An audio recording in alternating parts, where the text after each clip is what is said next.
Everybody, Monday morning, it's May the 9th. Unbelievable, isn't it? Already we're racing through May. Apparently this week, it's the heat wave. This week, it's the I'm going to undo an extra button on my shirt, get the sun to my chest. So you end up with that little V-shaped bit, when you've sort of undone your button. The Royals on tour, the Queen's sending the family around the UK. Go on, off you go. I still noticed that William couldn't be bothered to actually turn up to the BAFTA Awards, so did some pre-recorded naff thing talking about, saving the world and all the rest of it. As if anybody at BAFTA gives a toss about things like that. They're not interested. They don't care. The Lib Dems, a Labour coalition is possible. Interesting. But of course, if you're old enough, you'll remember the Lib Lab Pact from years ago. They'll align with anybody. They're so desperate. Running short on cabin crew, EasyJet just ripped out a few seats. Don't need as many staff, which is good. And the new face of Doctor Who. Time to change history yet again. Plus, of course, the actor caught with a dog on his lap while he was driving. I saw a woman in Twickenham doing exactly the same on Thursday, I think it was. And she was taking her daughter to school. So if I see her again, I'm going to take her photograph and put it up on the internet as a woman who's so stupid. You know what the fine is for sitting there with a dog on your lap driving? I mean, how thick do you have to be? £5,000. I'm going to make sure she pays it. I'm going to make sure. I tell you, I'm going to. It's only because I looked in the window because she hooted to make sure people were going left at the lights, and I looked in and she's got this puppy on her lap while she's driving. You thicko. I'm going to make sure you get fined. I'm going to put it into the police and make sure that we get you stopped. Also, taking your daughter to school. Have you heard of a bus? These people who take up the roads, they really annoy me. I don't know why. People cannot just, sort of stick the kids out there and get them to go and get on the bus. Here we go with the numbers this morning. First number. Yes. Second number is. Third number is. Yep. Next number is. Oh, big one here. Yes. And the next one is. And the next one is. There you go. So we have to do that. Can I do it again? No. We have to do that. So it means, because otherwise people could hack into the account. Because, you get all the secret emails, you get all the stuff, you get people's salaries, I've got all people's salaries on there and everything else like that. Love it. I absolutely love it. Yeah, so anyway, so she's driving with the dog on her lap, really thick. But get the kid looked about 12, 13. Get her off and get her onto a bus. What is it with these parents who want to take their kids to school? The Afghan women ordered now to wear the burqa by the Taliban. Are they the world's biggest gay club? I can't remember, actually, the Taliban. What is it? What is it about their anti-female stance? So the women can't go to school, can't go out, and also if you're out with your partner and you're not fully covered up, the person could be sentenced to lashes. Why you'd want to live under these? Have you noticed all the Taliban, they all hold hands? Have you noticed them? They've all got their little beards going on, like sort of the Afghan version of the Village People. It's all a little bit disturbing. Dennis Waterman died. 4 marriages. 74. Died peacefully in hospital yesterday afternoon. So he sort of makes all the papers today. I interviewed him years ago, one of my first interviews in a discotheque. They used to send people round to the discotheques, especially the big ones, and I was working in a huge discotheque. And they would say, this is Dennis Waterman. I knew him, obviously, from the programme. And we would then sort of do a quick interview with him on the microphone and then play the record. He would sign a few autographs, give away a few singles, then he would toddle off to the next place. It was called promotion. Don't worry about Rwanda. Nobody's going to send you there, provided you tell them you're gay. Okay, just sort of say, listen, terribly sorry, old boy, gay. And they won't send you there because they can't, because Rwanda is apparently anti-gay. Although I reckon there's loads over there. I'm not that stupid. I love it. Oh, by the way, forget the 3-course meals and all the posh food. Camilla is queen of beans. She likes Heinz beans, and I see no reason why she shouldn't. Do you remember the old Ferdinand Marcos, that thieving little dead despot? Ghastly person. His father looted billions out of that country, bankrupted the country practically, and that revolting wife of his, Imelda Marcos, she's in America. She must be about 95. She can't be long for this world. Collected shoes. They were thieving left, right and centre. When they were actually... 92 is she now? Oh, well, fingers crossed. When they were leaving the country, because they had to get out quickly, he was loading gold into the planes to get them out of the country. That's why they thieved from the Philippines. But the son could be the new president of the Philippines. So history repeats itself, as they say. The Wagatha Christie bill could reach 3 million. Ha, ha, ha. That's your problem, isn't it? Who cares about Colleen Rooney and whatever the other one's called? What was the other one I quite like? Oh, yes, if you're in London, and you might be, and you want to go to the cinema here, cost you twice as much in London as it does in the rest of the country. But, I mean, it's a lot of money to go to the cinema now. I mean, you can spend up to 40 quid next door. If you, at least how much? 15, 20. But if you want one of the posh seats at the front, which is electronic, that's quite a lot, and you put your drink in it and all the rest of it, and you can recline back and everything. I mean, to be honest with you, if you really want to do that, why don't you take all your clothes off and stay at home? I don't want you in London, thank you very much indeed. Michael Owen's daughter, Gemma, in talks to appear on Love Island. See, your career's gone well, love. Going very well. Nice class act there. And former Strictly contestant DJ Spoonie, apparently, is going to be performing at a craft beer festival. And that, ladies and gentlemen, is the extent of the news story. He's appearing at a craft beer festival. Obviously, career going really badly. What was the other one? Oh, the war hero, traumatised by the horrors of combat, is now working as 120 quid an hour escort. Good for you, love. Really good for you. So traumatised, so you'd rather go and sleep with like loads of different people. It is just ridiculous. Cost of a cinema ticket with posh seats, and we've got posh seats at the front. I've been in them. £40. £40. £27.50. 26. You can buy the DVD for less. £27.50. I think that's an awful lot, don't you? I think that's an awful lot to go there. I mean, but you need the seat because you've got your hot dog and you'll have your drink. £54 for a couple. That's a lot of money. Mind you, they're big cinemas, but even so. Mind you, I found a hotel, the Corinthian, not far from Buckingham Palace. For the night of the Queen's Jubilee, they're charging £50,000. They'll give you the royal experience. You can stay in a suite. Bloody well think so for 50,000 quid. £50,000. I mean, the Corinthian is very nice, but £50,000 for one night. For one night. Well, it would have to be nice for that. I mean, God, you could build the bloody room, couldn't you? £50,000. And presumably, they've got an exclusive penthouse collection with exceptional views across the capital. You get the same effect if you go on the big wheel. OK, you can have views across there.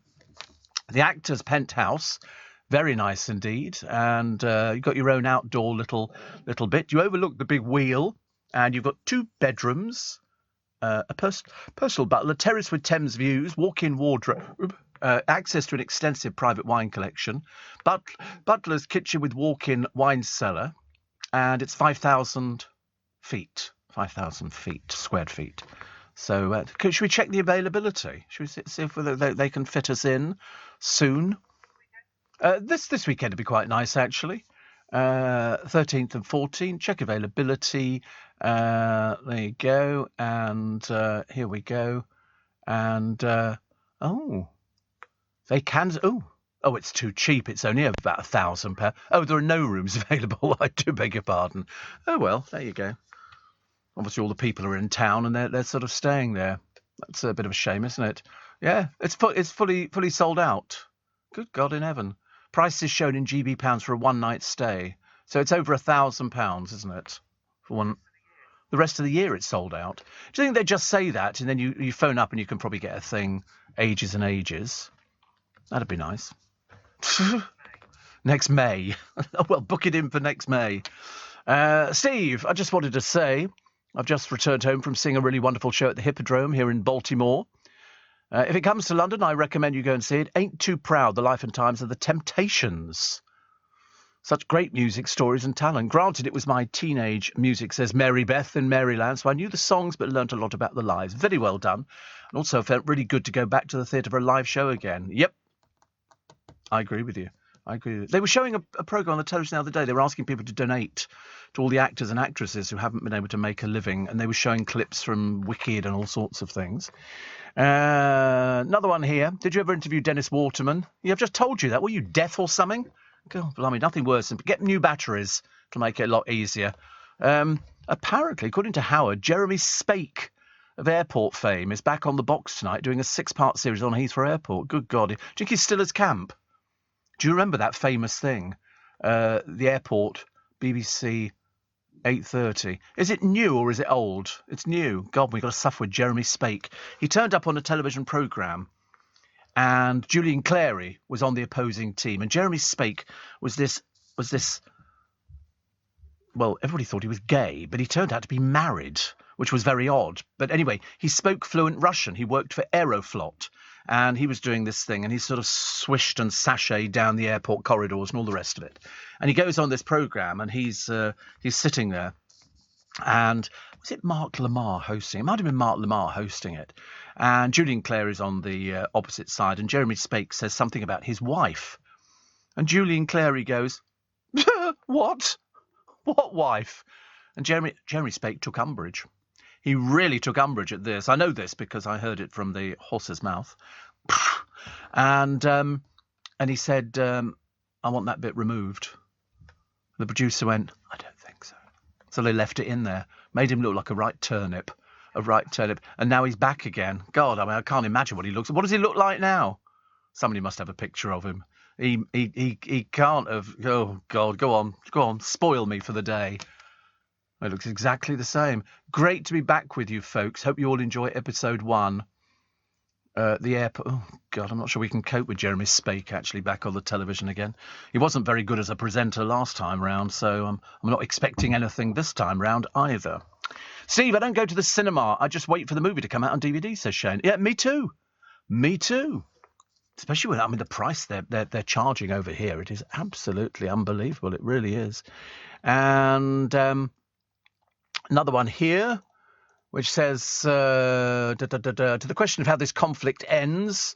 Oh, I don't think we'll ever find out this conflict ending. I mean, all I was saying to my driver this morning, the one thing that Putin will end up with is a decimated country full of bricks. Unless he's going to go over there, because I don't think he's ever done a day's work in his life, and start reassembling them. I don't see what the point is. You know, he sort of destroys a country. He's going to go straight to hell. We all know that, you know, and his wife and his children and half the church over there at the same time who've supported this megalomaniac. And I don't understand what he's ended up with. He's ended up with lots of flats which are now completely blown through and everything else. I mean, and he thinks he's done well, you thicko. Honestly, what is the point? The answer is there is no point. But he's made his mark in history.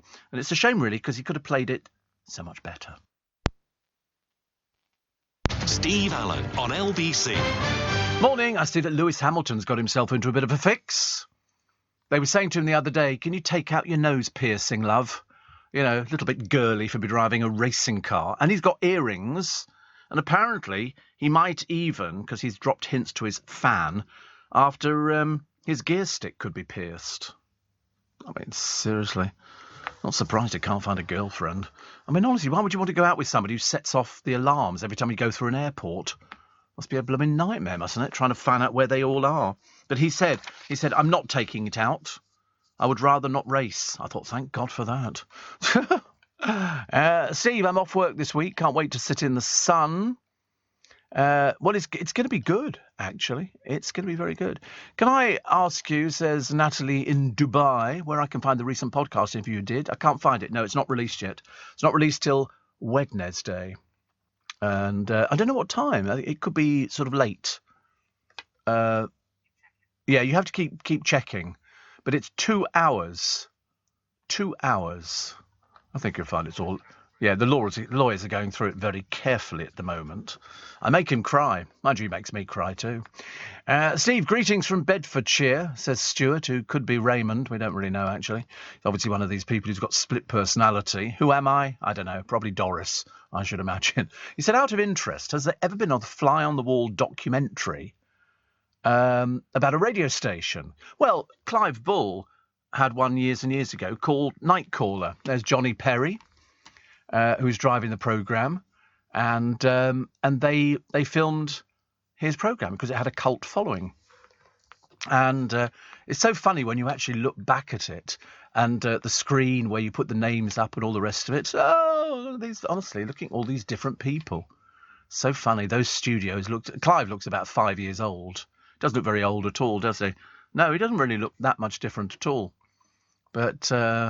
He had all his regulars on, people who used to play the organ, and then what they did, they cut to them. Yeah, I think Ray and Jan. Look at Johnny Perry, honestly, those looks have faded. And I could say that because I know him, and I can't remember the name of the phone op. I can't remember. I should remember because she also did for Brian Hayes's phone op as well. But look, Felicia in Bloomsbury, amazing. All these people used to write to me and things like that. Amazing. It was very good. You can find it. It's called Night Caller, Clive Bull Through the Night, Part 1. And I think there must be Part 2. And it went out on the television. But as far as I know, they've never done a thing on a.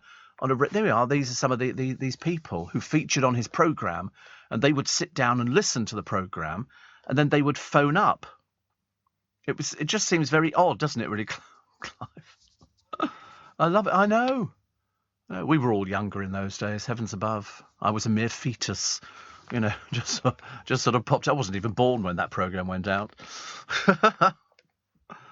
It's funny when you look at history, actually, and still people now listen every single day. They'll be sitting there, cigarette, toast, cup of tea, and there you go. They used to get fruit in. People would, work in markets and send fruit in for Clive.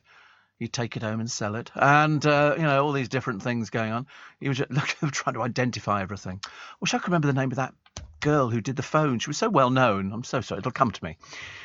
Steve, I'm on duty again. Peter, the Toastmaster in Malvern, which is lovely. And do you remember you rang my lord and it was all the cast of Heidi High? Yeah, it was all the cast of Heidi High, and it was called You Rang My Lord because they knew how to write for them, so that's why.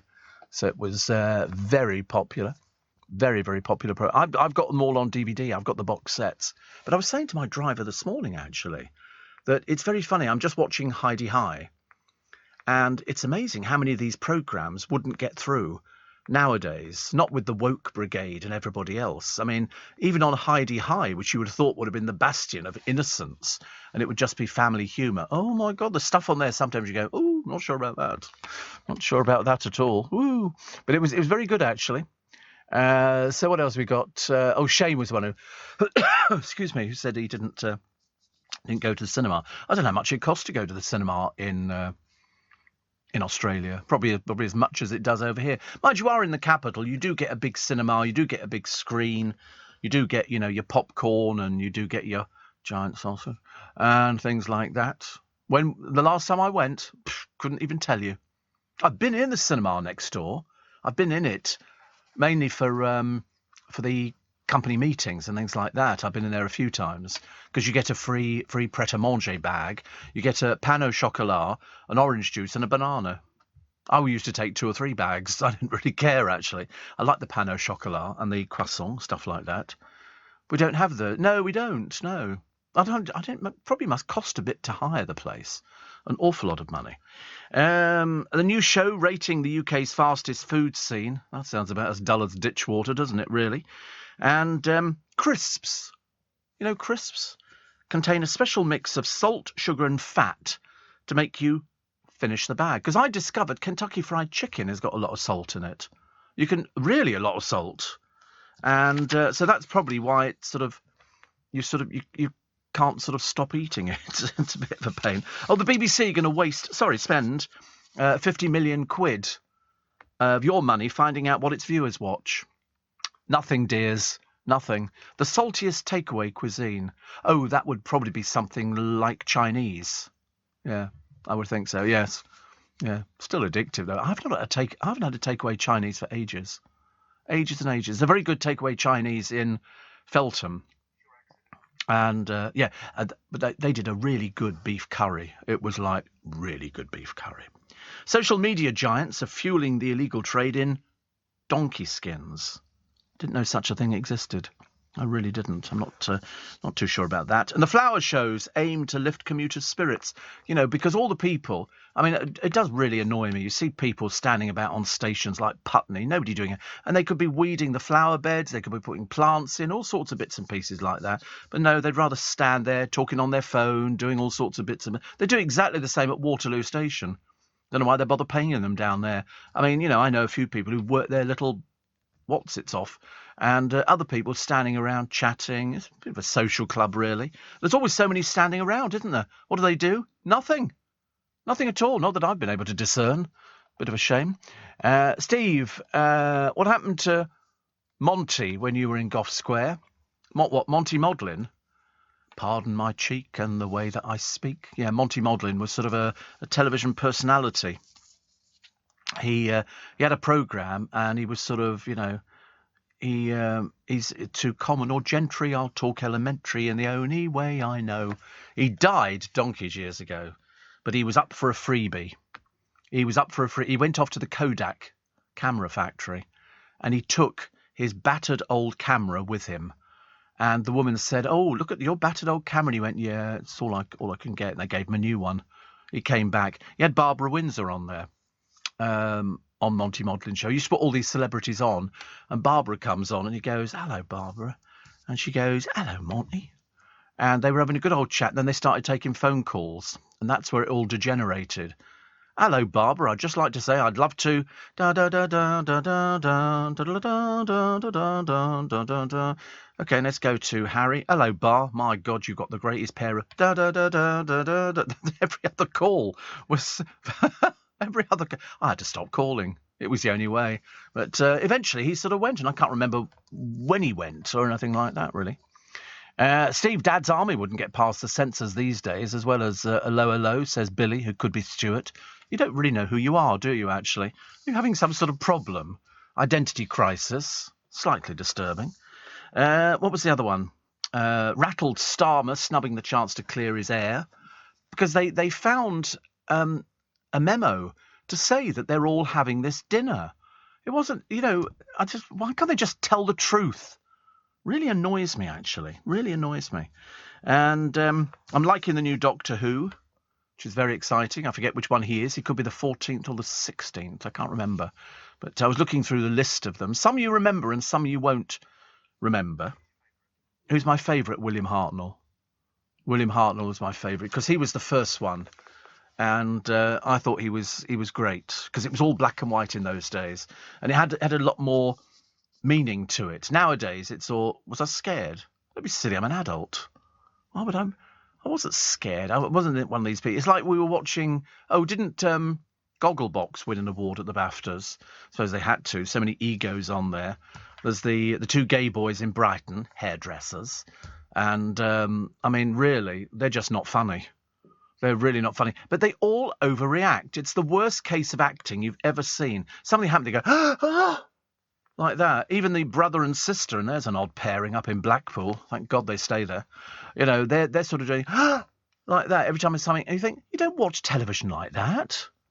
Nobody watches television like that. You watch television, something happens, you go, oh, right. You don't go, I mean, they really are. Some of the families, they're a bit. I mean, Mary and Giles are about the most sensible ones on there. I mean, she's very sensible, but the two Brighton hairdressers. I mean, dear Lord above, honestly, we had his mother on there once, didn't we? Because the last boyfriend he had didn't want to know, and they were watching a program called One Night Stand, and he thought that maybe one of his one night stands would come back again. I felt nearly sick. And the other one that he's married said, well, you wouldn't be saying anything to him, would you? Because you'd be telling him you're married. And I thought, yeah, let's hope you get caught out. What else have we got? What else? Lewis Hamilton's... supermarket favourites are shrinking. So in other words, an awful lot of the food that you buy is now smaller. Everything is much smaller. I mean, same price, but smaller item. I mean, things which I remember when I was a child... Now, all of a sudden, you look at them and you think, were they really that small? Well, it's because I've got bigger. I know that now. I mean, I worked that out for myself. I'm not that stupid. And death in paradise. 3 tourists found dead at a luxury Bahamas resort. Sandals. And one of the other guests said it could be the air conditioning. How air conditioning kills you, I've got no idea. But it's a health emergency. They were American nationals, found unresponsive at the Emerald Bay Resort on the island of Great Exuma. And another one was airlifted to hospital. They're investigating this one. The cause of death has not been confirmed, but a guest at the hotel suspected an air conditioning fault that caused a toxic coolant leak. Well, in which case, then they'd all be affected by it, wouldn't they? Because I'm assuming it's the same air conditioning unit that runs throughout the whole hotel. So we're going to enjoy scorching temperatures today. Whoopie-doo, whoopie-doo. Not really, actually. Not really. And what was the other one? Oh, Jade's lad Bobby is loved up with some influencer or something. I don't really, couldn't care less, actually. But I'm more worried about the Michael Owen's daughter, Gemma, in talks to appear on Love Island. Is that the best you can manage, love? I mean, come on. Your father's very, very famous as a footballer, you know, and he's still very good looking. And you want to go on Love Island. I mean, it's just, it's so nothing. It's just so I've sent my application in a few times, and I don't want to be rude about it, but at the moment, they've written to me, and they've said, listen, Steve, we are interested, but we're just seeing, you know, how desperate we're going to have to be to actually put you on it. Yeah, the other guys wouldn't stand a chance, because it comes down to personality, and you've seen most of them. They can barely string 2 words together. In fact, barely 1 word together, but that's Love Island for you. Are you receiving tax credits? If so, this message is for you. Tax credits are coming to an end, and most people will be asked to apply for universal credit instead. The Department for Work and Pensions is writing to tax credit claimants. You won't be moved automatically, so look out for your letter explaining what you'll need to do and by when. And there's also lots of support to help you make the move. Get ready for your universal credit switchover. Search Understanding Universal Credit today. Eligibility criteria apply. Steve Allen on LBC. Text 84850. Morning, nice to have your company. 26 minutes to 5. So yesterday, the good, the great, the Z-listers, the people who've fallen off the scale, dolled themselves up in their finest old rags and turned up at the Royal Festival Hall for this year's BAFTA Television Awards. And so, should we run through them together? See how many you know. The leading actress could have been anybody from Emily Watson to Denise Gough to Lydia West, but it went to Jodie Comer, who was very pleased. And that was for Help on Channel 4. I like the Lorraine Kelly thing. She had to come on and introduce herself for Boris Johnson's benefit. Hello, Boris, I'm Lorraine. No, still not working. Leading actor could have been Ollie Alexander for It's a Sin. They got 11 nominations, didn't get anything at all. Stephen Graham for Help. David Thewlis for Landscapers, but the winner was Sean Bean. Sean Bean, who's getting... Do you not know Sean Bean? Oh, I don't know the show either. Time on BBC One. Best Supporting Actress could have been Emily Mortimer or Celine Buckens, but it went to Kathy Tyson for Help on Channel 4 again, which was very good. Best Supporting Actor could have been Stephen Graham, David Carlisle, Callum Scott Howells, but it went to Matthew McFadden for Succession on Sky Atlantic. Entertainment programme. This was a bit of a surprise. Best entertainment performance, yeah. It either went to Sean Locke, Michael McIntyre, Joe Lycett, Graham Norton, Alison Hammond in some programme called I Could See Your Voice. Never even heard of it. God, I don't like it when they swap these people around. But it went to Big Zoo. Big Zoo's Big Eats. I think I might have seen it. Might have done. Male performance in a comedy programme. Nakuti Gatwa for Sex Education nominated, who's going to be the new Doctor Who, of course. Samson Kayo for Blood. Steve Coogan this time with Alan Partridge. But it went to Jamie Demetriou for Stath Let's Flats. Again, not a bloody inkling. Not a clue. Female performance in a comedy programme. Could have been Aisling Bea, Amy Lou Woods, Natasha Demetriou for the whole family's involved in it, isn't it, really? But it went to Sophie Willan for Alma's Not Normal on BBC Two. Again, not a clue, I'm afraid. Drama series. Could have gone to Unforgotten Vigil Manhunt, but the winner was In My Skin of BBC Three. Anybody on that one? Nope, nobody round here. Single drama. Could have been Help, I Am Victoria, Death of England, and it went to Together on BBC Two. Again, another little-known programme that nobody knows anything about at all. The mini-series, Again, Stephen, Landscape is an It's a Sin, which got the 11 nominations but didn't actually win anything. The winner was Time on BBC One. Anybody? No, I didn't think so. International winner could either have been Lupin, Call My Agent, Squid Game, all Netflix. And it went to The Underground Railroad on Amazon Prime. So, again, I don't think so. I'm sorry. We haven't actually seen any. Are these programmes, do they exist? Or have they just sort of made it up to annoy everybody? Yeah, because we're in bed. We're in bed. Sleeping's good. Okay, so that was it, was it? Is that... Oh, so the soap and continuing drama. The list of nominees, Holby City, Emmerdale, Casualty, and the winner was Coronation Street. Well, I mean, they couldn't have given it to EastEnders. It's got no audience. What's the point in nominating something?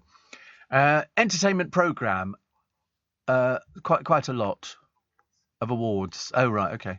An audience with Adele, Life and Rhymes, and Strictly Come Dancing, but it went to Anton Deck again. Comedy entertainment programme, the Ranganathan, Raced Around Britain, the Graham Norton Show, and it went to The Latest Show with Mo Gilligan. Again, not a clue. Scripted comedy, Stath Lets Flats, Alma's Not Normal, We Are Lady Parts, and it went to Motherland on BBC Two. Features, Mortimer and Whitehouse Gone Fishing, Sort Your Life Out, and The Great British Sewing Bee. And it went to Big Zoo's Big Eats. So that's 2 awards. 2? This is the big one. Daytime television programme, okay? The nominations, Steph's Packed Lunch, Richard Osman's House of Games, Moneybags, and it went to The Chase. There we go. So everybody very pleased with that one. I don't know, Steph's Packed Lunch. I mean, you'd think the amount of people working on the programme, they could have voted for it themselves, which I'm sure they probably did. I noticed Steph was sitting in the audience, and I'm sure everybody went home. Half of the programmes I've never even heard of. That's the odd thing, isn't it? I mean, perhaps I'm not watching as much television. I need to watch more television. I did watch Goodbye Mr. Chips again yesterday with Petula Clark. Can't help it. It's a very good film. Good. What? Makes you think of catchphrase. Oh, right. I never do those on catchphrase. You see Mr. Chips doing various things, like, the little picture you get, you'll see his hand going like that, and you go, well, I wonder what he's doing. And I've never been able to work it out. Is he called Mr. Chips? He is. Oh, that's right. Oh, right, okay.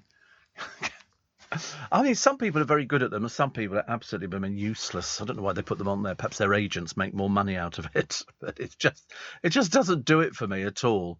I like Stephen Mulhern, but I just can't get on in catchphrases because I know I wouldn't be any good at it. I'd be absolutely blooming useless.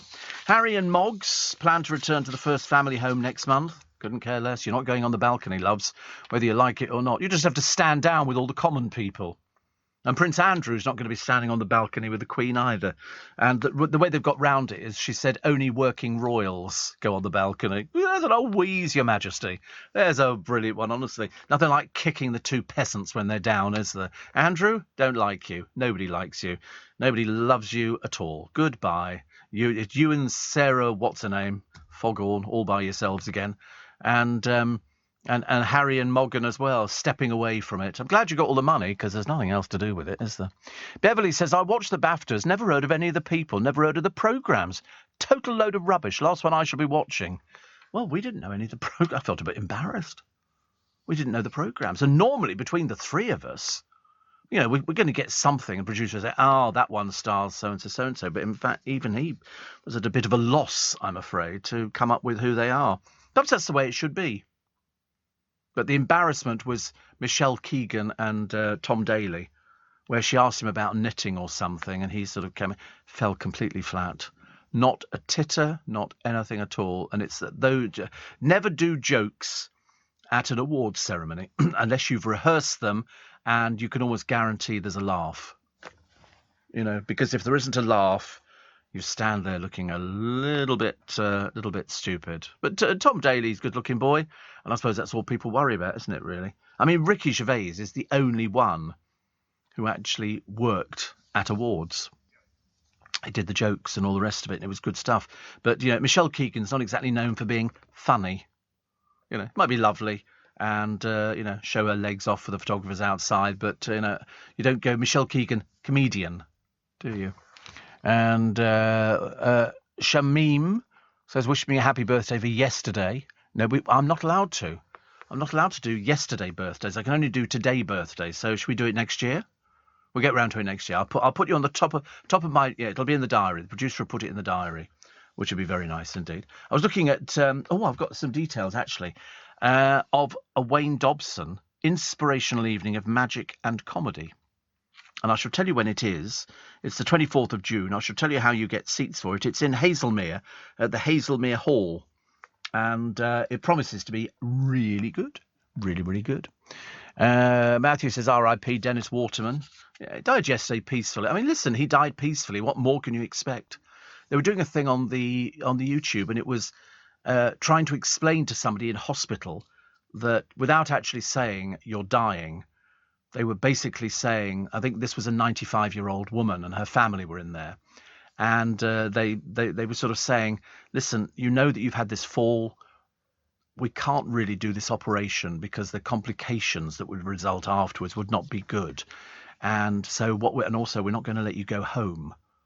They've come up with all these things during palliative care, and they basically said, listen, we're going to look after you here. You'll be much safer with us. And it was, without actually coming out, because we can't tell people the truth. We can't say, listen, you're dying and you're going to die here. I mean, she died, as it turned out, 16 days later. But she said, I'm 95. She said, I've had a great innings. Because, if somebody, tells you something like that, that's a lot to take on board, a real lot. And there was another woman there. She'd married this bloke when they were both fairly ancient, and he'd picked up cancer. And he was in a lot of pain. And so, again, they said, what would you like to do when you leave hospital? He said, I'd like to go fishing. He said, we're going to go fishing up at our house in Maine or wherever it was. And they said, we don't think that's really very possible. So what we'll do is we're going to look after you here. We'll make you as comfortable as possible. And I thought that was the nicest thing ever. That's the way it has to go. Stella says, oh, my goodness, I hadn't heard any of the nominations at the BAFTAs yesterday either. I thought, is it me? Have I got a bucket list of things I'd like to do? No, I haven't, actually. I mean, at one time, I wanted to go to Machu Picchu. And I thought that'd be quite nice. Go and visit the Incas and do Machu Picchu. And then I thought I also wanted to dive down to the Titanic. I wanted to go down. So if I win the lottery tomorrow, I'm going to spend some money, because it's about £40,000 to dive down to the Titanic. When I say dive down, you don't just sort of go in head first. You go in a little, yes, not like Tom Daly, because I'm like a gazelle in the water, a gazelle with concrete blocks attached to it. I just sink. I just sound rubbish. And so you can go down in this like bathysphere thing, and you go down 2 miles slowly, and then all of a sudden it comes to a grinding halt. Traffic lights, nightmare. And then they put on the floodlights, and there it is, the front of the Titanic. The film that you've heard so much about, and the pictures and the images that you've seen, you can actually see it, provided you pay. And that's what I'd like to do. That's only 2 things on a bucket list. I've got a few other things, but they're sort of medical, and I don't think we can really go into those. But but no, apart from that, no. Can't think so. I mean, I know lots of people have lots of, they want to swim with dolphins or, and I'm not like that. I could do that on the way down. I don't think you'd find any dolphins there. I don't think they go down that low. But no, that's all I'd want to do. Or sort of go and follow a blue whale or something like that, because they're huge. Follow it in my little kayak. I could sort of paddle along next to it, because they're so big. If you see a picture of a blue whale, you see a picture of a diver next to it. I mean, the diver is tiddly tiny person, like a little borrower. But apart from that, the bucket list is to keep going, which is the best way forward. Leading Britain's conversation, LBC, with Steve Allen. Hello. Nice to have your company this morning. We're all feeling in very good moods today, which is quite nice. So Stella, can't work out if it's her. We need to get one of those little mirrors, don't we? So she can have a little check. And blue whales. Blue whales. Fun facts about blue whales. They are the largest animal ever recorded to live on Earth. Although they don't live on Earth, they live in the water. Otherwise, I mean, you can imagine if they started walking down the high street, what a nightmare we'd have there. They are 80 to 100 feet long and they weigh 441,000 pounds. Their tongue weighs as much as an elephant. They are the loudest animals on the planet and they generally live for 80 to 90 years, which actually doesn't seem very long, does it? And I said to the producer, what happens to them when they die? Where do they go to? He said they just fall over. I don't know what he thought that was. Fall down. They don't fall down. They're in the water. They're going to bob around, aren't they, until they sort of get washed up on a shore, and then the carrions will come and pick their bones. Yes, they will. The carrions will come and pick their bones up. What are you going to do with something? Well, of course they all get washed up. Where do you think they go to? Fall down, honestly. Yeah, so 1 minute we're just swimming along the beautiful briny sea, and then we just all fall down. A tissue. Float to the bottom, yeah. And then they're eaten by whatever else is down there. What a horrible thought. What a horrible thought. Steve, Rose and Giovanni won an award for their dance where the music cut out. Well deserved. Never heard of the other shows, says Monica. Isn't it funny? This is the first year running that we haven't heard of any of the shows. And normally we've heard of everything. We're not keeping up to date, are we? We're really not. So there's a picture on the front of who's who at the BAFTAs. Michelle Keegan went there. She wasn't nominated or won anything, but she goes there. And Telly's Minder and Sweeney tough guy Dennis Waterman died yesterday, aged 74. And what else? Former Come Dancing DJ Spoonie is to perform at a craft beer festival. How embarrassing, honestly, it's the best it can get. It's in the papers, yeah. Greg Wells, founder of the Bristol Craft Beer Festival, said, what makes the event is that it's greater than the sum of its parts. Right. And you get DJ Spoonie. A Man United fan is in line to net £100,000 if bitter rivals Liverpool do the quad. Phil Worthington placed £100 on them at 1,000 to 1. Oh, well, I wish you well. And four times Dennis Waterman was married, and he seemed to be a happy little soul. The telly hard man who drew 16 million. He was fine, yeah. I thought he was. He was just not tall. He was actually quite short. In fact, he was very short, unless it's because I was standing on a step. I can't remember.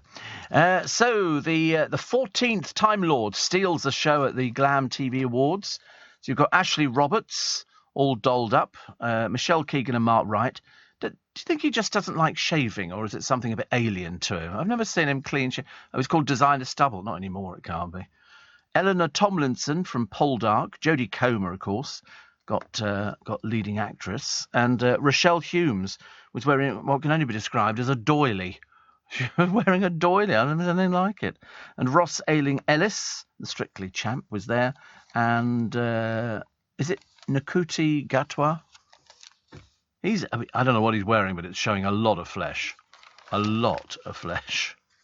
Plus, Prince William fears Harry will use details of their chats at the Platinum Jubilee for his Netflix shows.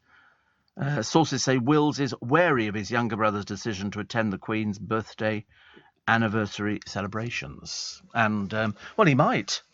The trouble is, I mean, Harry's a bit unreliable, isn't he? Did you see him trying to take his shirt off the other day? And they had a picture of that in one of the Sunday papers. I thought he had moobs.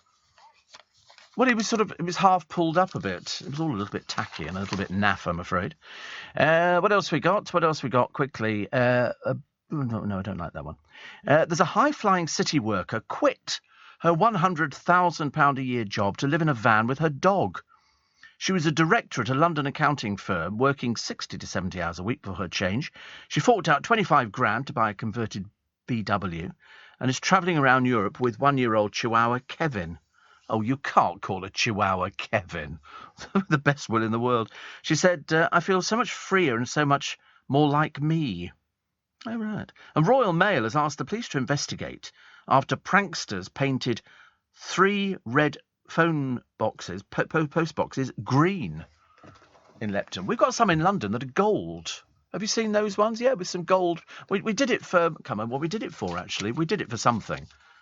Golden Jubilee, maybe. But or the Olympics. But either way, we've got some gold. I think they look quite. I do prefer them in the red. I do prefer them in the red. I mean, it's very nice. Originally intended to be a temporary measure due to the positive public response, it was later decided that the colour change would become a permanent tribute. Well, I think that's nice. You know, you can buy old post boxes and telephone boxes and everything. They say, yeah, they sell them. They're sort of decommissioned, obviously, and you can have them installed at home. Who says this? The last time I saw my twin Rupert, I hit him. He deserved it. And this is Will Young, who's done a programme on losing his twin, because I'd forgotten he had a twin, actually. Rupert. And, you know, he says he misses him desperately. He said, but I didn't miss the fact he was an alcoholic. Now, I've told you before that, you know, I've worked with an alcoholic before, and it's really tough. It's very, very tough. But anyway, his brother was so much of an alcoholic, and they amazingly look alike. I know they're twins, but it always amazes me. My ex-producer never tried to hide it at all. No, absolutely not. No, in fact, he would arrive in, he'd sort of open up the post, then he'd go to the pub, and that'd be the last you'd see of him for the day. He would then pop back in later, and I didn't understand it.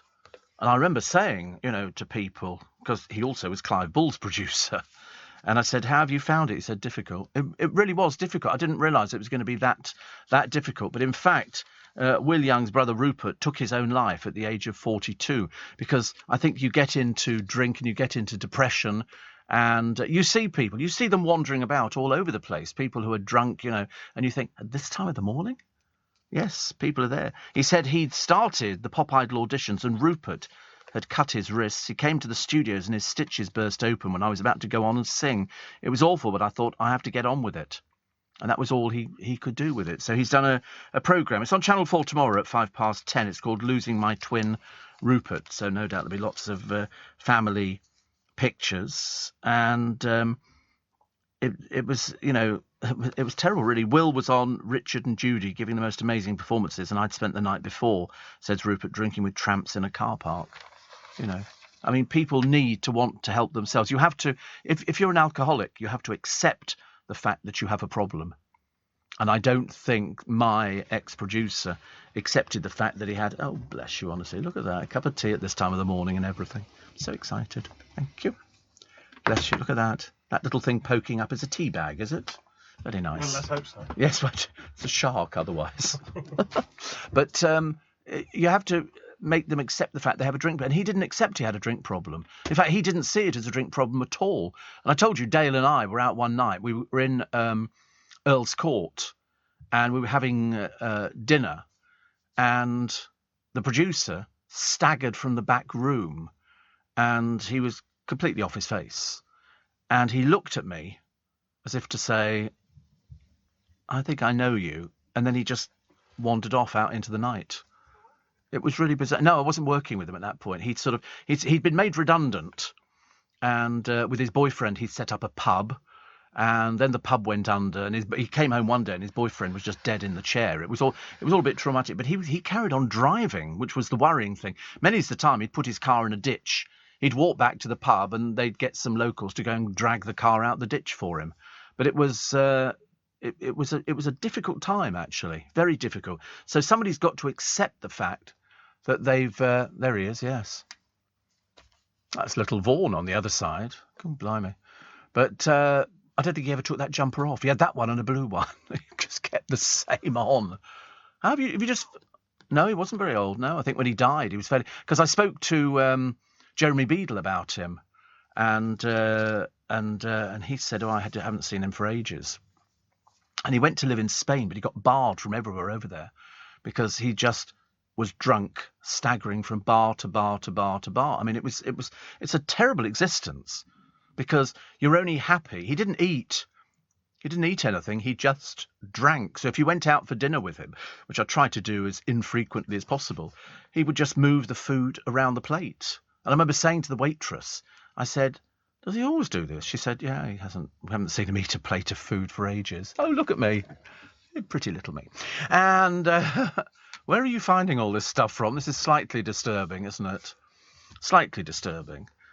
You're going to bribe me. This was in the office, actually, but I can't remember which office that was in. We're looking at pictures of me from many, many, many years ago when we were all young. We were all young and slim and, happy. And I don't think anything's changed, actually, apart from the young and slim bit. Doesn't matter. Cheers, says Tony. I watched the BAFTAs on Catch Up so I could fast forward through it. Best way. I didn't get any of it at all, which is a shame, really. So Britain will bask in this heavenly heat wave, but it will be hell for the nation's hay fever sufferers. Sorry, hay fever sufferers. Because hot sun will thrill millions as mid-May approaches, but a pollen bomb will cause misery for many others. We've had this pollen bomb before, I think. I don't know what it is. I think it just means you get a lot of it in at the same... Because I don't even know how it works. I just know that you see people suddenly go like that. It's a bit like a heavy cold. Dreadful. Still to come, a great gran who has lived in the same house for 77 years has seen it rise in value from £800 to £550,000. Start giving the money away, dear. Inheritance tax is a nightmare, let me tell you. And the war hero, now an escort. Yeah, right. Morning, we're wandering through a website which is called the LBC/IRN Memory Box. And it's got all early pictures of LBC, the newsroom, the presenters. My goodness me, I tell you, it's got some people in this that brought me back memories. The LBC, we had a hot air balloon. I know. Seems a bit bizarre, doesn't it, really, when you think about it, hot air balloon. But actually, it's worth checking out. Is it just LBC/IRN Memory Box, and you'll see pictures of the newsroom, you'll see pictures of the radio cars, you'll see, what's that picture? Go back down slowly. What is that one? The IRN News Editors Conference. My goodness me. They were all there. Everybody was there. And for some reason, people took pictures of the equipment. That's the newsroom. This is studios in Hammersmith. 91 they were. It's some, definitely... and all the different ad campaigns that we ran at the time. You should check it out, actually, if you want to know the history of LBC. It comes with a lot of history. And I loved it, which is great. Right, what else we got? So this great-grandmother who's lived in the same house, I told you, for 77 years. She's 106. It's gone from 800 quid to 550,000. She still looks fit. She's in West Wickham. She plans to stay put for as long as possible. She's an ex-cafe boss. The advice is you must have had this already because your estate is worth, over £325,000, which means you will be in line for 40% inheritance tax, and you don't want to sort of start paying that over. She says, I bought the house for 800 quid and had a lot of work done. A lot of my most cherished memories took place within these walls. I've got so comfortable over the years, I've never considered moving. Yeah, but after you've gone, they'll take it in tax. Right pain. Mark says, Steve, went to Barcelona this weekend. The flight is just short of 2 hours. Why do these silly people have to get up and just walk up and down the aisles in front of everybody and start doing exercises on a short flight? Show-offs. There are people who get out there and they just walk up and down the plane. You think, oh, God, just sit down. It's only 2 hours, for goodness sake. Flying Sydney to Dubai took 14 hours and I got up once. That'll be for the toilet. Apparently, says Barry Moon, some postboxes, Steve, were green in earlier days. Maybe a Victorian ghost painting them. Not very happy with red, maybe. I didn't know that. Green postboxes. How lovely is that? I'm very impressed. I mean, the first ones, I think, I seem to remember, actually, the first... Wait a minute. It wasn't here, was it? Was it Jersey or something like that? And these boxes were painted red until... I think that was 1852. 1859, local foundries were contacted to both manufacture and paint pillar boxes, so they vary by region. The Postal Museum holds over 200 examples, including the green-painted pillar boxes. And, they're very early ones, aren't they?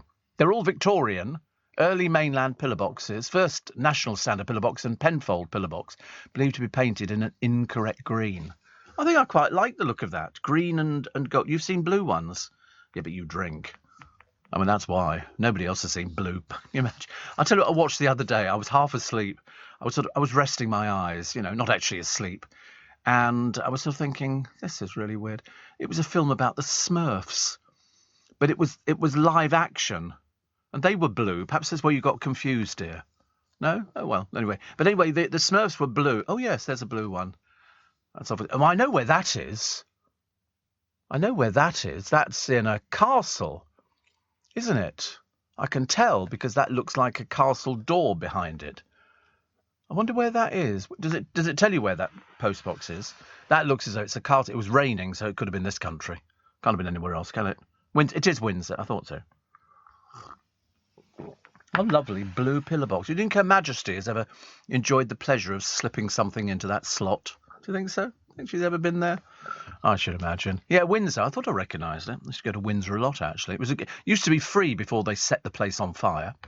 I think it was an insurance job in myself. Do you remember saying they had Prince Andrew being interviewed and he said, "Oh, Her Majesty, this," and I'm thinking, God, if only we'd known then just how it was all going to end up for you, love. But they didn't have fire alarms installed. They had no fire alarms. Charles called her Mummy. That's just to wind us up, I think. Yeah, Your Majesty, Mummy. And you could see the look on her face. On one of them, she sort of smiled a bit, mainly because she's only ever done protocol. Even if he goes round to see her, when it's not being filmed or anything like that, he would still drop a bow. Absolutely. There is protocol. They're all expected to dress for Christmas dinner and all these things. You have to dress for it. She won't accept anybody turning up in hot pants or, things like that, jeans or T-shirts. I think he does to start with, yes. And then he goes into the sort of the normal. What? How you doing, babes? How you doing? What do you want for Christmas? I like a horse. Oh, you've got loads of horses, Ma. Come on, you don't want any more, do you? Oh, they must have little chats. I mean, wouldn't you like to be a sort of a fly on the wall in Windsor Castle? I'd love to be a fly on the wall there. That'd be excellent. Absolutely excellent. People using open fires to try and save money on energy bills are putting lives at risk. 3 people had to be treated for smoke inhalation after a blaze in New Malden. London Fire Brigade said there have been 100 blazes due to open fires. I do like an open fire. I think there's something warm and comforting about an open fire. It is warm, absolutely, yes. Snack maker Brew City. Brew City? No, nothing. Is seeking a £30,000 a year cheese taster, but they've got to be called Gary to fit in with their ad campaign plans. I mean, I've never heard anything so stupid in my entire life. But there you go. So here's a war hero, traumatised by the horrors of war. Grace Parker served in Iraq and Afghanistan, was medically discharged. She ended up being sectioned, spent time homeless, and now works as a bi-curious escort, selling sex from her bedsit. Dear. A little bit tacky, isn't it, dear? I mean, really, is that the best thing you can manage? I'm a little bit worried about that. And Liam Gallagher. This is the old man coming up 50 who's still got a hairstyle that belongs back in the 60s. But anyway, he's going to give up boozing for a few weeks at least so he can do his 2 mammoth Nebworth shows in June. He says he's going teetotal for a few weeks, which will mean his voice is at its best for his fans. Still not making as much money as Harry Styles, are you? And Perry Edwards' footballer boyfriend, Alex Oxlade-Chamberlain, I better take the hint. She's ready to walk down the aisle. Oh, lovely. And what was the other one? They had the other one from there who sort of left from Little Mix. And again, she had a picture taken in the paper the other day. I thought, no mention of the music. It's just a picture of her with her boobs out and all the... And you think to yourself, why don't you just sort of stay in the studio, love? I've got bad news for you, I'm afraid, concerning Gemma Collins. I'm not sure whether or not you're ready for this, but she's got a sex toy range out with Durex. Such is her career plummeting down, a sex toy range. As somebody said here, it's enough to turn anybody off. I can't think of anything. I mean, really. I think that's just absolutely awful. Poor, sad creature, honestly. Sex toy range. Oof, good Lord above. I mean, what would that be, batteries or something? I don't know. I mean, I don't like to ask too much about these sort of things. It's not one of those walking ducks, is it, that goes quack, quack, quack, quack? Have you seen those? You pull them along. Little children use them. I mean, it's not for that. Oh, right. If it's a toy, though, is it Lego or something like that, or stickle bricks? No, I think best I don't know this kind of thing. I find that very worrying. Anyway, teenagers. This one interests me. Of course it does. Oh, look, the BAFTAs. People droning on about their speeches. Oh, God, they go forever. I like it in America where they literally drag them off. You know, you've done more than 30 seconds. Yeah, fade the music up, change all the lights and everything else. And it's big, isn't it, the Royal Festival Hall? I've forgotten how big it is. I nearly played that. But that's Rose Ayling-Ellis, isn't it, I think?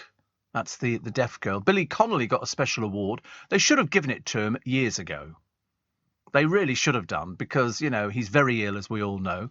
And he says he can't get dressed himself now. He has to get, the wife gets him dressed, you know. So it's a lot of strain, There's the new Doctor Who, where he got that outfit from. Who on earth is that standing next to him wearing, oh, she looks like a bit of frou-frou on the top of a cake, you know. She's in a show called Sex... What is going on in the world? What with Gemma Collins and a range of sex toys? God, they must have plumbed the depths for that one. And she's in a show called what? Sex Education. I'm too old for this. It's a comedy, is it? Certainly is when most people do it. Ha, ha, ha, ha. Anyway, teenagers are being offered scholarships in magic to help preserve the art's future. Up to 200 under-18s will be tutored on the rudiments by experts instead of trying to learn from online videos. The scheme is run by an online magic store, which I've never even heard of. The co-founder, Andy Gladwin, said every young magician who wishes to learn about the craft should have an opportunity to do so, regardless of their financial position. And... well, that's what the Magic Circle does. This is exactly the same. The Junior Magic Circle does exactly the same. And we believe investing in young people will have a positive impact. I did see that Japanese magician on Britain's Got Talent. Did you see it? Yeah. I can't remember his name. He was very funny, but he wasn't doing anything I'd never seen before. And they had a little girl on there, a 9-year-old girl who had a big voice. She was very good, and some other little kids who were doing bits and bits. Some of them were actually quite good. But because this Japanese magician, and then Anton Deck come on and pushed the golden button thing, I mean, he was doing nothing new. Absolutely nothing new. He was just sort of doing it was sort of playing with the language and everything else. It was quite good. But he's won loads of other things. He's been on about 3 other programmes on Britain's Got Talent. His name is Kichi Iwasaki.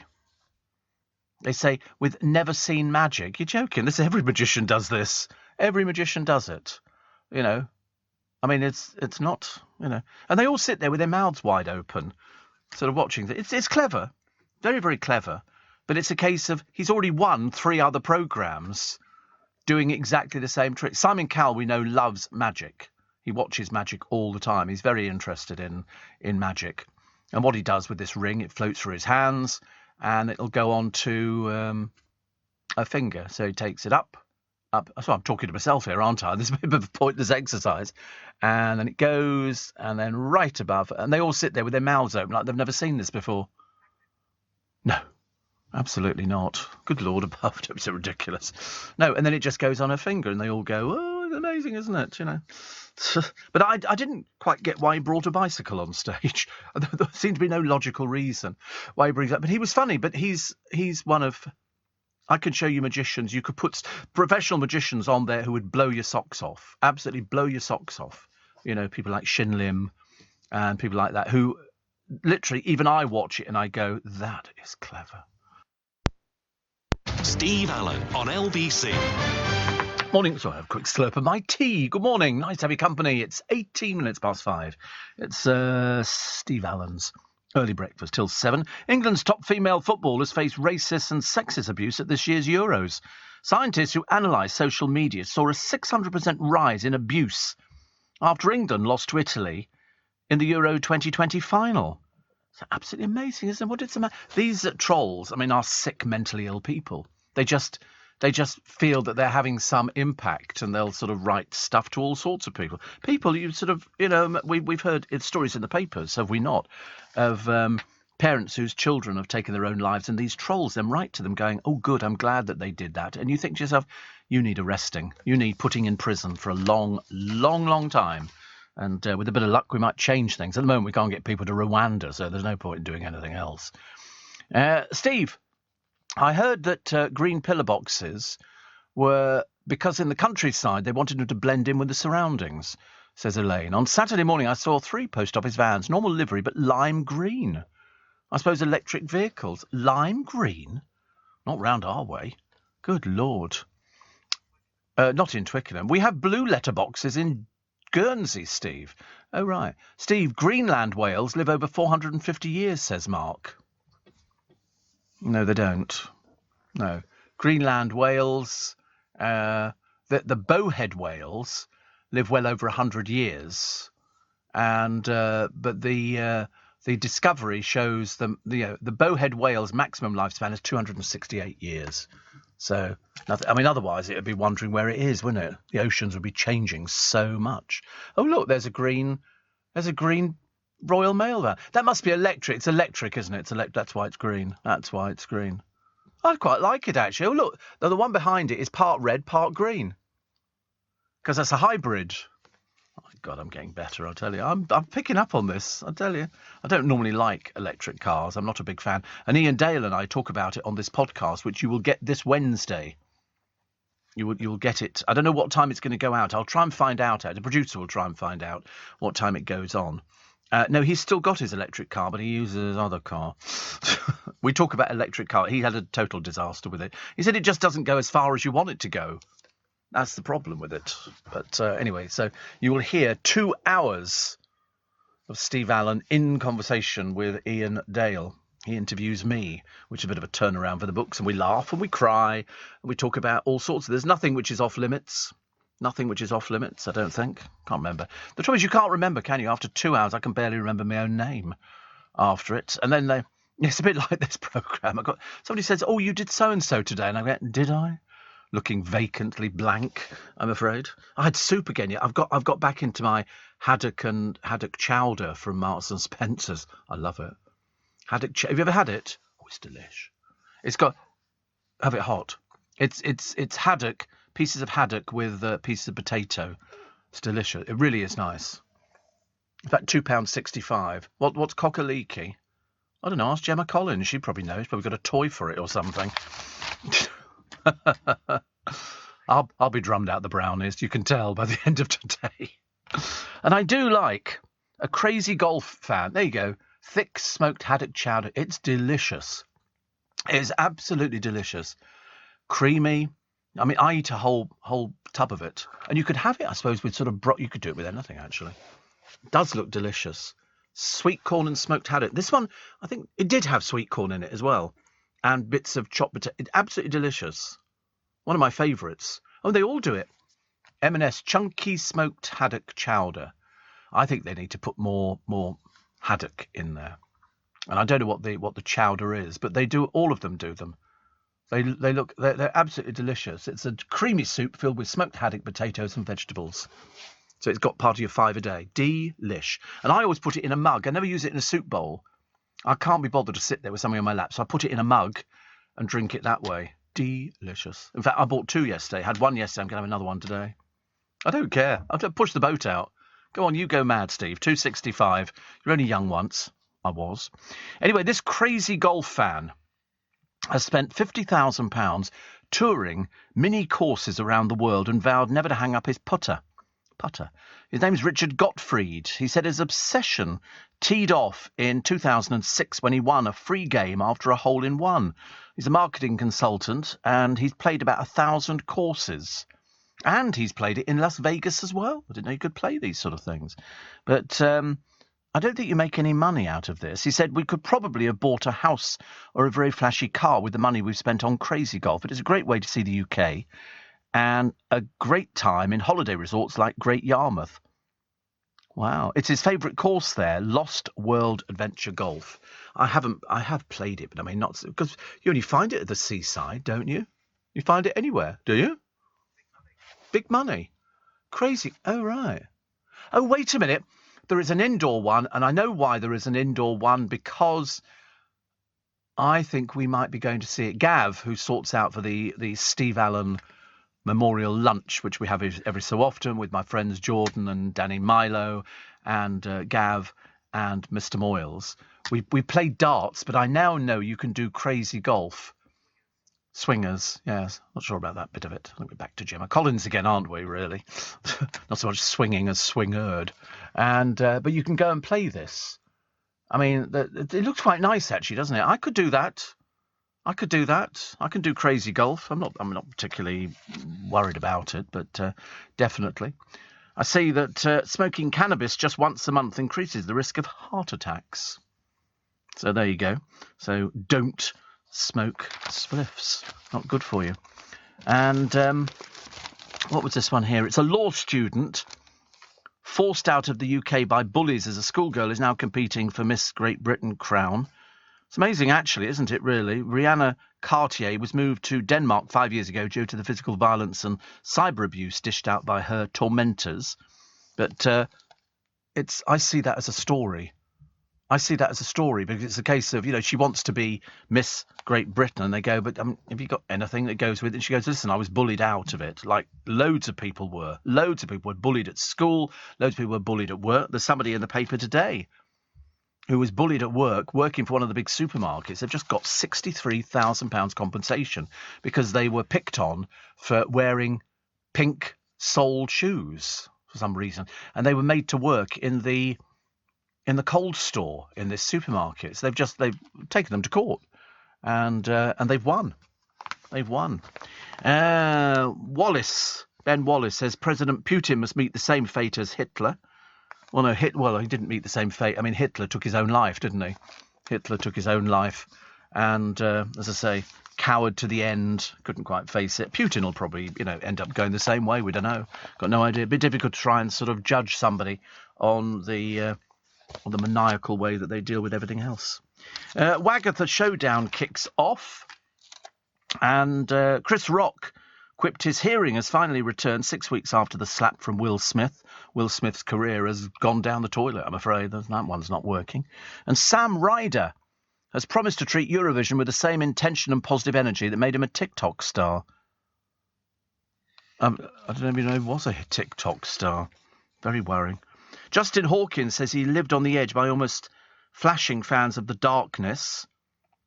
He said he used to wear skin-tight catsuits. I can't remember who Justin Hawkins. I don't know who he is. The Darkness singer. That's it. I don't know anything about him. And apparently, cancelled Matt Letitia has resorted to flogging £32 pop video messages to fans after his work dried up. I thought he was in the paper the other week. I thought, is he not a footballer? He was a footballer. He was, but he doesn't do that now. So he's just been axed from a string of events in his club ambassador's job at Southampton over his controversial views on the Ukraine war, which he suggested could have been faked. Now he's offering video messages to supporters on the Cameo platform to make ends meet. We won't be meeting many ends at 32 quid a pop, will you, really? Don't think so. Dominic Raab accuses Keir Starmer of double standards over his Beergate curry. I mean, it just goes from bad to worse, doesn't it? And inmates at an open prison are taking Viagra while out on licence. First time I'd ever seen that on sale in my local chemist, actually. They had boxes of Viagra, and I remember looking at it thinking, oh, Viagra. Wouldn't you feel embarrassed going in there and buying Viagra off somebody, wouldn't you? That's why people buy it, I think, mail order or something like that. I don't think people actually want to go. It's like, sort of young men going into, the chemist and sort of going, I'd like some conkers. Do you have any conkers? And here, and I'll take some toothpaste, Colgate. Do you have any Colgate? They walk out there because the girl behind the counter is about 12 years old. You can't beat Steve. M&S tomato and basil soup. No. Sorry, it's haddock chowder. I wouldn't. Tomato and basil. What a boring soup. What a dull soup. I mean, that's really for unadventurous people. Apparently, chowder, Steve, comes from the French word for a pot, says Patrick. Oh, right. And, yeah. So, I do either hearty or creamy. It doesn't really bother me. I like a cream of chicken soup. But I mean, the pieces of chicken in it are like, they're about 1/8 of an inch across. They're pea-sized. They're even smaller than pea-size. And but no, the haddock chowder is really delicious. The actual sauce it's in is delicious. Very, very nice indeed. So I'll have it again today. What I should really do is have it with a piece of bread, folded over, buttered, and then just dunked in it. I know, makes me very common, I'm afraid, but that's the way I like my soup. Rebecca Vardy and Colleen Rooney could both end up winners in the Wagatha Christie court showing. Former England ace Wayne's wife reportedly signed a deal to make a documentary for Netflix. Oh, God, honestly. Meanwhile, the wife of Leicester City striker Jamie is understood to be in negotiations with Piers Morgan for an interview on his new Talk TV chat show. I wouldn't bother, dear. There's no audience. Why are you doing that? I mean, I find that absolutely unbelievable. But there again, they're so into themselves, aren't they? You know, it's really a little bit embarrassing. As if Rebecca Vardy's got anything to say to the world. I think not. It's a case of, I want to be famous. And also, Piers Morgan, did you see the thing that Peter Andre wrote in his column in OK? Oh, yeah, Piers Morgan's bounced back as I said he would. And I'm thinking, I'm sorry, have you seen the audience figures? He says, hello, world. And I'm thinking, hello, Acacia Avenue. That's about as much as it goes now. Started with 260,000, down to 60,000 now. And some of the programmes don't even rate. You feel so sorry for them sitting there in the night, you know, with these guests that they dredge up from some old people's homes, you know, and they put them down as broadcasters. So you check them out and discover they're not really broadcasters at all. They're just sort of friends of the presenter, which means it's very bad. Here in the UK, we sell amazing products and services the whole world wants. At the Black Farmer in Devon, our produce is enjoyed on both sides of the Atlantic. We're McKinnon and Saunders from Manchester, and our puppets are watched on 6 continents. So whether you're new to exporting or experienced, explore global growth for your business with free support from the UK government. Access information, training, events and expert advice to help you find new customers overseas. Visit great.gov.uk to get started. It's Monday morning. It's traditionally the day where, actually, it's great if you're on holiday or you've got a few days off because the weather's going to be quite nice. Bit chilly in the mornings, but then it sort of gets, you know, quite nice. So you can take that, and it's going to be even hotter than some of the places abroad, which is great. But if you are flying abroad, let's hope your flight is not cancelled. EasyJet are taking out they're only taking out 6 seats from some of their planes, so they don't have to have as many staff, because I believe it's 50 seats for 6 trolley dollies. I think that's what it is. So they'll cut down on how many people are actually on the plane, but only by a few, not exactly by a load of different people. And British Airways still struggling, which prompts me to ask that question yet again. If the government are so convinced that we're going to be sending people to Rwanda, I don't believe it's ever going to happen. I really don't, because they can only take in a few people, and 7,000 people arrive. What are they going to do? Hold them in chains and manacles and have them walking, you know, with one hand on the shoulder in front to get onto a plane? Who's staffing it? Well, you know, is this Rwanda Airways or something like that? Where are they getting all their staff from? Because half our planes are not flying because there's no staff. So I can't see how it's going to work for that one. And also, they're being told, you know, tell them you're gay, and then you won't go to Rwanda. So you'll be, which kind of, it just defeats the just tell them you're gay anyway. Doesn't seem to make any difference. Steve, I saw a birthday card the other day. Doctor, I'm having trouble with my hearing. What are the symptoms? They're an American cartoon family. OK, thank you. Jacob says, went to see Barry Humphrey's show, Man Behind the Mask, last night in Bromley Theatre. Very good. Have you ever interviewed him? Yes. He has my phone number. People constantly ring me up, Jacob. It's very embarrassing, you know. But Barry, what do you want? I'm busy. I'm doing a show. You know, you have to tell these people. It reminded me of a very good joke about Frank Sinatra, but I can't repeat it on the programme. It's got rude bits on. So all the people turned up at BAFTA, and the dresses were good, and some dresses weren't very good. Helen George, simple yet elegant. Mo Gilligan, simple yet elegant. Katie Piper, dazzling in pink.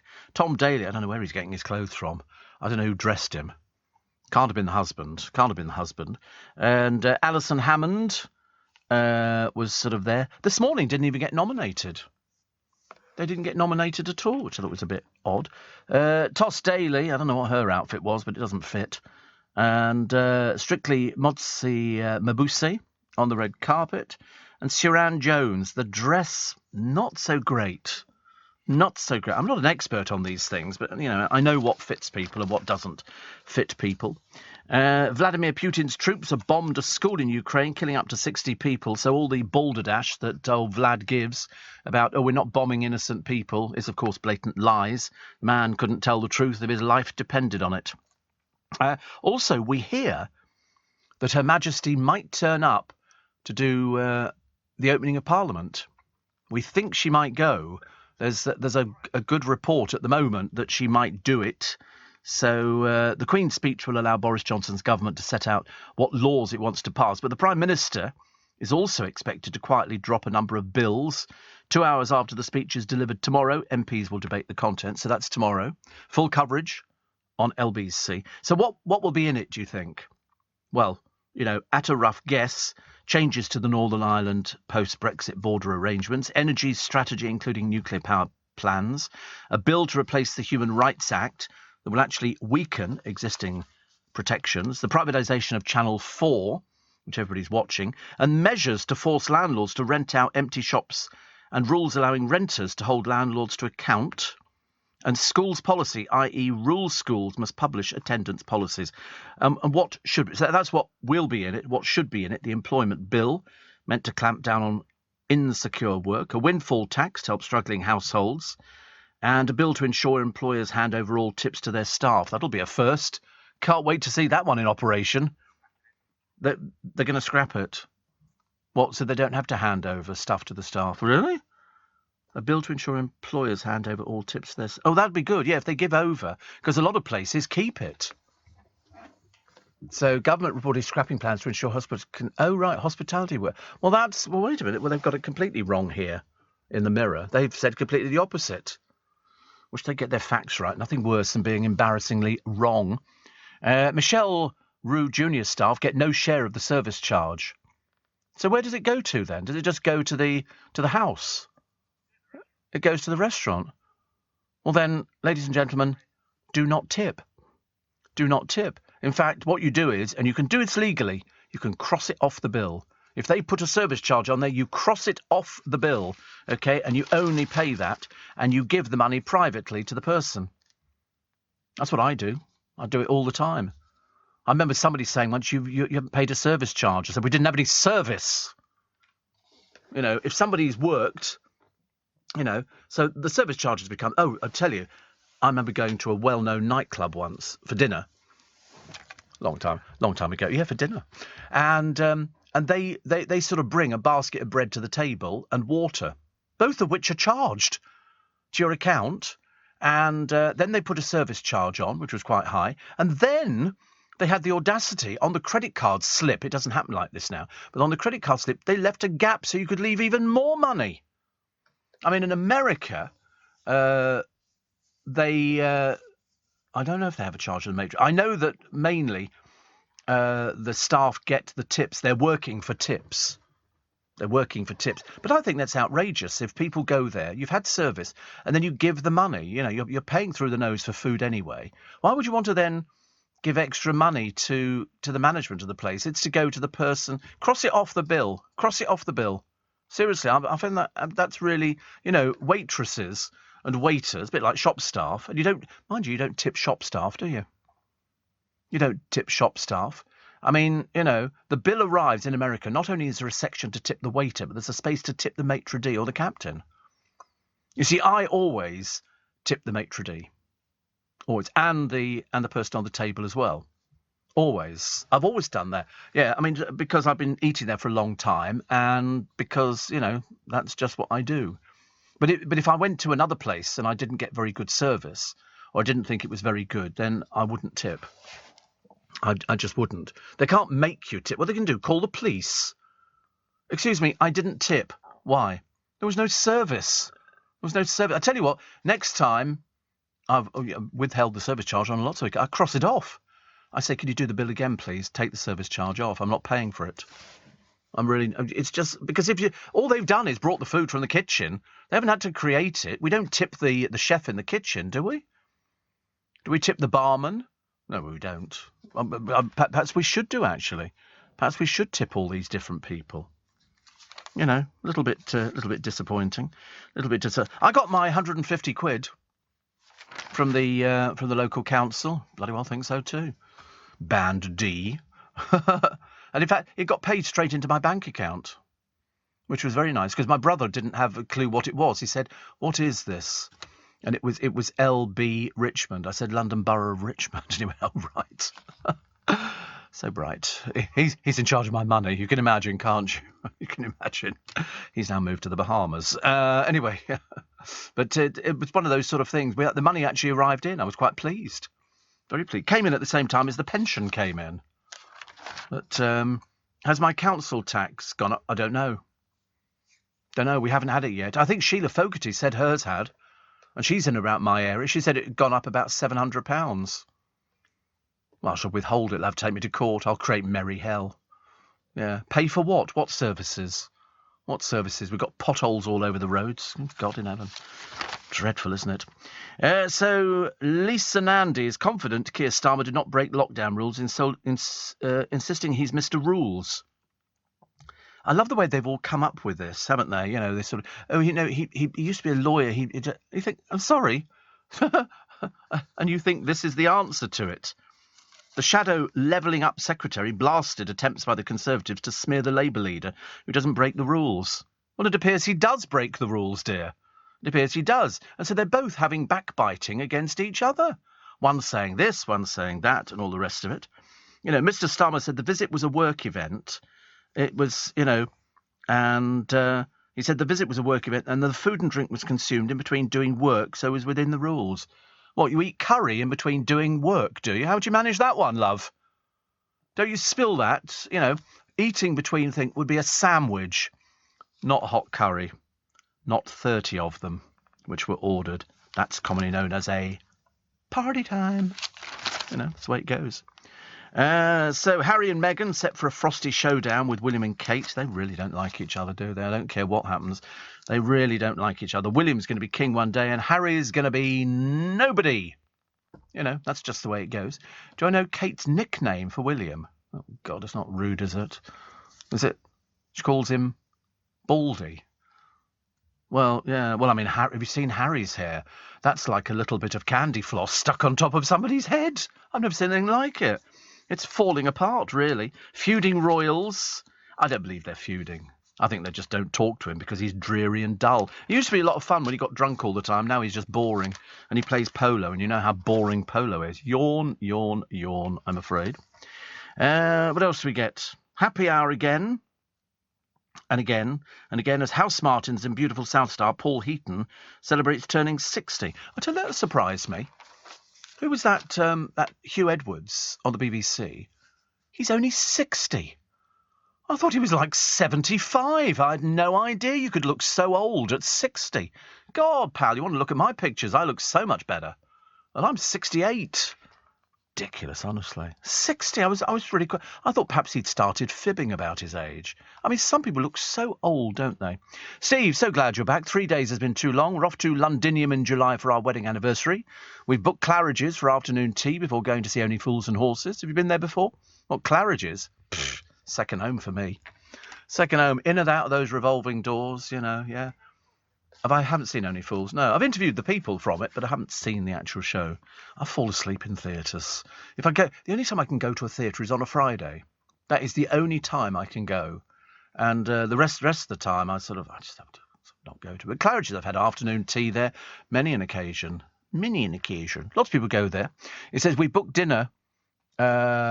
Wait a minute, we're going to the Only Fools. Have we been before? Was it any good? We booked dinner there too, but hubby's going to regret it. I've now got to buy, says Britt, 3 new outfits. That'll teach you. 3 new outfits. I'm like that. I sometimes go out there and think, yeah, to hell with it. I'm going to buy another shirt today.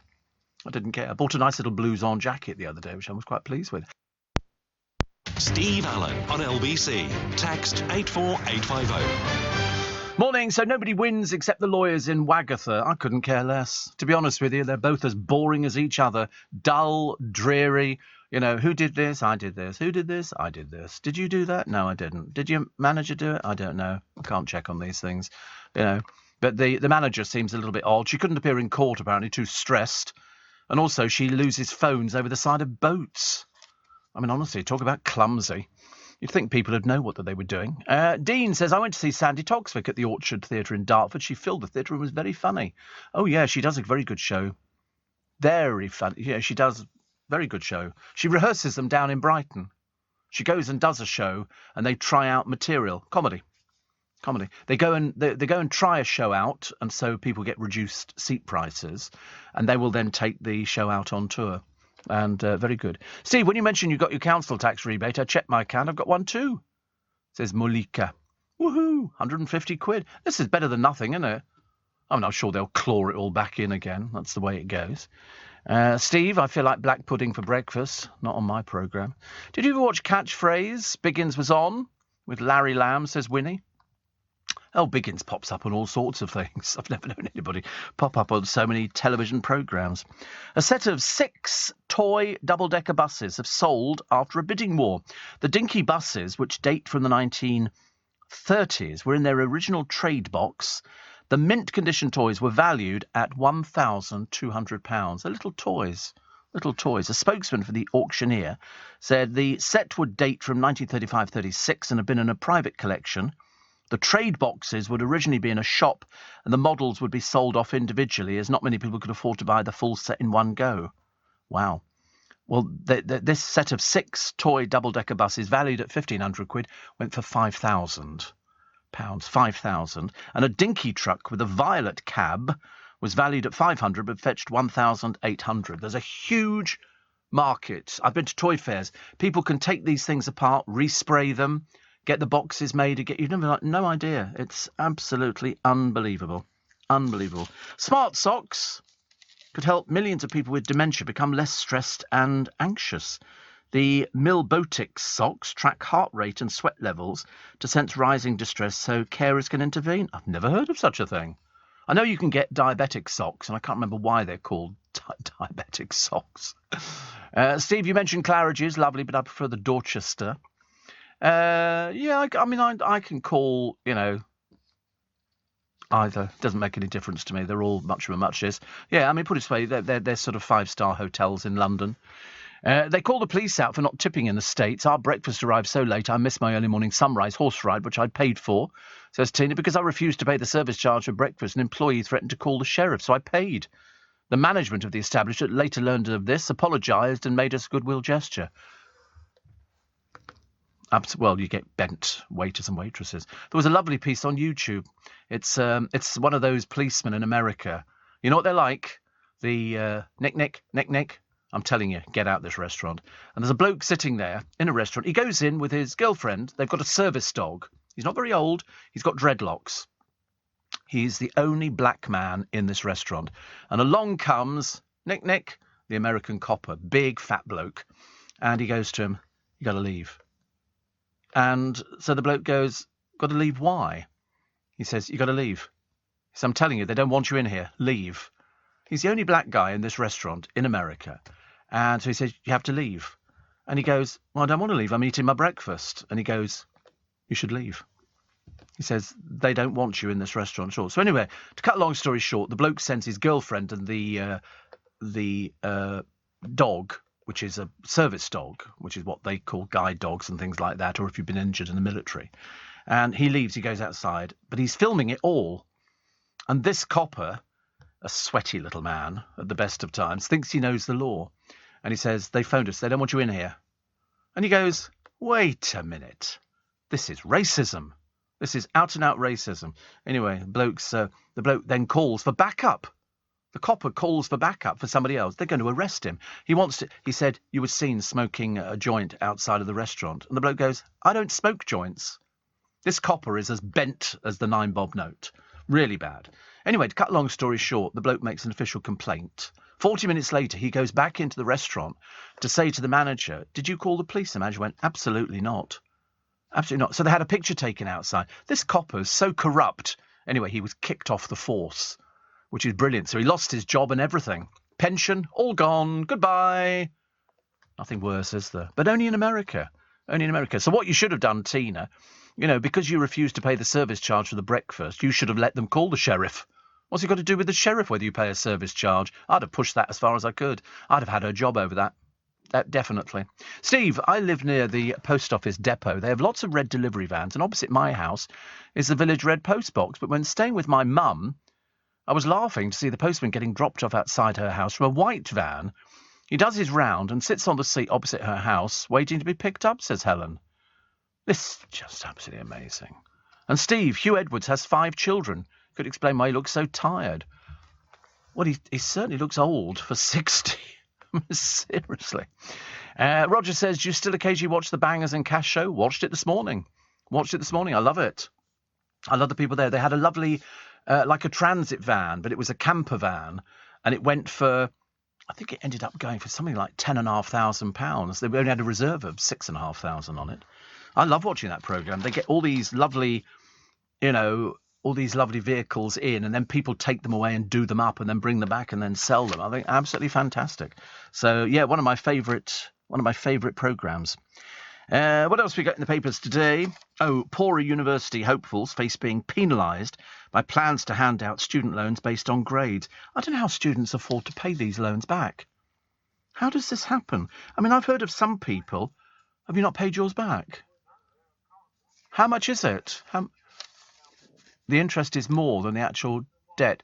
How much is your debt then? How many thousands? Probably be about £30,000. Are you serious? Good God in heaven! And that's for college fees. Is that university fees? 30,000. I'm not surprised you can't afford to pay it back. Not at all surprised. So what do? Do they then suspend it, or what else can they do? They can't do anything else. Yeah. You've got to wait 25 years before they wipe it.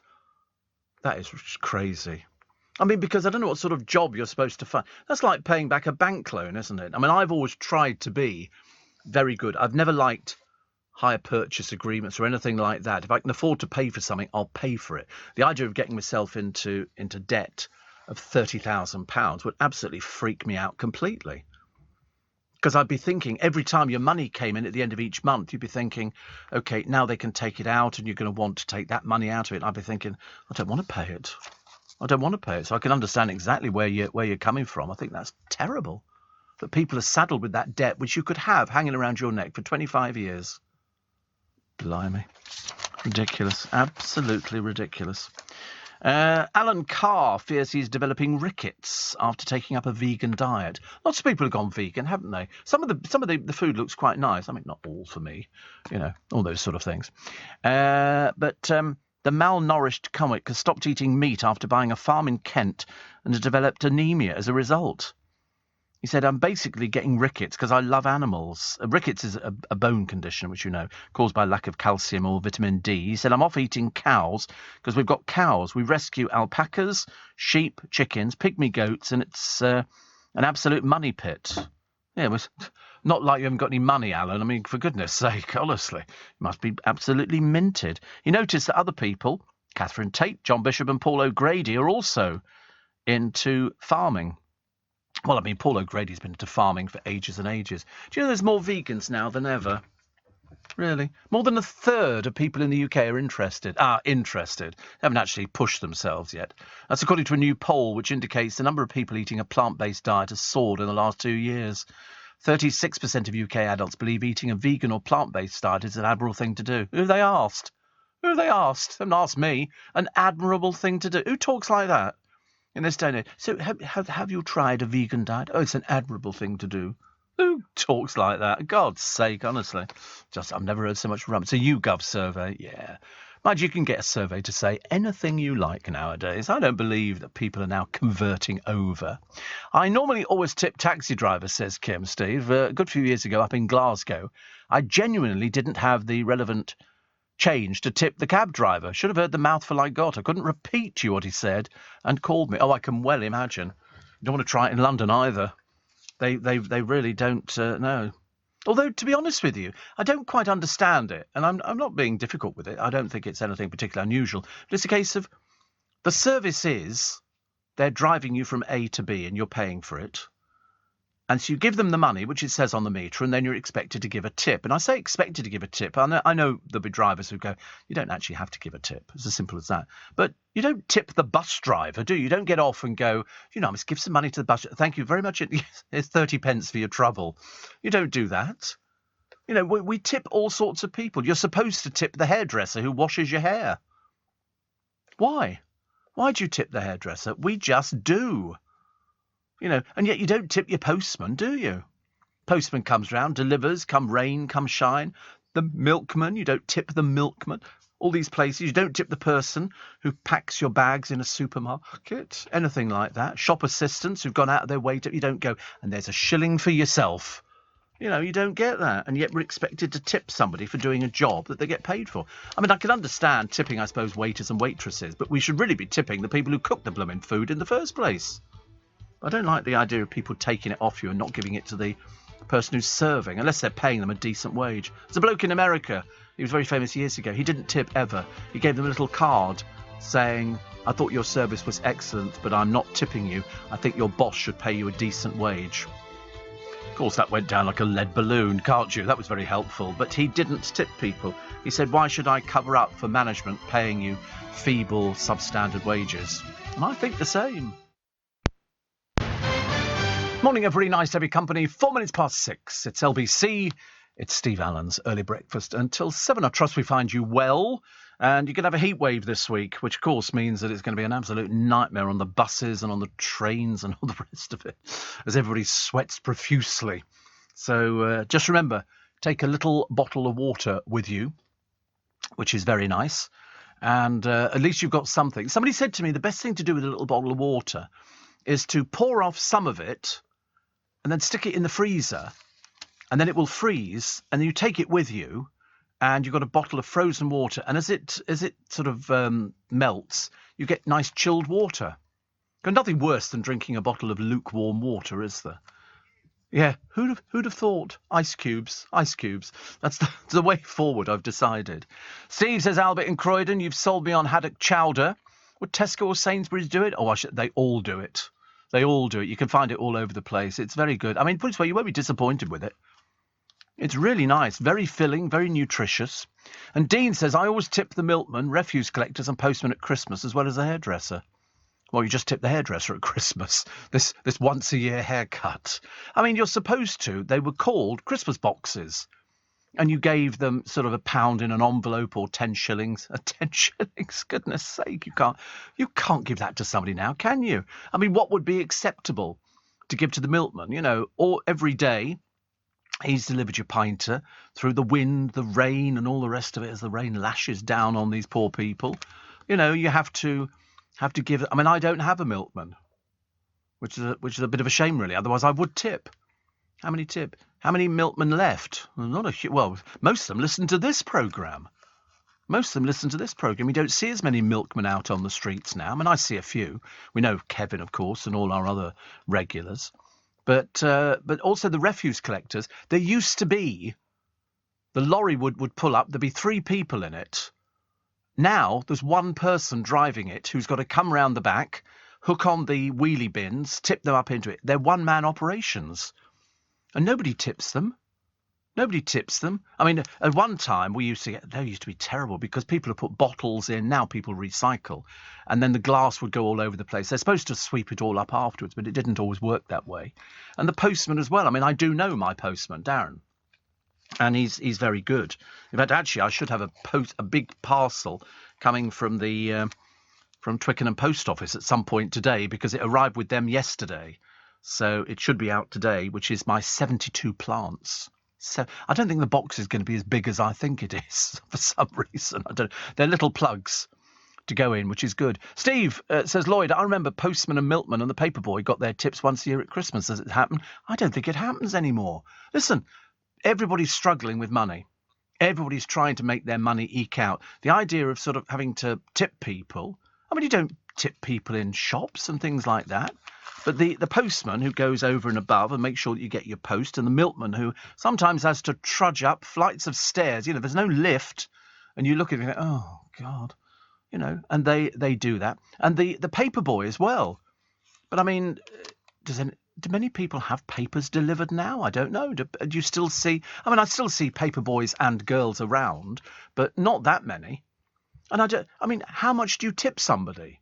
This is the big problem, isn't it? We've had this problem before on the programme where we've tried to work out. So what would be acceptable?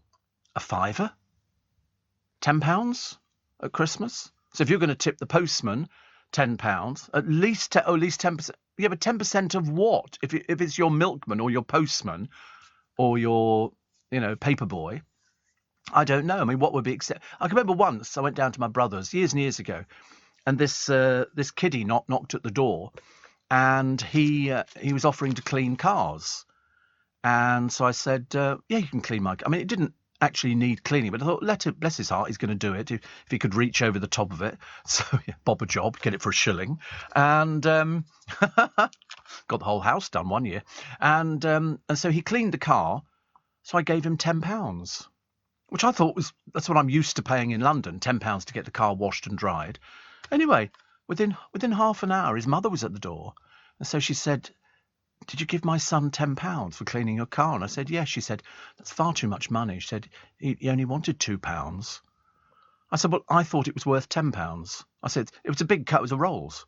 I said, no, you're very lucky you can sit in it. Anyway, so I sort of said, no, I said I wanted him to come back, for £10. I said, I thought it was worth £10. I said, it doesn't bother me. So she went, well, as long as you're happy with that. I said, absolutely. Believe you me, I'd have wrestled it out of his hands if I hadn't thought it was worth it. And he did it really well. So I thought it was worth it. I paid that over here. For one lad to do it, I thought it was well worth the money. Well worth it. Steve, somebody was talking about, diabetes. Here we go. I was diagnosed type 2 about 8 weeks ago. What a nightmare. It's so confusing as to what I can eat or can't eat. The diabetic nurse suggested to simplify it, to try the Iceland Slimming World range. I didn't love them. With regard to soup, the pea and ham is yummy, says Judah. I didn't think it was so... I got diagnosed before Christmas years ago. And all I remember saying is, what can I eat? She said, you can eat whatever you want. Just watch, in moderation. Think about, if you're buying processed food, think less than 10% fat. And so... there's not been any hard things to give up. I mean, I stopped smoking, which I thought was sort of a bit necessary. But I didn't think. I mean, I don't eat a lot of fried food, even though I could probably do that. But I mean, so I don't eat fried food. I haven't had. Occasionally, if we go out, if we're going out as a family or whatever, I'll have fish and chips, and that's the only time I wouldn't have it normally. Occasionally, I walk past the fish and chip shop and think, perhaps I'll just get a portion of chips and a sausage in batter. You feel a bit guilty about the whole thing. I don't have... the thing I've cut out completely is any juices, orange juice, smoothies, bananas, juice. A lot of fruit I've cut out, which is not particularly good for me.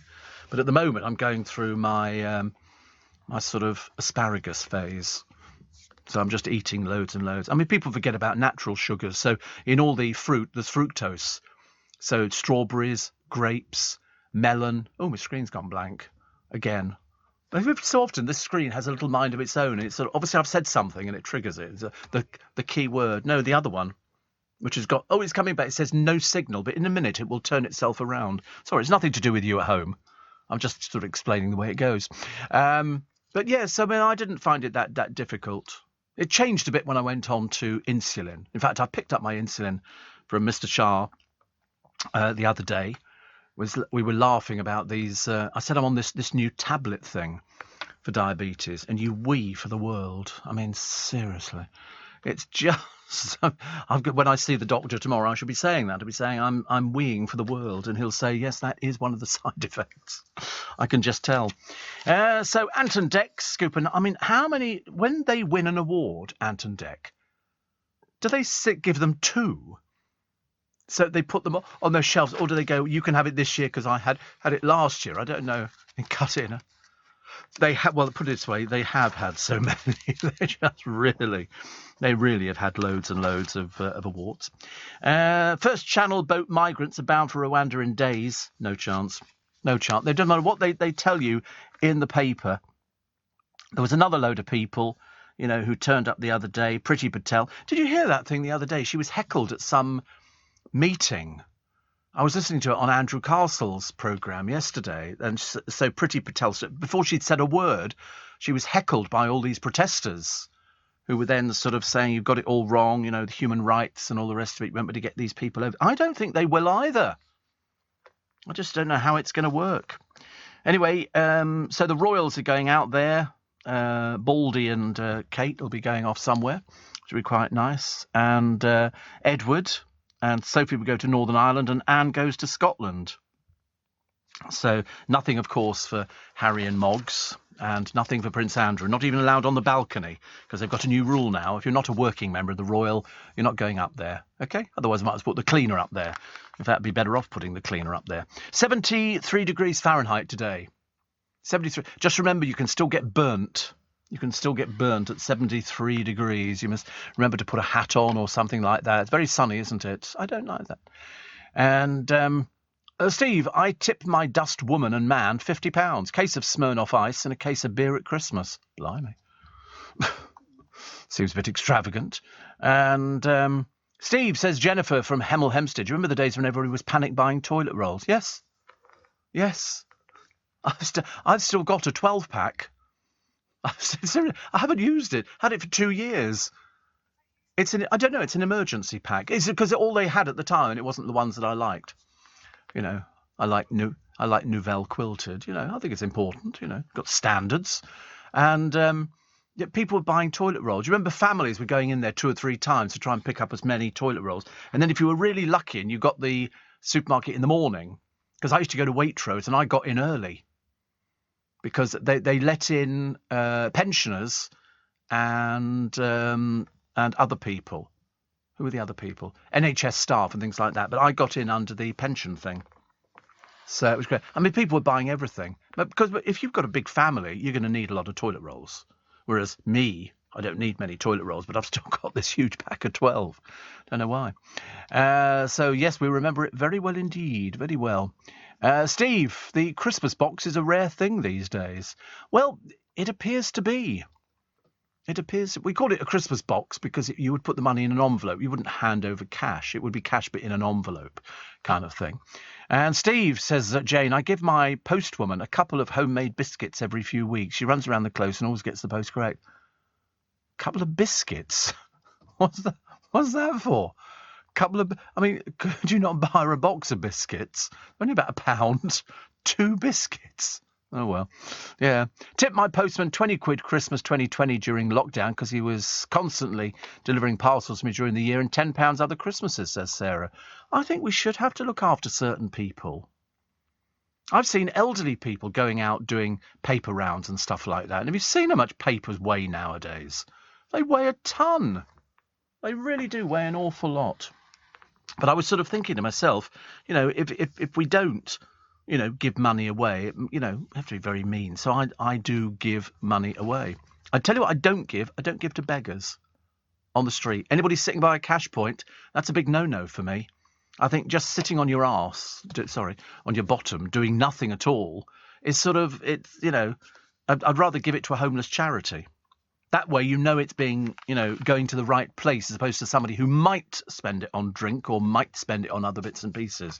So I never give to people sitting by a cash point, especially when they look capable of standing up and doing something. Are you receiving tax credits? If so, this message is for you. Tax credits are coming to an end, and most people will be asked to apply for universal credit instead. The Department for Work and Pensions is writing to tax credit claimants. You won't be moved automatically, so look out for your letter explaining what you'll need to do and by when. And there's also lots of support to help you make the move. Get ready for your universal credit switchover. Search Understanding Universal Credit today. Eligibility criteria apply. Leading Britain's conversation. LBC with Steve Allen. Morning, everybody. 6:20 is the time. Actually, nice to notice that the Lady magazine have got their Platinum Jubilee Celebration edition with a picture of the Queen on the front. A really good picture, actually. Really nice picture. And inside, they've got, literally, it follows her history all the way through. Because you know that the Queen is narrating her own documentary, I think, on the television. Yes, that she's going to be talking over. But this goes all the way through because, let's face it, I mean, she's seen most things in life. But it's such a nice picture on the front of the lady. So there you go. It's a souvenir edition. There's going to be so many of these souvenir editions out, and this one is. I think it's the first one I've had actually. Does she do her own makeup? I don't know if she does her own makeup. And does she have to have approval? Because every time you see her, she's wearing an outfit. I mean, the jewellery alone must be worth a king's ransom or a queen's ransom. But the Platinum Jubilee celebration. There you go, unseen footage of the Queen in a new BBC documentary. And it's narrated by her. Because I should imagine they must have done loads. I mean, 3 images never previously seen of Princess Elizabeth have been released, and the Queen has given unprecedented access to footage shot by her parents, Prince Philip, and others. And I mean, it looks fantastic, doesn't it? When you think what she's seen, there's Princess Margaret, there's their dad. When you if she'd realised she was still going to be alive at this age, I wonder whether or not she'd have done. You know, when people sort of say to you, would you, if you had your life all over again, would you have done things differently? And the answer is, I shouldn't imagine she would do anything differently at all. But it's not been a bad life. But the trouble is, it is a job at the end of the day, isn't it? It is a job at the end of the day. She always said that she would be in it until she died. She was never going to abdicate. She was never going to step down, I don't think. But we like the lady's front cover. Nice picture. Also, I did mention earlier on Wayne Dobson. Now, Wayne Dobson is a magician. And he stole the Royal Variety Show back in '89. He played Vegas. Oh, he's played Vegas so many times. He's in a wheelchair now, but he still does his magic. In fact, he narrates the magic, and a fabulous guy called Mike Sullivan does the magic for him. So it's like a two-handed thing, and they're taking the show out on the road. So it's an inspirational evening of magic and comedy. With Wayne, who's the honorary vice president of the Magic Circle, Mike Sullivan and Ringo Rabbit, plus guest. Ringo, you have to see Ringo Rabbit. It's a fantastic animatronic rabbit. It's very clever. And the voice, I can't tell you the voice is, but she's well known to this programme. But anyway, this is on Friday the 24th of June at Hazelmere Hall, which is Hazelmere in Surrey. And you will get magic and inspiration. He's done, all sorts of things. I think he did 3 series of the ITV show, A Kind of Magic. And so there's an awful lot to see in the Wayne Dobson, I can't even speak now, the Wayne Dobson show. So it's Friday, 24th of June, tickets £15. So returning to the stage after 20 years. So, well done to him. Hazelmere. Hey, what is the matter with? I can't even speak now. Hey, put the teeth in. I'm breaking them in for our dog. Hazelmere Hall, Bridge Road, Hazelmere in Surrey. Okay. And the box office is 01428 642 161. And that's for the 24th of June. Very nice indeed. Lots of tributes in the paper today to Dennis Waterman. Lots of people. He only died yesterday afternoon, and already they've got the pictures of him. I didn't realise, actually, that loads of people used to take the mickey out of Minder and stuff like that. I don't know why. David Walliams, I believe, and Matt Lucas used to take the mickey out of it. And, of course, Dennis played the lead role in William. Remember Just William? Back in 1962. I think he also did a lot with the Children's Film Foundation. And his last film role was in the comedy Never Too Late in 2020, which was filmed in Australia. And lots of people were there, sort of, including Matt Lucas, who said he tweeted that he grew up watching Dennis Waterman's performance in The Sweeney and Minder. And one of the biggest TV names in the 1970s. I mean, him and George Cole were just this inseparable duo. I mean, I think at its peak, Minder was one of the most popular programmes. Even the repeats got over 10 million viewers. Highest rated episode, speak properly, was the 1984 Secondhand Pose. 16.4 million viewers. That literally took you from being nobody on the street to everybody knowing you on the street. It was as simple as that. I mean, nowadays, as I say, even EastEnders is dragging its weary carcass into oblivion with less than 3 million people. It's a bit like, they should perhaps put it out of its misery. Steve. Anthony from Windsor says, just finished work and you persuaded me that I want smoked salmon chowder. No, it's smoked haddock chowder. Tesco's £2.40. And a warm, fresh baguette as well. How lovely. And Chris in Portsmouth says, I saw Wayne Dobson at the King's Theatre in Southsea. It was fantastic and so funny. Dealt with hecklers brilliantly. Yeah, I used to love all the put-down lines. I used to have a few, which was sit back in your chair, we'll plug it in, and which I thought was a fairly good one. Or failing that, why did they bother putting teeth in your mouth? Seats would have been better. Always very good, Always hecklers. The trouble is hecklers used to go out and heckle comedians because they thought they were funny. But the best heckle I ever heard from a member of the audience was to the act on stage. He said, you're just not funny. And that was the biggest put down I'd ever heard. There's a couple here won £1 million on the lottery, and they've got themselves 2 new grandchildren. Jeff and Davina Pritchard stepped in with their chequebook when daughter Claire was struggling to conceive, and so she's now mum to Lily 2 and 11-month-old Emrys. They're great. See, you can do a lot with your money. A lot with your money. Simply on the top of the world, a Sherpa has scaled Mount Everest for the 26th time, breaking his own record for the most climbs of the world's highest peak. Kami Rita, who's 52, reached the summit on Saturday, heading a group of 11 Nepalese guides who fixed ropes on the route. Wouldn't get me up there. Seriously, I'm frightened out of my life.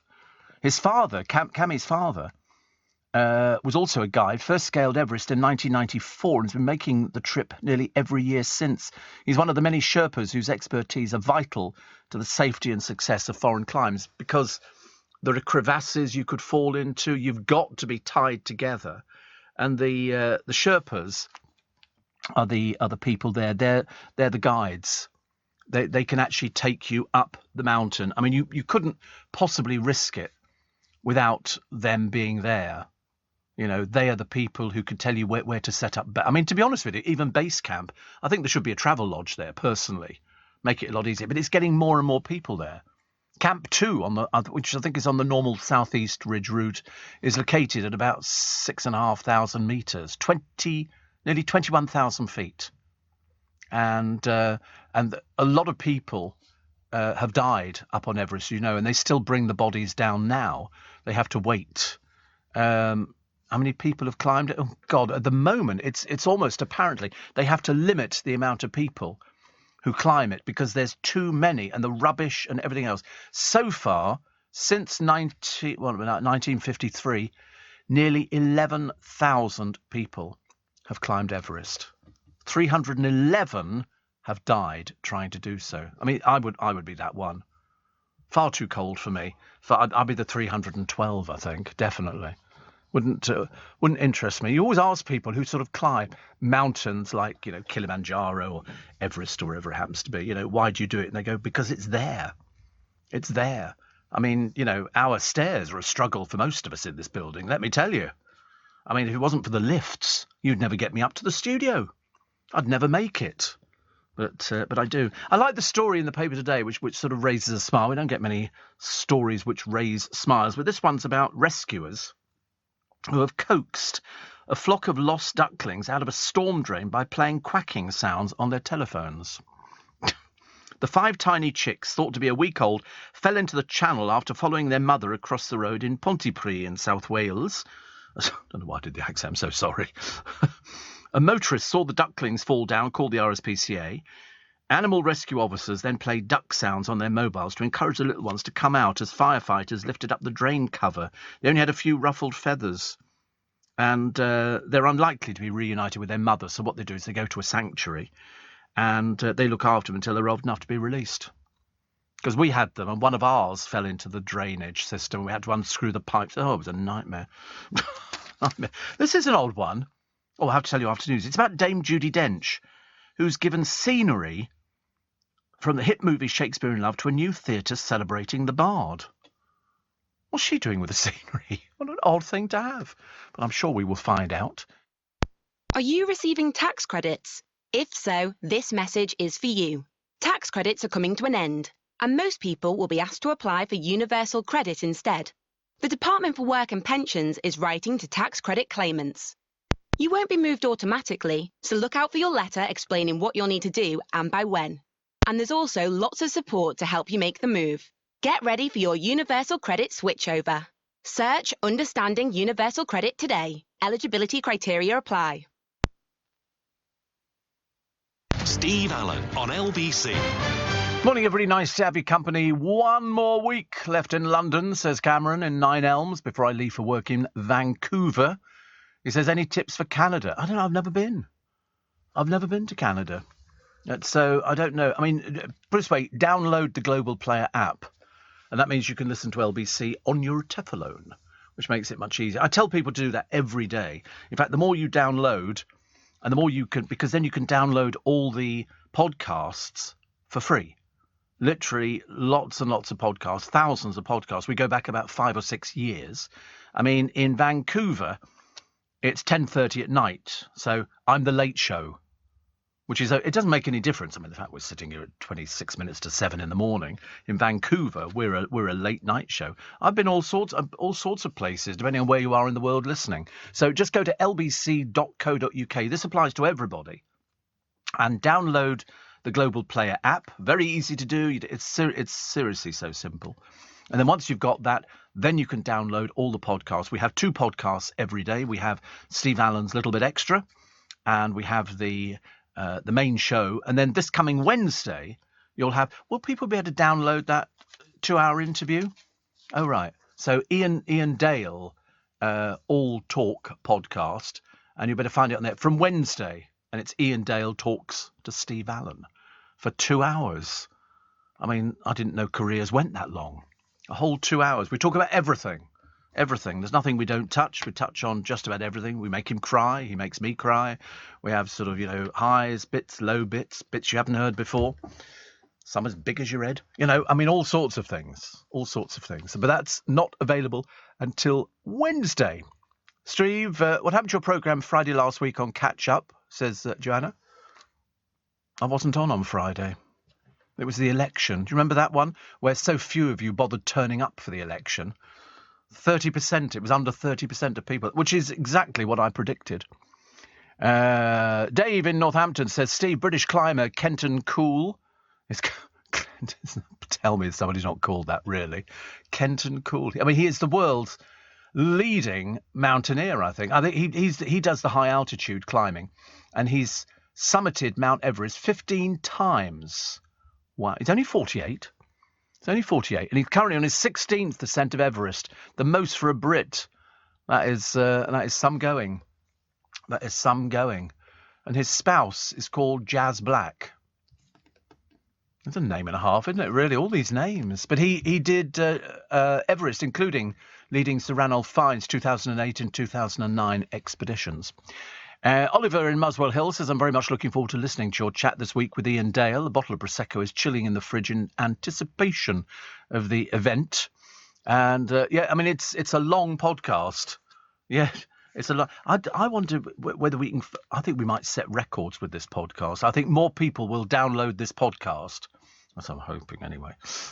It looks good for me, actually. It does if people download it. So just go to the LBC website, and you better do that I'll tell you when on Wednesday, because there's a certain time that you'll be able to download it. Brian in the Chiltern Hills. He doesn't actually live anywhere. He's just in the hills. And he says diabetic socks are very loose elastic around the ankles. They don't leave a sunken ridge. Helps blood supply to the feet. Yeah, it's one thing I don't have, actually, is blood supply to the feet. I've got nothing. Yeah, a sunken ridge. You get that with sort of some socks, don't you? Which, they leave that sort of little ridge around there. So Dame Judi Dench has given scenery from the hit movie Shakespeare in Love to a new theatre celebrating the Bard. She's 87, if you please, and she's kept the wooden reconstruction of the Globe Theatre to inspire future stage stars. It's been stored in shipping containers for 25 years, but will now form part of the bar, welcome desk and shop at the new Shakespeare North Playhouse in Prescott on Merseyside. I didn't even know they kept these things. Unbelievable. But apparently Shakespeare's comedy Midsummer Night's Dream is said to have had its premiere in Prescott at the Old Theatre, which later became a house in 1595. The new £38 million theatre, built on the site of a former car park, will open next month. The traditional 470-seat timber-framed Elizabethan-style interior is made from oak joined with wooden pegs. There's a 130-seat performance garden named after Sir Ken Dodd, thanks to a £700,000 donation for his widow, Anne. Blimey. Nobody kept that one quiet. That was very good. Very good. Ken Dodd would have been very pleased with something like that, I think. And an angling club has accused an airport of polluting the third longest river in the UK with de-icer that they use on planes. When we flew into Kittila years and years ago to go and see Father Christmas, because it's so cold there, because it's inside the Arctic Circle, they have to spray the planes with de-icer before they take off. So literally, you'll be sitting on the plane. You've got to go like that. No heating. Yeah, shut the door for goodness sake. Goodness sake, we're freezing our whatsits off in here. And anyway, then you look out the window and there's a bloke on like a cherry picker, and he sprays the entire plane with de-icer. If he didn't, we wouldn't take off. It's as simple as that. Steve says, Keith, you should mention how fast some Sherpas can get up Everest from base camp. I think the record is something like 11 hours. Base camp to summit. Keith, not sure how many days most people take, but it seems to remember it's like 40 days. Well, whatever it is, I wouldn't do it. Oh, so Ian Dale's podcast, I found out for you. Make a note. It's available from 1 a.m. on Wednesday. So you can wake up and then download it. How long does it take to download? Would it take, I don't know how long. 5 seconds? What, to download? Really? What, 2 hours in 5 seconds? Maybe, are you serious? 10 seconds? Between 5 and 10 seconds? It's so fast. I can't believe it. You can download it twice. You can have fun with it. Yeah, because it's 2 hours. And so you download, you just push a little button, click, and it will just go, zip, done. 2 hours. God, I hope you like it. I think it's quite good, actually. Mind you, I say that because it's me. Yes, we'll all be different judges on that one. Thank you very much indeed. 20 to 7. Dame Judy bought the set of the Shakespeare Theatre. I was an extra there, says Ray. Really? She bought the set. I was an extra. How lovely. To be an extra. To be an extra on something like that. Sounds absolutely amazing. I was going to try and celebrate some birthdays, actually, but I can't find the blooming things. I can't find birthdays anywhere today. There's got to be something. It's all plants at the moment. Everybody's going mad on plants. I've got a load arrive yesterday. Well, 9. Which is they're in the earth at the moment. You've got to take them out. It's a root. I bought roots. And then the other 72 should arrive today. Have I got any? I don't know. I might run out of pots. I might have to start doubling up and things like that. My pots are going to be the biggest you've ever seen. Seriously, it's going to be like people would be going in amazement. 72. Well, the plants would be little plugs which you put in, then I water. Always give them a bit of dose of Tomerite, something like that, which is very good. And then off we go, and then I shall be very happy, very happy. So here he is again, Jeremy Irons, caught for a second time driving with his dog Smudge on his lap. And I have to tell you, it's illegal. He was first seen in 2018 with his pet on a motorbike. He's now been spotted sharing the driver's seat of his Mini. Jeremy was dining at Mayfair restaurant Scott's with his wife Sinead Cusack. They left the mongrel in the car as they ate. The highway code states animals must be suitably restrained so they cannot distract you while you're driving. Breaching the code risks a fine of up to £5,000. Not very good. Not very good. Because I told you I saw this woman in Twickenham the other day. She was delivering her kiddie to school, who looked about 12, 13, and she's got the dog on her lap while she's driving. Highly dangerous. Highly dangerous. The smugglers boast on social media as they offer migrants a seat on a dinghy for 5,000 quid. Where do these migrants get 5,000 quid from? Most people in this country haven't got 100 quid in savings. And they've said, this is the smugglers, don't worry about Rwanda. Nobody will send you there.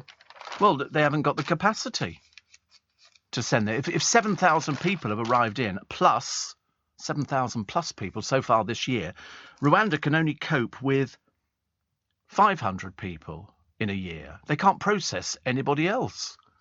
Seems a bit of a pointless exercise, doesn't it? And also the BBC setting aside £50 million into what people watch and how to reach diverse audiences. Honestly, this far down the line and they're still wasting money. It's amazing, isn't it, really? A jargon-riddled notice inviting firms to take on the work says up to 42 million could be spent on data collection and processing and brand tracking. A further 7 million could go to research, sampling harder to reach, niche and diverse audiences. The remainder spent on children's viewing.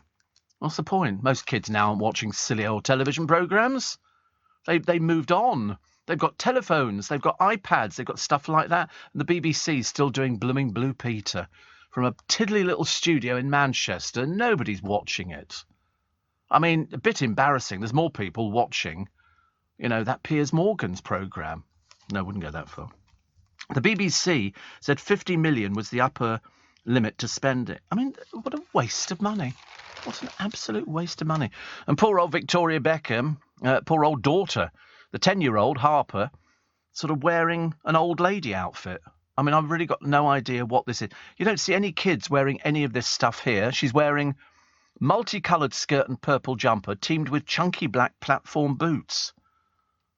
What kids are wearing this stuff these days? Obviously, if you shop in Victoria Beckham's shop, because apparently she's a well-heeled style guru. Yeah, right. Harper took a break from being a style icon at her father's birthday last weekend by wearing a pink Percy Pig onesie. Bet her mother was thrilled with that. I got one of those too. Comes in a slightly larger size, of course, not to make a big deal about it. The latest garden gripes, neighbours' hot tubs and fire pits. I quite like a fire pit. They're just it's like we could cut a dustbin in half, can't you? But I mean, who wants hot tubs? We don't want hot tubs. No, thank you. Well, apart from Corey, my ex-producer, his family got a hot tub. I think they sort of have the neighbours in or something. They have little parties or something. Open a bottle of Lambrusco and sit there in this sort of hot tub. It's all very bizarre, isn't it? LBC with Steve Allen. Morning, everybody. 10 to 7. No, it's not. It's 11 minutes to 7, but it doesn't make any difference. So there's a great piece in the Mail today by Richard Kay on the Marcoses, because Ferdinand Marcos looted billions when he ran the country. There was corruption running all the way through his regime. The wife, Imelda Marcos, was another shopaholic. When they actually left the Philippines, 300 crates were loaded into aircraft full of millions of dollars worth of valuables, cash, jewels, gold, arts. Nobody's ever been charged. They were so corrupt. More than 36 years after the family fled, and Ferdinand's dead, and Imelda is now 92. I think she actually tried to run for president. Twice she failed.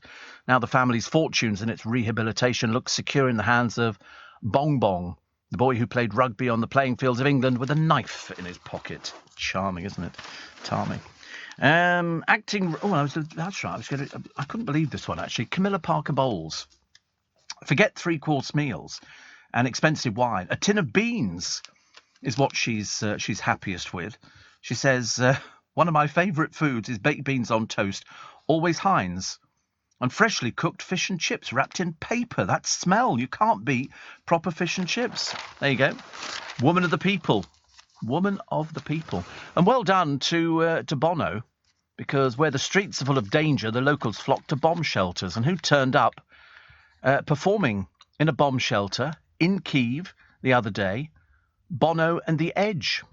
They said they were asked as a show of solidarity with the Ukrainian people, so they turned up with Zelensky, and they played and sang in a bomb shelter. Unbelievable. Unbelievable. And 2 in 5 people struggled to see an NHS dentist, with one county forced to stop taking on patients.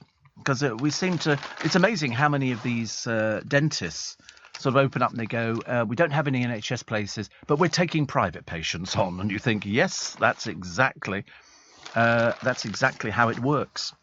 More on Camilla and her book club.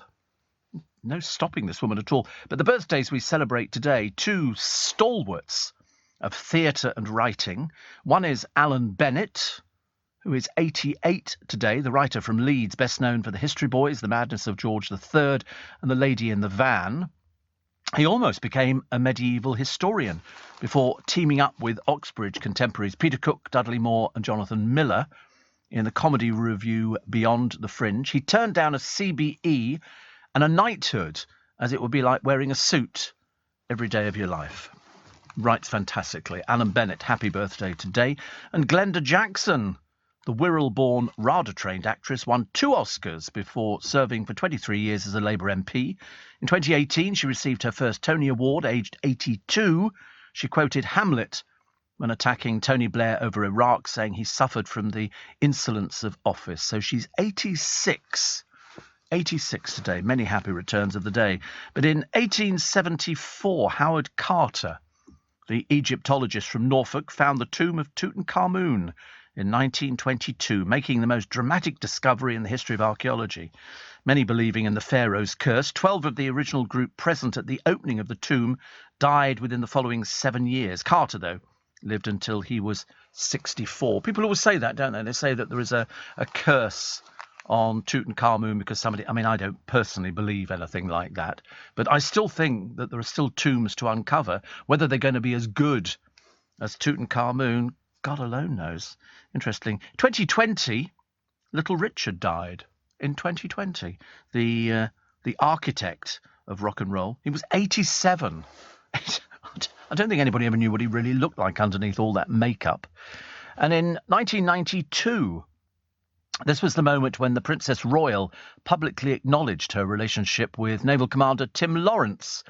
Watched by 700 guests at the Royal Caledonian Ball in London, they took the floor together for a series of dances, beginning with the Dashing White Sergeant.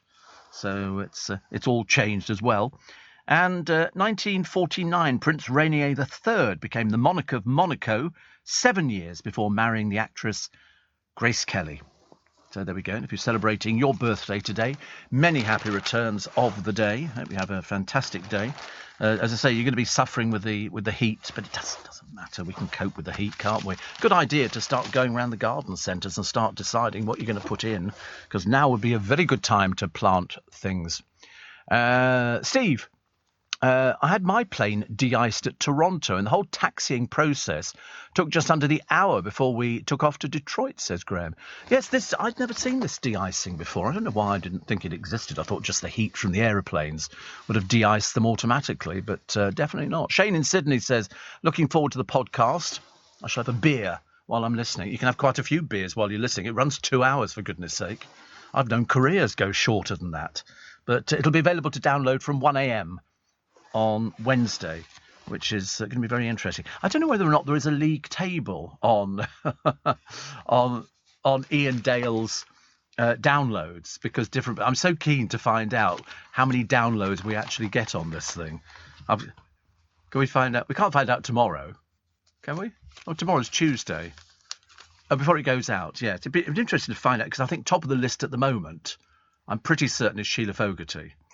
I seem to remember I'd seen something there, and they said that she was the.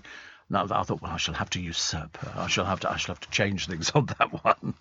I think so.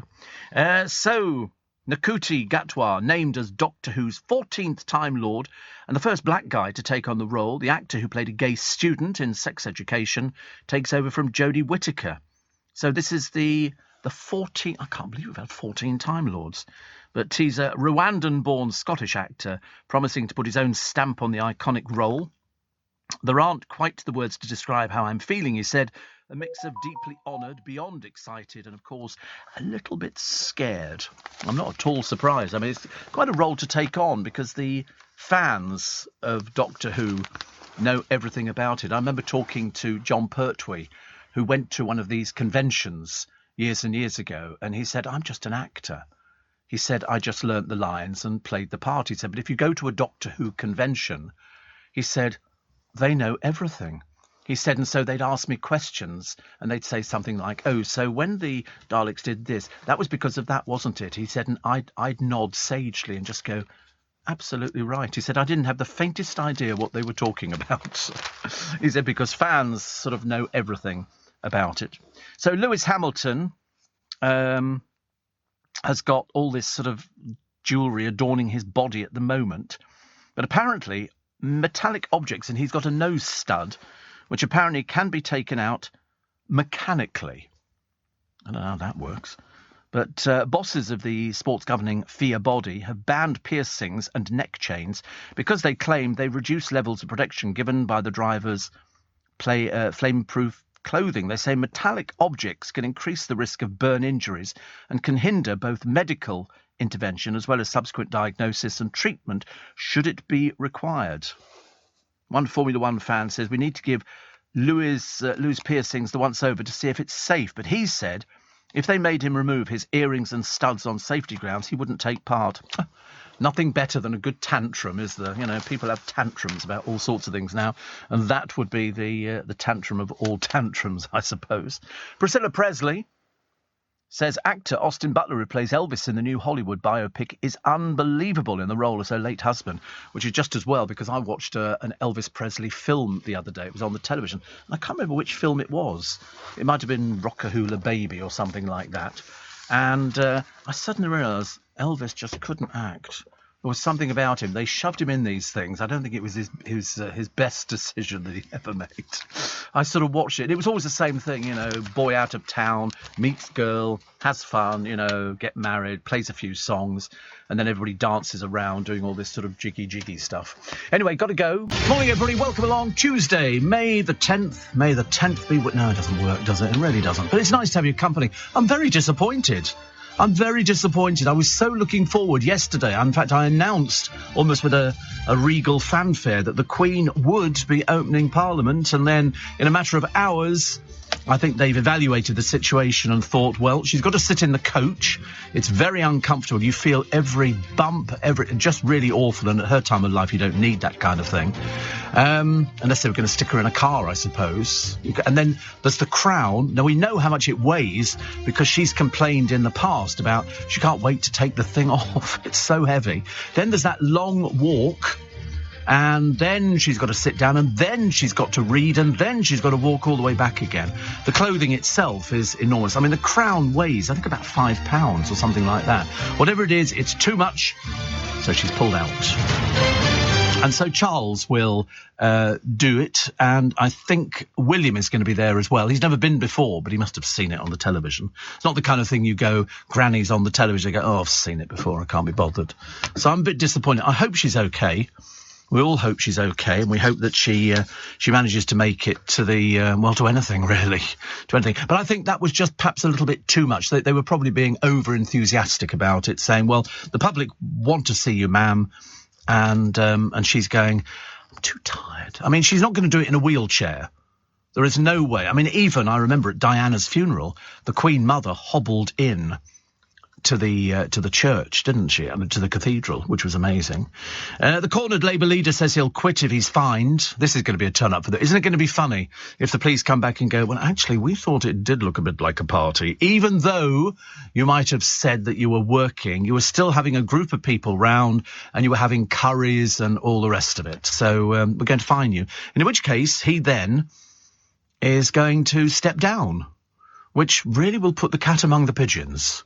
It really will. But I mean, I've seen no end of people. I watched Newsnight last night. I was listening to LBC, and people were trying to analyse it, saying, well, of course, he won't be forced to stand down. He won't be fined. And you think, well, I wouldn't be that confident. Not just at the moment. You never know how things can go.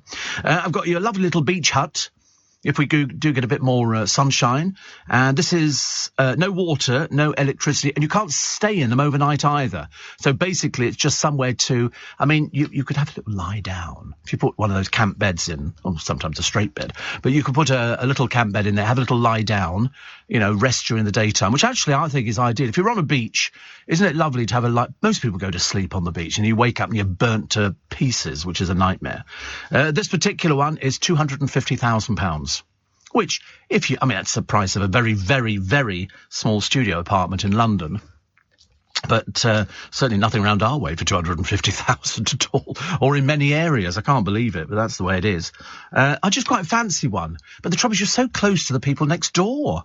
I mean, you can make tea and coffee, and I think there's that's right, there's no electricity, is there? So you can't have a fridge. Oh, well, actually, you can take down a little thing with some little gas cylinders. I've got a little burner. It's one burner, and you plug in like the sort of gas cylinders you fill lighters up with, and then you can make yourself a cup of tea. Do that, which is okay, isn't it? Then you can have a little lie down, but you can't do anything else. And it's very well painted, mind you. So bloody well should be. It's called Here's Hoping. It's in the town of Southwold. And very nice it is too. You can sit on the balcony and inside there's nothing in it. See, now wait a minute, they have got look, they've got a burner at the back, which means they must have a gas cylinder. You're not allowed to sleep in it overnight, but you could sleep in it during the daytime. I see no reason why you couldn't. And you're very, very close to the water. In fact, if we have sort of anything else going on, the water could come and meet you inside.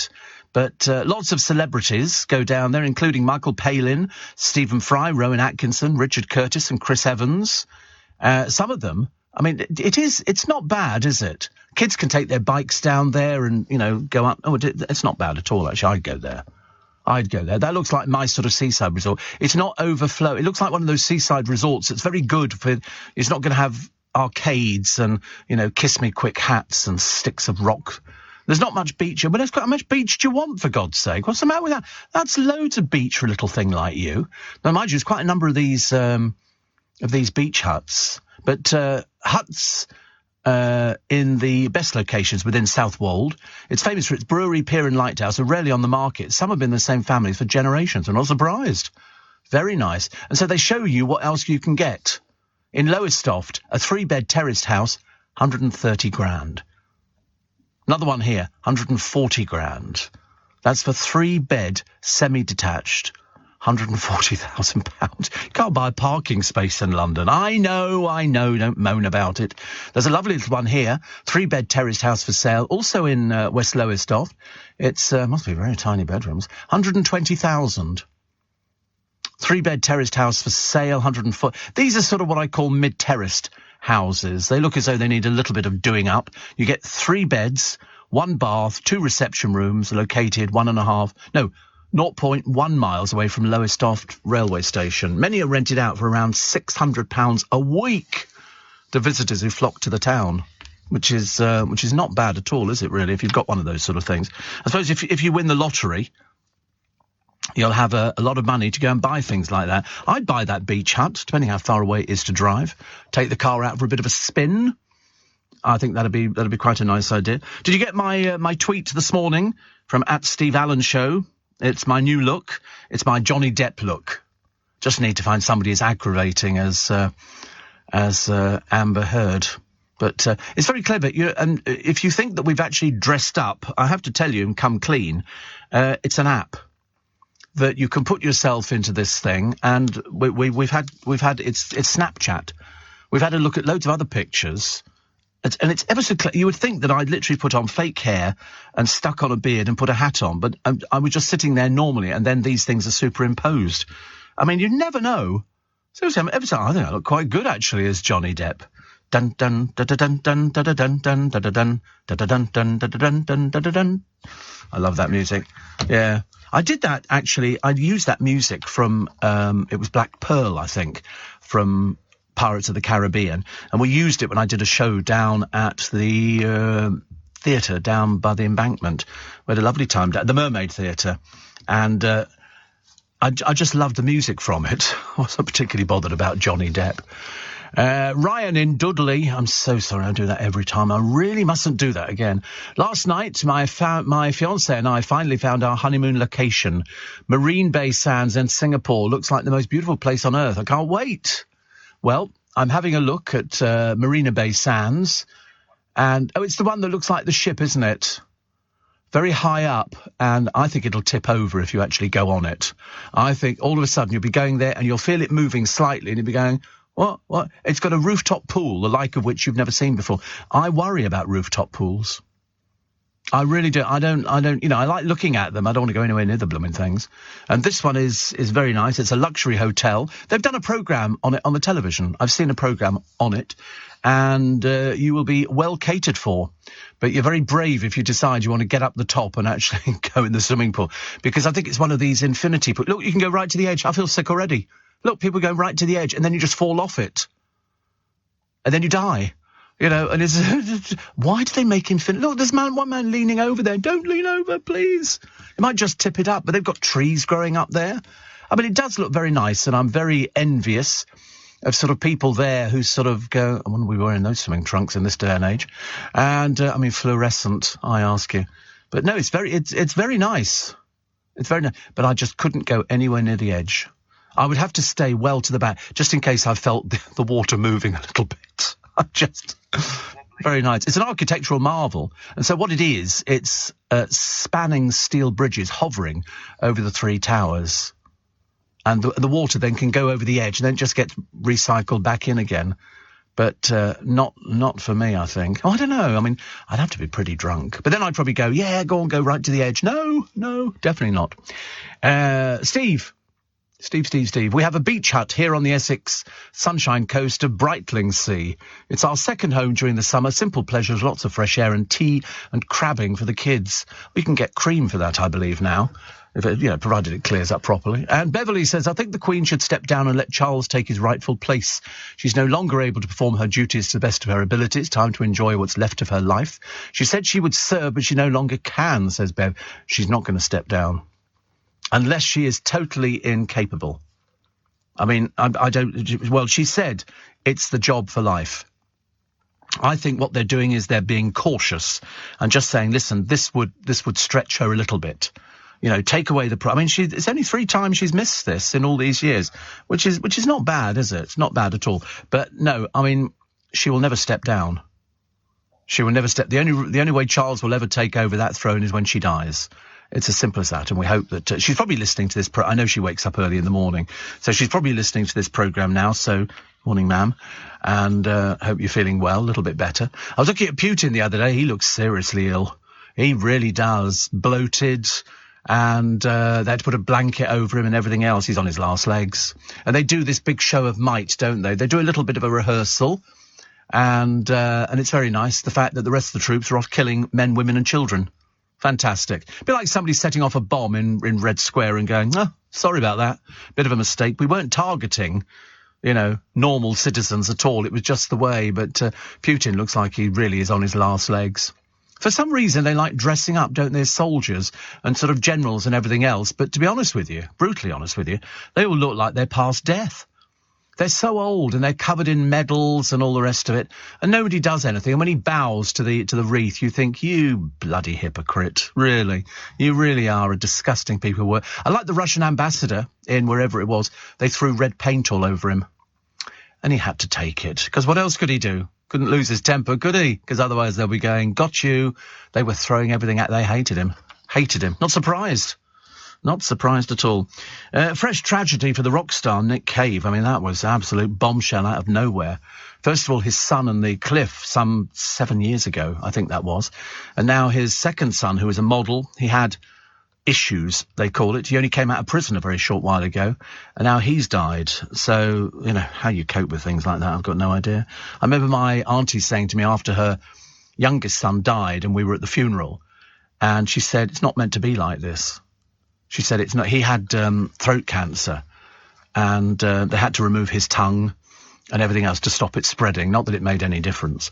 And he was bright, good-looking, very, very bright. Worked for one of the big oil companies years and years ago. They'd only just adopted a child. Him and his wife only just adopted a child, and the cancer spread. And so at the funeral, I remember his mum, my Auntie Ivy, who was my mother's sister, saying, they're supposed to bury us. We're not supposed to bury them. And it was, I hate funerals.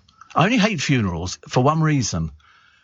You kind of put somebody in the ground and then you leave them. You walk away. As opposed to a cremation, which is, it's done and dusted there and then, and you walk away, after a few days with an urn containing that person. In the cemetery, you walk away. And sometimes people never go back to cemeteries again because people move throughout the country. And so they asked me on my will the other day, they said, cremation or burial? And I said, well, I'm not planning on either at the moment. I said, but given the choice, I said, it's going to be cremation. Because A, it takes up less room, and B, I'm sure my brother would want to put me in an egg timer to keep me working, just to make sure. 4:15. This is LBC with Steve Allen. Nice to have your company at Steve Allen's Early Breakfast. You are very, very welcome. Thousands of you suffered yesterday. You know why? Blooming airport queues again. Three main airports, all suffering with people. At one point, there was a poor couple. They'd set aside 3.5 hours to get themselves checked in. Not enough. So they didn't get to They were going to Poland on holiday. So Manchester and Birmingham airports were, the queues went all the way out from the terminal into the car parks. I can imagine people must be absolutely sick as parrots. Seriously. The situation was described as absolute chaos. So people spent hours. If you're an elderly person, you don't want to spend hours in queues. And that's what it was. It just went and went and went. You imagine if you turned up late thinking you'd just be like an hour to sort of queue through. No chance. Some people said, my sister was in tears because she couldn't get it. And everybody has now said, and I'll say it again, listen, if you're flying anytime soon, allow yourself tons of time to get through. Better that you get there really, really early, then you can get through the other side and let all out into the car park. And they have to take out liquids, gels, paste and electrical items before they even get as far as the X-ray scanners. Birmingham Airport says half of the 15,000 customers today were booked to depart in our busy dawn peak, so we took the decision to run security queues outside the terminal to avoid them getting tangled with the check-in lines. So my advice is get there really, super duper early, even if you're 5 hours early, because once you get through the other side, you can get something to eat, and then you could sort of put your feet up and things like that. But, standing in queues, it would drive me absolutely crackers. Absolutely crackers. Steve, wallowing in COVID isolation misery at the moment, but your show keeps me going because, being in Australia, many of the people you mention I've never heard of. So I looked them up, but then you mention out of the blue a name I do recognise, Diana Dawes. She was great. Used to love her dresses. How she walked in them, I'll never know. Well, a lot of movement, wasn't there? A lot of movement in Diana. Terrific actress and very underrated. Oh, no, I think we all rated her. She was a sex symbol. Quite definitely. My friend Ian says when his mum died, we didn't have a funeral. She was cremated, and there was a wake for family and friends a few weeks later. I think that way it was better for the family. Yes, the only reason I say cremation is better, and I might be wrong, that's just what's going to happen to me. I couldn't care less what happens to anybody else. It's a case of, if the family go there, my grandmother, my father's mother, is in a cemetery in Ilford. Well, I doubt if my father went there 20 times, only if he was in the area, because we lived in Yorkshire. And even in Brentwood, it would take quite a long while to get there. And only if he, had the time and he was passing through Ilford did he ever go to the cemetery. We never went to the cemetery. I could probably go there now and probably look her up and find out, because I think there's a family plot, but that's all I know about it. And I think the moment people start moving around over the country and going on holiday and stuff, people just don't go and visit anymore. They really don't. And then the grave falls into disrepair. And it's just a bit sad. I do like a cemetery. Don't get me wrong. I love a good Victorian cemetery, and I think that's somebody's last resting place. And occasionally you do see people who go there if they've lost somebody, especially on special days like Mum's Day and Dad's Day, and if you've lost children and things like that. The real sort of, the whole sort of caboodle of just being sad. You go there and people like to put a bench down, and you can sit there and you can talk to people. If that's the way it works for you, well, then that's the way it should be. But as I say, for me, nobody's going to come and visit my grave. Shouldn't think so. Well, the producer might sort of pop down just to check I'm really dead. And my parents were both cremated. Both at Breakspear Crematorium, which is up near Pinner. And we just had a general scattering. We didn't take any of the ashes home or anything like that. There is no... Well, they have a special place in the crematorium where you can scatter your ashes, and there isn't even a plaque. We didn't even have a plaque because we remember them. I don't need to put a plaque up for everybody else to go, oh, look, that's Steve's mum or dad or whatever it happens to be. So we didn't do that. Dean says, Steve, it would be nice to have a place in London. It's just not within reach for many. What it is, absolutely, I agree. And Shane says, I wonder if the Queen says to Charles, did you hear what Steve said this morning? They love me. They absolutely love me. The royal family can't get enough. Steve, just seen that Johnny Depp photo on Twitter in stitches. Thank you. Steve, we never hear from your team. Unlike the old days with the lads we got to know. What's changed, says Rachel. Nothing. I think the team has changed. The team has changed, so that's the only thing. You know, I mean, Corey we talk about all the time. He's with Ian Dale, and in fact, when you download, and you will download it tomorrow, the podcast that I've done with Ian Dale, a 2-hour podcast. He talks to me for 2 hours. Honestly, it was like being back at school. Marginally more entertaining. So that'll be available from 1 a.m. tomorrow morning. You can download it, and I'm hoping for record numbers. In fact, I'm almost certain we're going to get record numbers, but I don't want to blow my own trumpet. You know, just yet. Steve had to laugh the other day. There was a kid walking past the house. He had his head buried in his mobile phone. He walked straight into a lamppost. The amount of people who walk towards you on their phone, and you think, can't you just walk down the street normally like anybody else? You know, it's the way it goes. Steve. The absolute joke coming back from Spain early hours yesterday morning to Stansted Airport. Passport scanners and doing it all again in 2 weeks. A glutton for punishment. It's terrible, isn't it, really? But, I mean, listen, 3.5 hours might not be enough to get you through these airports. EasyJet, I believe, have now got a new ad campaign running. And I think what they're doing, they're looking for staff. I mean, it does put you off flying. Unless, of course, you're going private. If you've got your own private jet, which you can rent, you could... I could have access to a private plane. And, provided, Steve, Force One, may the force be with you, thank you. And, no, I think that's okay. I think you can go privately. You might find it works out a little bit more expensive, but not much more. Get your own check-in. The planes are sort of, 6-seaters, 10-seaters, something like that. And, and you can fly to, well, anywhere around the world. Sometimes you might have to do a stopover. Yeah, private jet, I know. Some friends of mine went last year. They went on a private jet to France just for the day. They flew over there, had lunch, and then flew back again. It didn't cost them that much. I mean, it's not as expensive. I mean, it's not cheap, but it's not prohibitive. It's not something that you can't afford to do. And you imagine you could walk past the queues and go, "We've got a private plane." Na, na, na, na, na. I quite like the idea. You find out how much it costs to get a you're doing it now. You never know. He might be able to afford it with his lottery win tonight. £184 million. That'll make you the richest lottery winner in the country. I bought my ticket. Can't wait. Colin Murray is going to host Countdown temporarily because Anne, the Ancient One, can't just basically stay awake any longer. It's just pitiful to watch. So she's stepping down, so he's going to do it, but he's not the permanent replacement. He's only there temporary. They're looking for... They need somebody a bit better than Colin Murray. Nothing the matter with him. It's just that, he won't be the choice. They'll be doing deals with people all over the place, I should imagine. How many stalkers have the royal family got? Believe it or not, with the advent of lazy old Harry and lazy old Andrew, 170 stalkers they've got. 170 stalkers. It's fantastic, isn't it? Deborah James says a heartbreaking goodbye to fans. She's done what she thinks could be her last post. She's got bowel cancer. She documented it in a podcast, and she said this is going to be the last podcast. She's now receiving hospice care at home, and she said, just raise a glass to me. And so she's done it, beautifully. About as good. Me, I'm going out screaming. I've decided. You think I'm going to go very peacefully? Not. So we've got a private jet for you tomorrow, okay? London to Paris. Leaves tomorrow morning at a very sensible time, as far as I'm concerned, of 11 a.m.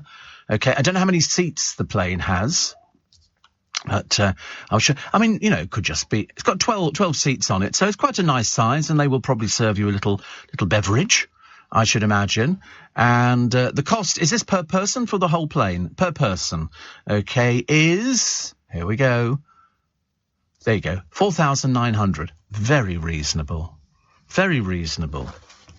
So say it's 5,000 quid, because at the time you've tipped them, and they will look after your luggage. They'll probably come and pick you up in a car as well, in order to get there on the bus. 4,000, so it's about £60,000 to fly this plane across the channel. It's only about an hour.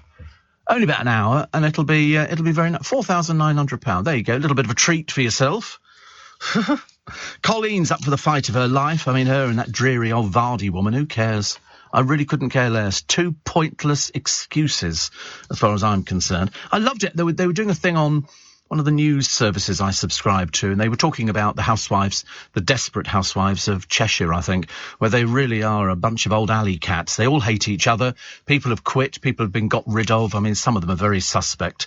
Makes you wonder where they got their money from, and then you start investigating. Anyway, one of them was, of course, Christine McGuinness, who they put down as one of the desperate housewives. And, of course, she wasn't really. She was only a temporary. She popped in and out for a few series, mainly because she's boring as hell.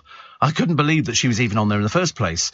And so they said she's stepped down from doing, because they did a list of all the people who've been on it and now weren't on it. They said Christine McGuinness has now stepped down from doing it because she's decided she wants to spend more time with her family and children. I thought, yet more exaggerations from Christine McDreary.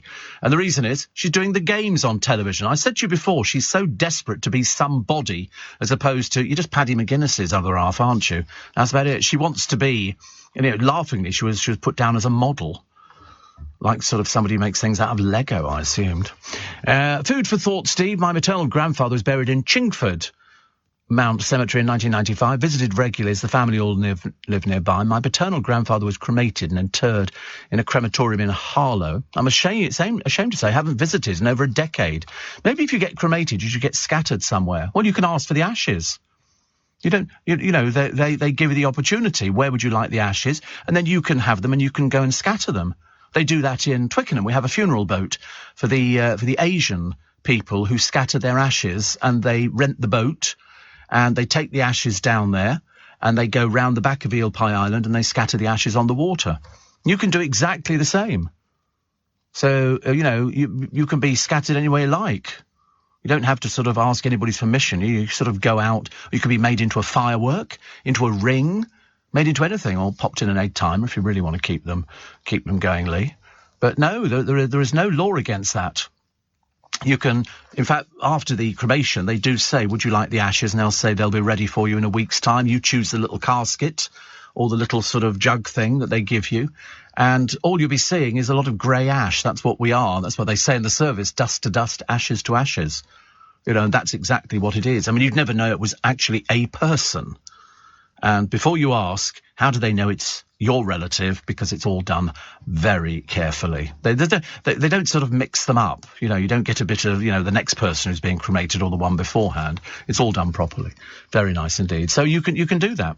You can get scattered somewhere. If you want to take them out to sea, you can be scattered at sea. Or, you know, I mean, you can actually be buried in your own garden. You just have to check very carefully with the council and the water board to make sure you don't cross any water things. Yeah, it's nice for the new... And you have to tell people, by the way, grannies in the back garden. You have to tell them that. It's mainly for people who don't sort of move very often. 4:13, let's get those news headlines this morning for you with Serena Farrow.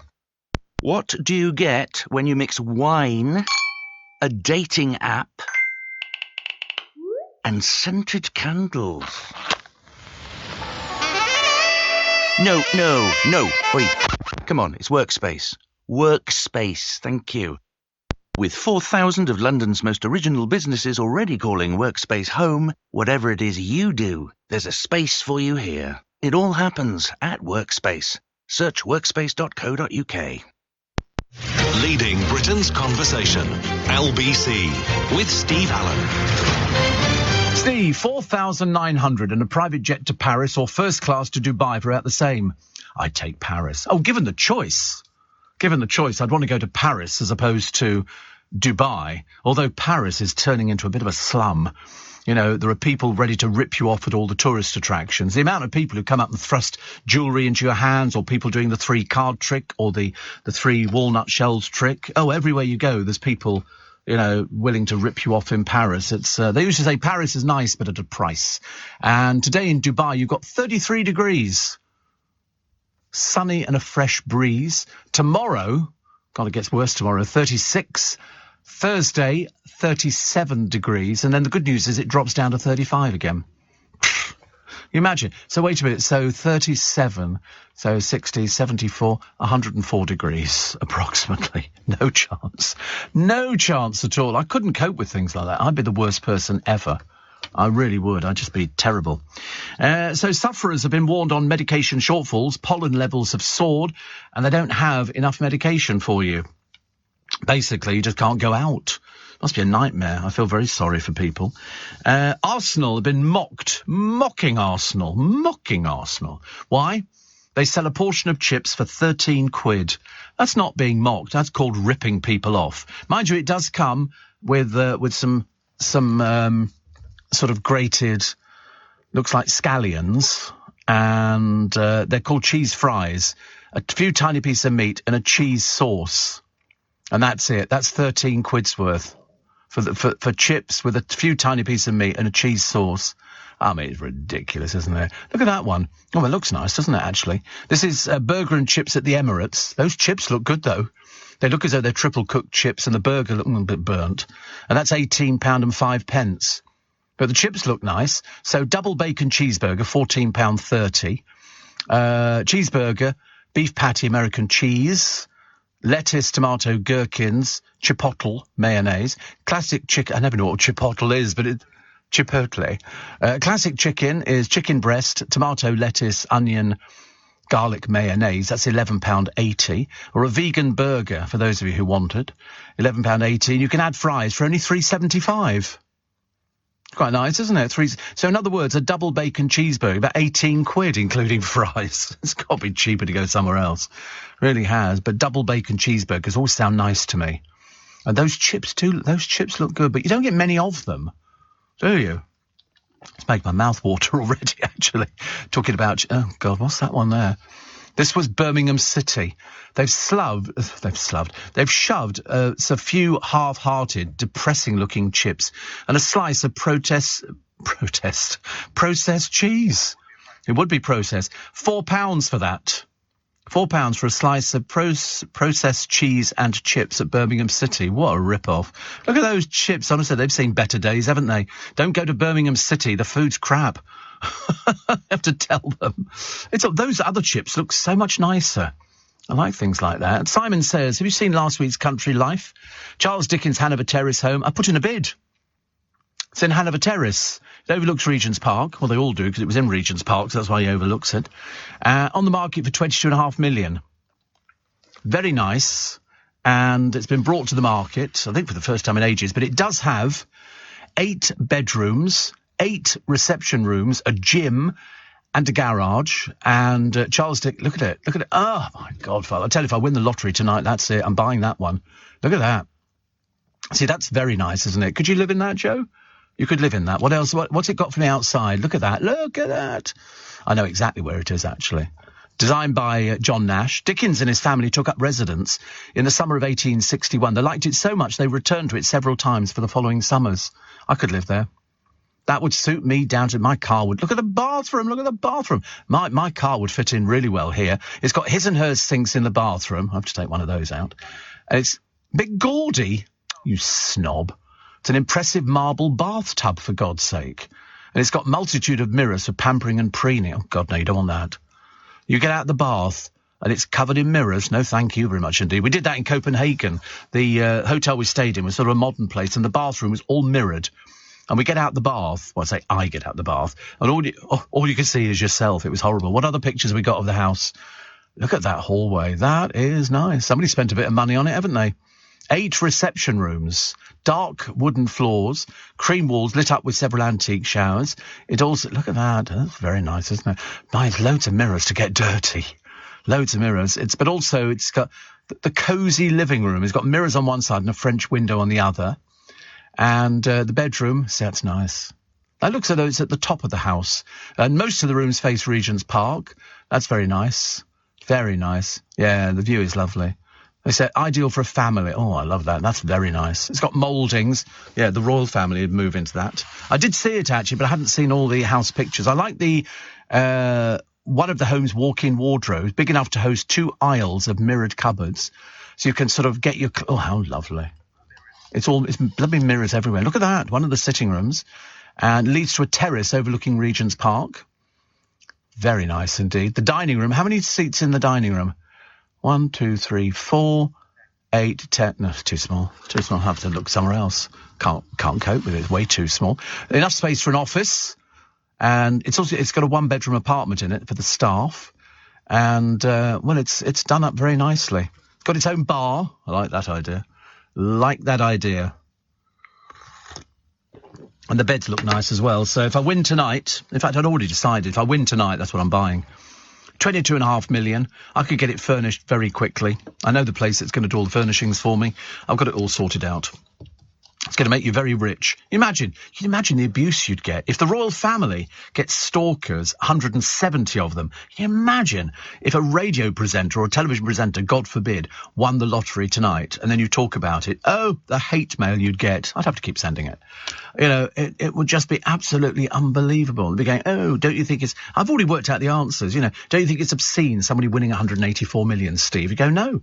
I entered a competition and the prize was 184 million. I'd be very disappointed if they said it was 184 million, but we decided to give you a box of chocolates. Who wants that? So thank you for that one. So, Simon, yes, that would definitely be my sort of house. My car would fit in very nicely parked outside there. There's a bit of a scrubby-looking collection of cars outside, so you don't want that. But it does have a garage. Hopefully it's a double garage. I don't think I'd get mine in a single. Oh, I love my tea. Love my tea. So, Steve, were you ever a fan of Frankie Howerd? And saw a documentary last night, very interesting. I've got a letter from Frankie Howerd at home because he came in to see me after he'd been rediscovered by students. And he did a show in Hammersmith at the Lyric. And he'd been in to see me at LBC and he invited me down there. And they were selling all these T-shirts with "Titter Ye Not" on the front. It was an awful lot of, you know, titter this, titter that, and all the rest of it. And Frankie Howerd did exactly the same show he'd done for about the past 40 years. The same lines, the same everything, and everything was scripted. All of that was scripted. Every single thing you could see. And he always did the three little fishes. Swim, said the mama fishy, swim if you can. And they swam right over the dam. Do-wah-diddy. And it was all of that kind of stuff. And he wrote me this letter afterwards. I think, to be honest with you, I think he was after my personage. Because he said to me, he said, come backstage afterwards. He said, we'll share a bottle of gin. And I remember thinking, maybe not such a good idea. Maybe not such a good idea. But anyway, he wrote me this letter saying, you've always been very kind to the old boy. Thank you very much indeed. And I look forward to seeing you again very soon. And when he died, they sold everything. Every single thing. His toupees, his glasses, his clothes, everything. You know, whereas I thought it all should have gone into a museum or something like that. But that's the way, you know, David Bowie's family sold everything that he had, his art collection, everything else. People do it. People do it. You know, people have got their sort of personal things that they want to keep and then they get rid of everything else. But no, I thought he was very clever man. And he would come on stage. And I think he was booked for a Royal Variety performance. And he said, he came on stage and he said, I've got this phone. There's the bloke, Michael Grade. I've never heard of him. And Michael Grade says, we'd love you to do, you know, come on stage. And he spent the whole 10 minutes of his act telling you about the phone call from Michael Grade and how he'd been asked to come on and do this show. And he said, well, I don't know what to do. He said, I'm not sure. But he'd managed to convulse everybody for 10 minutes over telling this story. Because I believe it was one of the Grades that used to have a thing in his office. It was a cleaning cupboard. But nobody knew it was a cleaning cupboard. And so he'd say to the artist who was in there, he'd say, well, I just need to go and take a phone call. And he'd open the door to the cleaning cupboard, shut the door behind him, and then just stand in there for 10 minutes. And then they'd open the door and come out again. Nobody ever knew. But Frankie was very good. You'll find him on YouTube. Talking and it's all a little bit matter of fact with him, and that's what was so clever about it, that it was a very, very clever act. Steve, that picture on your Twitter, you say Johnny Depp, I say Dave Grohl, frontman for the Foo Fighters. Well, I think not. I don't want to be part of the Foo Fighters, thank you. I'd rather be Johnny Depp. I mean, no, I think I'm definitely Johnny Depp. Oh, I don't know though. Maybe you might be right. If Dave Grohl was wearing a hat. Yeah, whatever it is, I look like one of the hairy bikers. As good as it's going to get. You actually see the other pictures we've got coming up for you this week. If you haven't seen them, just have to go to @Steve Allen. What a show. Thank you. Couldn't remember what it was. Steve, says Helen, on a sailing holiday in Tonga. It took us quite a few hours to check into a flight coming home. It was a tiny plane that flew between the islands. The problem was with the passengers and all the luggage. The plane was just too heavy and we had to argue about whose bags were going to be left behind. Luckily, it wasn't us. Oh, Dale got on a plane once. He had to move him because he was very fat. and they had to move him to balance the plane. He said, it's the only time I've ever been moved. I was furious. Yeah, because you have to balance. I know people go, somebody wrote to me years ago and they said, no, they don't. He went, well, unfortunately, they did, thicko. And they had to balance the plane, and he upset the balance of it. He was about 22 stone, I think, at the time. And so he sort of moved seats, and then it was fine. Roger says, 184 million, Steve. Can you imagine the amount of begging letters that would follow? Oh, I wouldn't know where to begin. But I'm definitely going to buy that house. 22.5 million. Can you imagine how that would upset people? That'd be so brilliant. I could have the most amazing fun there. And the car would just... in fact, I've superimposed in my mind the picture of the car parked outside this beautiful place. And also, if you had 84.5 million and somebody says, you've wasted it, you've wasted 22.5 million, you go, I'm 68, for God's sake. How many more years do you think I've got? But better to live in a house than you can say, I actually lived in that house. I'd haunt it afterwards. Definitely. I'd make sure I was scattered. Yeah, I should haunt these studios. They're going to put a plaque up, they've said. When I leave this mortal coil, there's going to be a plaque. This is going to be the Steve Allen Memorial Studio. I've spent more time in this studio than anybody else in the entire building, which was lovely. 14 minutes to 5. Steve Allen on LBC. Text 84850. Morning, nice to have your company. Hope you're well today. It's Tuesday. I've got doctors today. Hate going to the... Well, I don't hate going to the doctors. It's just that it's a 3:20. So by the time I finish there, it'll be a case of coming back, climbing into bed again. I was very good yesterday. I had asparagus and mushrooms. I don't know why. My diet's fantastic, I tell you. But I'm convinced that asparagus is really good for me. So I bought some. They had some big bunches in M&S. Terribly expensive, actually. It was £5 a bunch, but it was big, thick bunches. Paul Cooper had some. I bought the day before, which was very nice. And on the Marks and Spencer's one, you got really. I mean, I don't like all of it. No, I cut the head off and then about 4 inches down into sort of bits and pieces. Trying to gauge 4 inches, not easy. And then I just pop it in a frying pan, but I don't put any oil in or anything else. I just put the heat up. And I was going to put some cream in it yesterday, and I thought better of it. So I didn't put cream in. I just sort of had it by itself. The mush. Yes, I know. And it was very nice, actually. It was very, very tasty. So in the end, I put a big knob of butter in, and that sort of cooked the mushrooms delightfully. So might have that again today. I've still got another bundle of this bloomin' stuff, which is very nice. I'm all in favour of things like that. Guess what they found? And I'm sure we mentioned this before. 2 miles under Antarctica, under the ice, 2 miles down, a lake, a huge lake. Over in Vegas, though, they've had the opposite effect. They've got a drought on at the moment. You wouldn't believe it. Vegas facing a drought because they've got the Hoover Dam just up the road. And one of the lakes in Vegas is sort of going down quite a lot. And what have they found? Human remains in Lake Mead. Human remains. Some, because this is the largest US reservoir. It supplies drinking water to 20 million. Police are warned that more bodies will probably be found. They're suspected murder victims. There was one in a rusty barrel.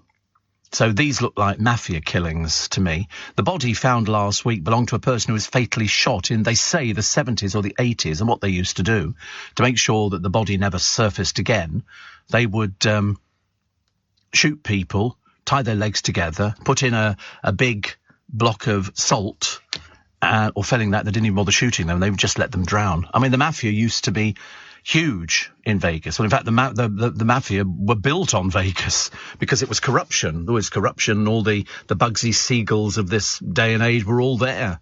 I told you I went to the Crime Museum, and you can see all the different things. Here was the barber's chair where somebody was sitting in it, and then somebody else came in and just slit their throat. They've got that barber's chair. And the other one is the wall from the St. Valentine's Day massacre. They've actually got a big piece of the wall, but you don't realise what it is until they show you that it's just a piece of wall. And some woman phoned up when they were doing the museum and said, listen, I've got this piece of wall. It backed onto a toilet. And it was the St. Valentine's Day massacre. Would you like it? They went, well, how much of the wall have you got? She said, oh, it's about 8 foot by 6 foot. And they went, really? So they went down and took it and they put it in the museum. It's really good. Really, really good. But that's what it was. It was based on corruption. Lots of people were shot. The mafia were running the hotels. People were on kickbacks. I should imagine. Mind you, the mafia's moved on now, haven't they? Now they're into industrial stuff. I think they control, drugs was big for them, but they also control, I think, all of the cleaning in New York City and places like that. The rag trade, I think, is mainly controlled by the mafia. So it still goes on. I mean, whenever you watch, what was that film, The Godfather, based on truth. Based on truth. That's how it operated. Steve, my old school was Charles Dickens' home, Gads Hill Place. I love it. I like the idea of owning a place that Charles Dickens walked in, don't you? I mean, I know he lived in, if you drive down the Euston Road, there's 2 different places where they've got a plaque on the wall going, Charles Dickens had a house here. There you go. Criminal organisations have in recent decades invested in a number of companies that have turned out to be very relevant. Multi-service businesses, catering, cleaning or disinfection, industrial laundries, transport, funerals, homes, waste collections, food distribution and health. All of these sectors have become fundamental to our survival over recent weeks and will probably remain so for a good while. They basically, own everything. They sort of you can't do anything. Can't do anything in most of the big cities in America without somebody somewhere knowing exactly what goes on. So if you haven't seen The Godfather, I urge you to watch it. Very good. Very, very good. Barry says, great easy meal. I purchased 2 fillets of mackerel, deboned from Tesco, £1.45. Pan fried with just butter, salt, pepper, half a bag of mixed leaf salad from Lidl, 80p. I dressed the salad with a pinch of olive oil and lemon. Took 5 minutes. Very enjoyable. I can't stand mackerel. I couldn't eat mackerel if you paid me. Seriously. Yeah, far too fishy. Far too fishy. Mary says, if you bend and snap the asparagus stem, which I too love, it breaks at its natural point to remove the woody end, therefore no need to cut. I always cut it into pieces.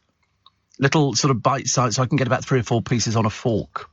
Kim says, very good for you, Steve. Wish I could get into asparagus. I never seem to cook it right. I've never tried frying it. I just pop it, I turn up the heat on a frying pan, non-stick frying pan, cut it up into pieces about 1 inch long, and just leave it, and then keep shaking the pan every so often, so it cooks. It doesn't take very long. And Sam says, £5 for asparagus. Crikey, Aldi have it on offer at 99p. Yeah, it won't be British. You'll be buying Peruvian. That's why it's so cheap. British stuff is really expensive because it's short season. You wouldn't find me eating asparagus at 99p, thank you very much indeed. But that's why it's cheap. Is it British? For 99p. Asparagus spears. Okay, Nature's... Are you sure it's British? I'm not totally convinced. Class 1. And it's how much is it? Is it asparagus bundles? Oh, right. Looks quite nice. It's £1.89. £1.89. So perhaps the stuff you're buying is Peruvian. But it's very short season for the British asparagus. It's delicious. But you want to see the big bundle you get. You see, look, if you're looking at it, that's thin, weedy stuff. My stuff's really thick. Wait a minute, go down again. So, country of origin, there you go. Italy, Mexico, Peru, Spain, United Kingdom. Mainly Peru and Spain, I should imagine. The difference in taste is unbelievable. Totally. But the stuff I'm buying in Marks, thick. Really thick spears. I should have brought it in, actually. I nearly brought it in today, thinking I'll have that. How thick? Thick. Very thick. You wouldn't believe it. It's really not like this spindly stuff, which you pop it in the frying pan, in about 30 seconds it's cooked. It's thick and tasty. Very, very tasty, very, very tasty. Maddie's abductors have got away with it, says Britain's top investigator. I don't know who he is. He is mentioned in the papers. And what they've done is they've sort of said, do you think it's this man that they're suspected of it? And he said, no, it's not him.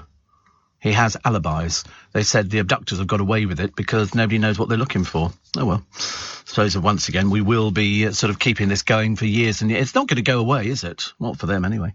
A rocket will crash into an asteroid heading for Earth at about 14,000 miles an hour. That's going to make a bit of a mess, isn't it, in the car park? Don't like that idea very much at all. And also... Gillian McKeith being lined up for I'm a Celebrity. God in heaven, that's almost as dreary as Lady C. 2 of the most boring people in the entire universe. We always remember Gillian McKeith just standing up and then just flopping to the ground and doing her little sort of drama queen act. And as for Lady C, what a person. Ugh, ghastly. Anthony Joshua blasted for blagging free McDonald's burger. And a PE teacher who exposed himself has been banned from teaching for life. I think so too. Tribute still coming in for Dennis Waterman. And cost of living crisis driving people to pawn shops. I watched it the other day, Posh Porn. I love Posh Porn. It's so good. They had a beautiful emerald. Was it an emerald? Might have been a ruby the other day. And it was very good. And this woman brought in, she thought it was worth between 60 and 80,000. So they took it to this guy on the series who knows all about jewellery called Ian. He is the campest guy you will ever see. He makes the Welsh weatherman look heterosexual. But he knows his stuff. He really knows his stuff. And so they took this and he went, oh.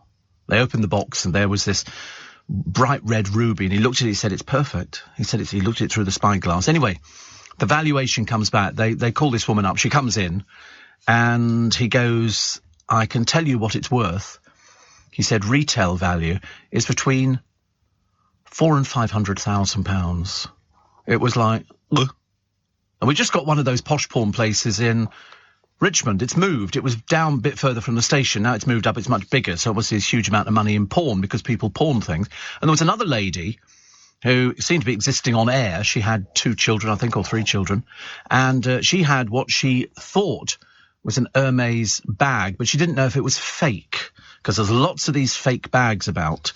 And so in Posh Porn, as in other pawn shops, they've got the experts on bags. They can look at a bag and tell you this is genuine and everything else. And she took it in there. She didn't know if it was genuine. Anyway, she was so frightened about answering the telephone. She never answered the phone to when the bloke phoned from Posh Porn. And so eventually he left a message saying, oh, hi, it's so-and-so, so-and-so. And so she called back and he said, well, listen, he said, the good news is, he said, we've had the bag appraised. They have somebody in-house and it's kosher, it's genuine. And so she went, oh, right. He said, it's worth, he said, for pawning purposes, they'll lend you money against something, £11,000 for a handbag. But mind you, I seem to remember Victoria Beckham was holding one, Little Miss Show-Off, and it was worth about £50,000 for a handbag. And she still can't get people into her shop. You know, perhaps if she sold handbags, might be a lot easier. Frankie Francis Howard. Back in the early mid-'80s, I was a young lad taking, says Dale, some plain photos at Terminal 1 Heathrow, and Capital Radio had the help of London Child charter flight with BA for a lot of the celebs at the time. I said hello to Frankie, came over and sat with me for 10 minutes and talked about my hobbies. Very lovely man. Yes, he was. It was the funny thing was, it was just... take his voice all over the place. Artie says, best way to eat asparagus is raw. Oh, no. Oh, no. I wouldn't advise anybody to eat raw. Crunchy and lovely to eat raw. Please try it this way. Absolutely not. Good God, you must be very common. No, we actually cook. Oh, God, it's back. And, yeah. Well, you got something stuck in your ear. Is it a cotton bud or something? What is it? Oh, it's a growth, is it? How lovely. You see that man who had his penis growing on his arm? You see that? How useful would that be, sitting on the bus? Just thought I'd mention it. It will take the news, don't you? Are you receiving tax credits? If so, this message is for you. Tax credits are coming to an end, and most people will be asked to apply for universal credit instead. The Department for Work and Pensions is writing to tax credit claimants. You won't be moved automatically, so look out for your letter explaining what you'll need to do and by when. And there's also lots of support to help you make the move. Get ready for your Universal Credit switchover. Search Understanding Universal Credit today. Eligibility criteria apply. This is LBC from Global, leading Britain's conversation with Steve Allen. Morning, everybody. Nice to have your company. I trust we find you well this morning. It's Tuesday, May the 10th. We've got our cup of tea. We're settled back. We're warm. We're cosy. We've taken half the lights out in the studio. I don't know why Darren had so many. He's obviously looking for a cheap suntan or something, isn't he? When he had all the lights on in the studio, it was all very... Oh, it's the vanity. Oh, right. Because I looked at it and I thought that looks quite nice on the TV screens out there, but I'm not a TV person, as you know. You know, I'm not... Some people should be sort of heard and not seen. Also, is that all of them on? Because I noticed that... Can you put them all on? Just a matter of interest. No, you see, half of them don't come on this side here. obviously a fuse or something like that. And there is a light that's gone out above me, which the assistant producer seems to think is some sensor, which is ridiculous because the sensor is here, just right above my head. This thing is called a light. L-I-G-H-T. Light. Nothing worse. Do you remember I was waiting for my plants? You can turn them off now, I've had enough. I feel I'm getting a suntan just sitting here. Lovely. Do you remember I said I was sending off, I bought these plants? They had a special package deal on these plants from this Thompson company. 72 plants, free. You just had to pay postage and packing, which I think was $5.99. So I thought, yesterday, day before, I got a thing from them saying, your plants are on the way. And I was a bit excited, thinking, I'm so excited.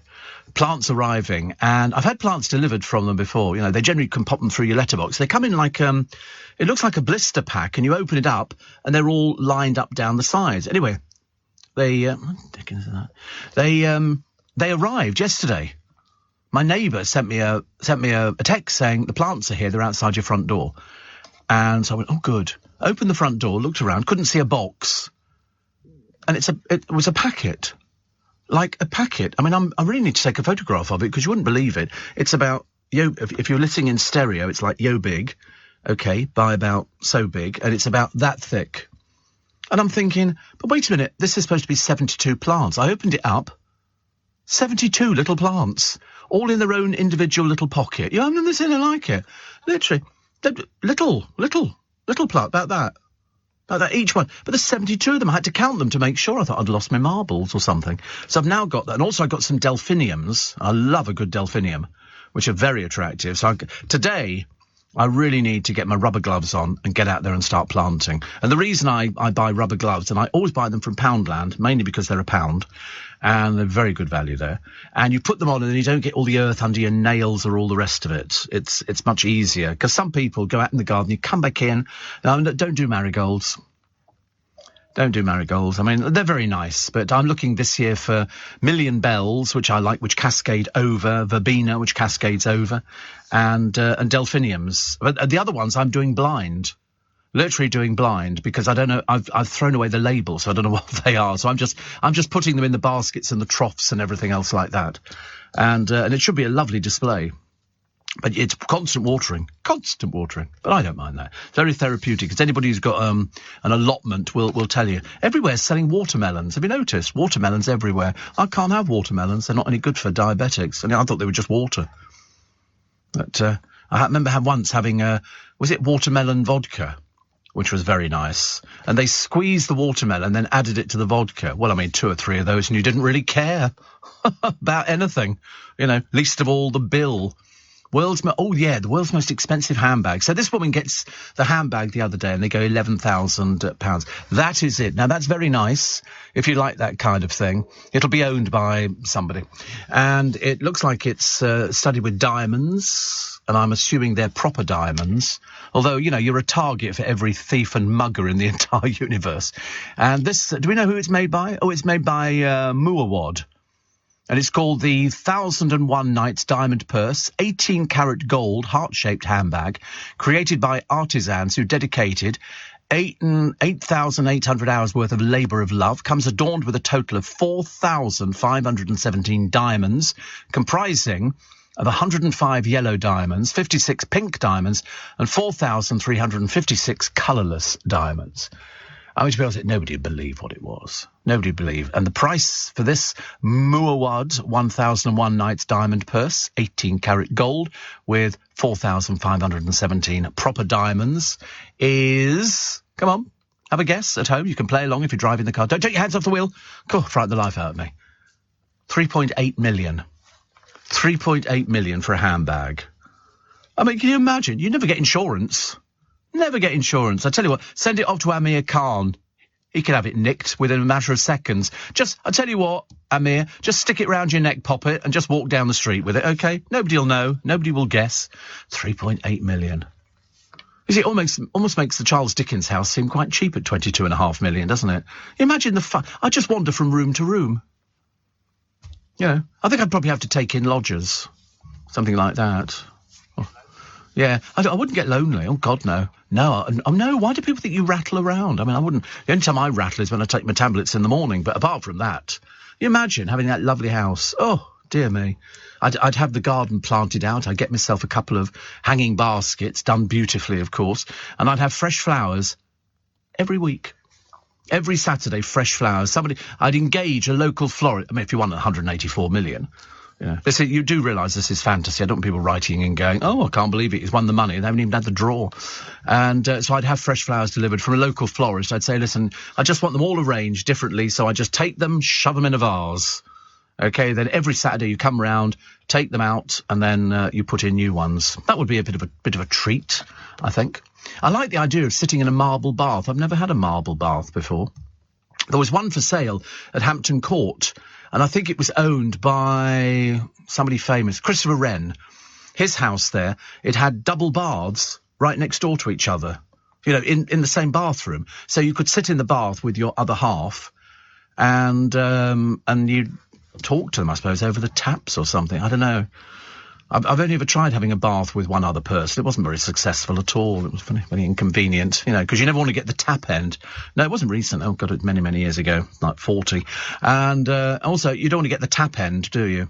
Because all of a sudden somebody would go, oh, the water's getting a bit cold. You go, yeah, whatever. Mike says, thin asparagus spears wrapped in serrano or Parma ham and griddled is my go-to meal this time of year. When we lived in Nunhead, I had an asparagus bed. I'd break the stems off and we'd eat them raw. Sometimes. The boyfriend couldn't believe the taste. He had a west-facing fig tree. Oh, some friends of mine had a fig tree as well. I like a fig tree. I'd never had fresh figs before. And fresh figs, as opposed to dried figs or anything else like that, were absolutely delicious. Especially with some cream or something like that. But the one thing I really crave, but I can't have it, is apple strudel. I used to love apple strudel. My friend's Greek, and his mother used to make apple strudel to die for. It was absolutely like yum. I mean, it just dripped in sugar, and it was really delicious. Strudel, it sort of layers of phyllo pastry with sultanas and bits and pieces and apple and everything. Oh, it's delicious. You never had apple strudel? Look at it. What do you mean you don't like it? How can you look at a picture and say I don't like it? Don't be so silly. Apple strudel, the recipe, that homemade. It's German, Germanic. It's puts hairs on your chest, as my Auntie Enid discovered. It's very nice though. It's not yuck at all. It's delicious. It crumbles. You put your spoon into it, and if you've got the ice cream or the cream there, and it just all crumbles a bit like my Auntie Enid. She sort of crumbles away, but it's delicious. They sell it in that shop which is open all the time now. There's one by Waterloo Bridge on the left-hand side. They do roll. No, it's a bakery kind of place. There's a special name for it. Greggs. Honestly, such a heathen, aren't you? I don't think Greggs do strudel. They do donuts and things like that. But no, it's absolutely delicious. And you can do it with other things. You don't have to put sultanas in. You can put cherries or blackberries or black currants in. I mean, in theory, you could put anything soft in there. So that limits you. And then you can either drizzle it with sort of custard or with cream, with ice cream. It's very nice. Really, if you haven't tried it, don't blooming knock it. Nothing worse, honestly. But he's become snobby about planes and now strudel. Where is this conversation going? You're not allowed. Who's not allowed it? No, I'm not allowed it. No, listen, I can dream. I can dream about having strudel. I mean, I have the oddest dreams. Wayne, my trolley dolly, says, love the Bee Gees look on Twitter. The Bee Gees look. It's not the Bee Gees. I'm Johnny Depp. Regarding Dale, I took him to Florida several years ago. He had a real air of fame about him that I loved.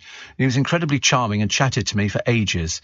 He said, I'm very much looking forward to your interview with Ian Dale. Yes, it's 2 hours. So 1 a.m. tomorrow morning, you'll be able to download it. And it apparently, according to the producer from yesterday, but I mean, who knows, because he started drinking again, it's only going to take about 5 seconds to download it. 2 hours. So how long does my normal one take to download? Is that 7.5 seconds to download my normal ones? You must download as many as possible. I have a bet on with the management that we can achieve at least 23 million downloads, before, because they actually said, oh no, you won't see. Well, of course, it's given me impetus. It's kind of, yes, pushing it, definitely.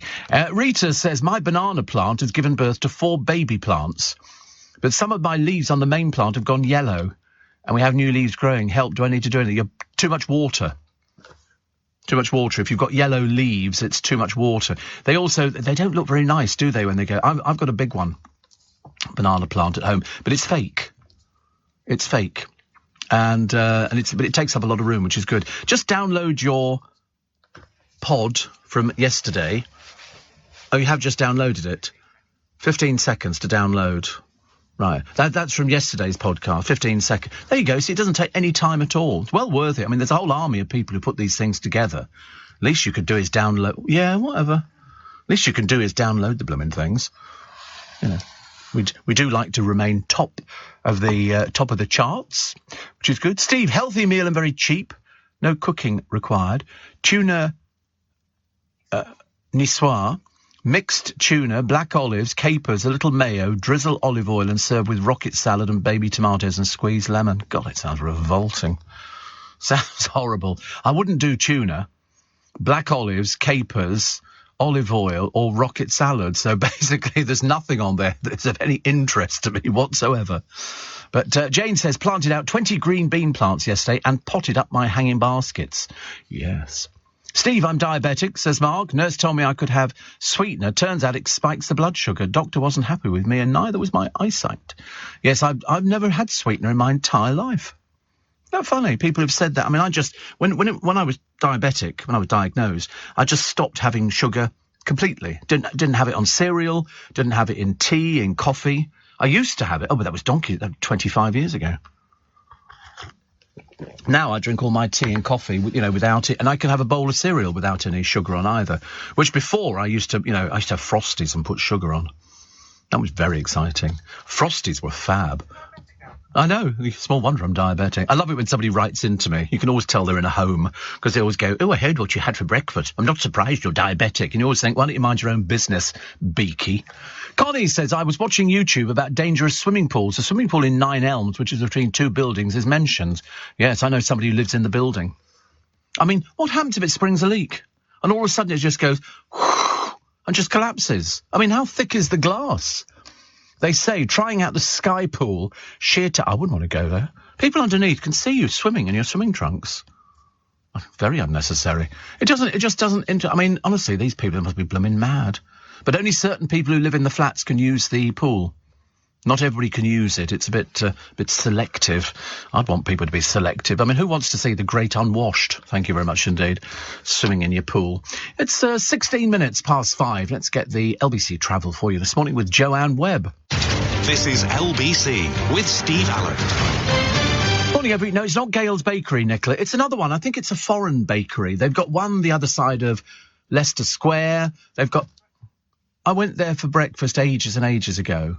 But I can't remember what it's called. They always have cakes in the window, and Chelsea buns and things like that. And I think is it I don't know what it's called. There's one by the end of the Strand, and I don't know what it's called. They've sprung up everywhere. We've got one in Richmond. I think it's Swedish or Danish or something like that. I can't remember why we mentioned them actually now. There's always a queue in there anyway. But they do nice bread. Very nice bread, but it is either Swedish or Danish. Come on, somebody will know this. Ole and Steen. That's right, Ole and Steen. I went there before. They do some quite nice rolls, which have got, like, seeds on the top of them. They're actually quite nice. They do a cheese roll. Because there's another place I got annoyed at. And I've just remembered, actually, why. Another one during the pandemic. We don't take cash. And you stand there thinking, you pain in the arse, you really are. Anyway, so I go to Pret-a-Manger in Twickenham. Now, you remember, again, I went to buy, because they don't seem to do their bacon rolls anymore, that revolting egg that they put in there is disgusting. And they don't take cash. All the other Pret-a-Mangers I've ever been in take cash, not the one in Twickenham. Obviously, have to make sure the staff don't have any contact with money at all. And so I had to pay on a card, which I don't like doing, because I don't trust these places. And they didn't have anything. So the other day I went in there, and so I said, I just thought I'd have a cappuccino. So I said, can I have a large cappuccino? So she went, we only do the one size. I thought, they only do the one of cappuccino? I've never heard of this before. And I was having it in there. They don't do china cups. in Pret a Manger, they only do the paper cups. Well, I can go to Cafe Nero and I can go to Starbucks and all that. Pret a Manger have gone right down the Swanee, in my estimation. They don't do china cups. It just comes in that paper cup. Cheapskates. Obviously, they can't wash up. And it just looks like a cup that you're taking away in. Like, you know, if you say I'm taking away a hot chocolate or something like that, that's what it looks like. They don't do china cups in our one. Perhaps they're the poor relations. And I specifically said to her, no chocolate. So when it arrived with the lid on, I took the lid off and there it is, chocolate on the top of it. And I had to take it back and say, I asked for no chocolate. And they look at you as if it's your fault, you know, because they screwed up. So as I say, twice I've been in there, twice bad experiences. So not again, thank you very much indeed. What was the other one I quite liked? Oh, the cost of living crisis driving people to pawn shops. And then I heard a call on LBC the other day. Somebody said they could only afford to eat one meal a week. I mean, are people getting these bills in already that I'm not aware of? Because I think Sheila said her council tax bill had gone up. And so I'm waiting for mine to come through, although I'm sure it came through a short while ago and I didn't notice any difference on that one. But how can you get to that stage where you can only eat one meal a week because you can't afford to do anything? And in fact, I've heard a couple. I mean, the bills are going up. Wages aren't. No, but I mean, one meal a week. How does that work? I thought people could at least afford, you know, you can go and get vegetables from markets and stuff like that. They don't cost a lot of money. I'd be having to inquire into somebody's sort of, like, what do you want? What are you doing? What are you doing? Coming in here, rattling your bits in front of us, honestly. I don't know what's going on. I like to see Joanne always comes in, you know, just to check that we're okay for the travel was terrible the other day.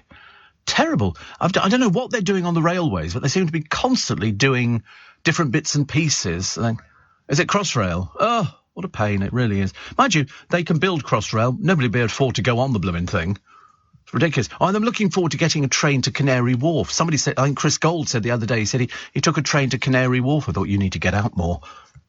And I remember thinking, that's quite a nice idea. They've done this extension, haven't they? Is that DLR? What does DLR stand for? All Crossrail. Docklands Light Rail. I've never been on that. That's automatic, isn't it? There's no driver. Thank God for that. Is it a thrill? Is it really nice? I quite fancy the idea, actually, of sort of going on. Oh, that's nice. Look at that. It's like going to Disneyland Paris where you get on a monorail, isn't it, really? But you're just going to the Docklands, which isn't that exciting. And still people are working from home. So the sad story of how the DLR came to be on the London Underground map. I don't do the Underground. If I really can avoid it, I will avoid doing the Underground. I don't feel safe on it. I don't know why. I'm used to it. I've been using it. I mean, I've been in London 50 years and I've been used to using it. Now, all of a sudden, I don't like using it at all. I don't know why. I just don't feel it's underground. There's something about it. I like to be on top of the ground, whizzing around. I'm sort of happier looking at the world, you know, as opposed to looking at nothing at all, you know, just grey. Why can't they illuminate the inside of tunnels? You know, make it look a bit more exciting for us. Chris says, Steve, asparagus wrapped in Parma ham. Pop in the oven for about 10 minutes is very good. Thank you. I like that idea. But Gale's Bakery's everywhere, isn't it? They're there for sort of cups of coffee. But oh, dear, honestly. Steve, white asparagus with hollandaise, green sauce and boiled new potatoes.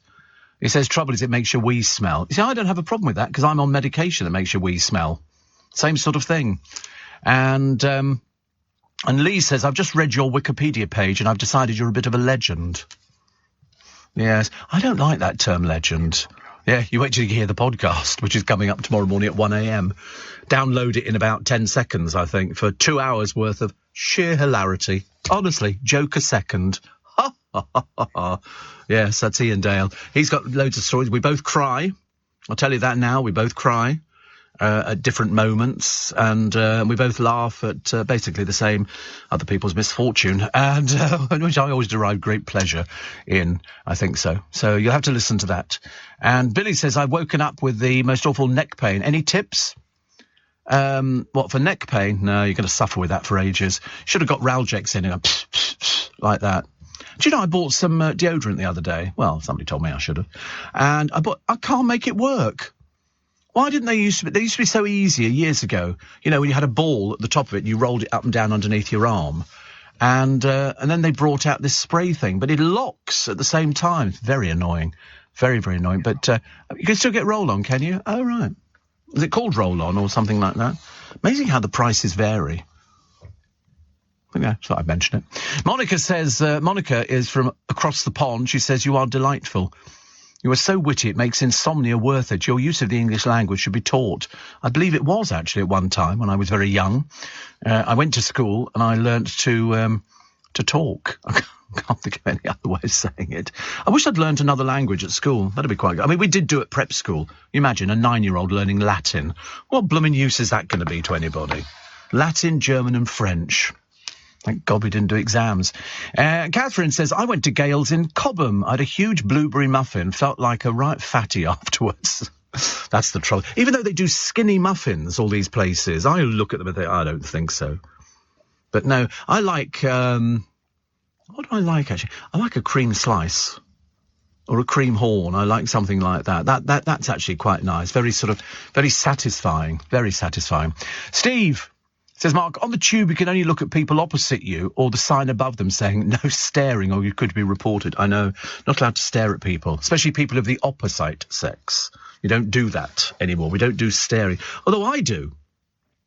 I constantly am staring at people. I'm always looking at them thinking, I wonder if you're going to work. Yeah, I'm giving them my Paddington Bear stare, you know, which always frightens them. I can always make them get off. And I don't like sharing seats. Did you see there was a woman on you? Yeah, we have one each. Yeah, I don't. I have two. And there was a woman on the thing, and they asked her, on the New York Underground, it's on YouTube, they asked her to take her bag off the seat. And she went, no. And then carried on listening to her music. So this bloke gets up, picks up her bag, throws it on the floor and sits down. It was hilarious. Hilarious. Have you tried frozen Cathedral City mashed potato from Iceland, says Neil? Can't think of anything worse. Can't think of anything worse, but here it is. It's called cheesy mash. I do like Iceland's mashed potato frozen. It's delicious. I promise you, you will have it. You will never know it's frozen.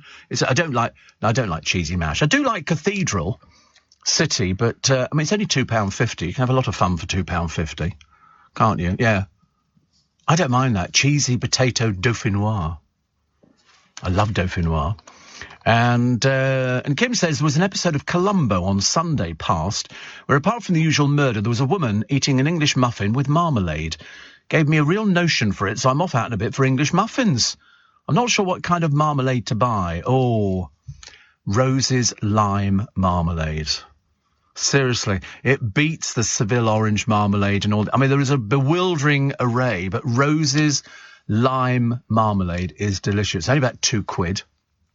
And it's delicious. It'll ease you back gently into marmalade, which is very nice. My mother used to make marmalade. I hated it. I never used to eat things like that. But Rose's, definitely, lemon and lime marmalade. They do a fine cut as well. And then, of course, people do other ones. But I used to love that. I haven't had it for years. In fact, I don't like thick cut, no. But I can't remember if it's Seville orange time at the moment, which is what you use for making your marmalade. A lot of people around our way make it. They go into Paul Cooper shop. They buy bags and bags of marmalade oranges because they're, again, a very short season. Very short season. But that sounds quite nice. I'd be more worried about an English muffin. I don't know where you get an English muffin from now. Do you think bakeries make them? Coffee shops, things like that? Must try that one. An English muffin. How delicious. Any of this food sounds gorgeous, doesn't it? Much chatter about who's going into Love Island, mainly through the producers trying to get people to watch this dreary rubbish on the television. They've apparently found a few girls, like that was difficult, and they found a bloke who apparently is a chartered surveyor or something. They've got to find somebody with half a brain cell to put in there, and he sort of looked as though he's sort of a little bit desperate to go on there. And the reason we told you Michael Owen's daughter's going on to Love Island, or they want her on there, is because she's got no money. She says her father doesn't give her any money. And so obviously, because she hasn't got any other talent, the best thing she can do is go on to Love Island, which is a little bit... I'm taking a break. I'm just telling them about this daughter. I mean, I felt really embarrassed for her, really. You know, you're Michael Owen's daughter, and, you know, you obviously haven't got the brains or the capacity to actually do a proper job and earn money. So, you know, getting your boobs out on television is apparently the way forward. Good luck, love. Good luck. It's, good Lord, it's 5:30 already. Let's get those news headlines with Simon Conway. May I have your attention, please?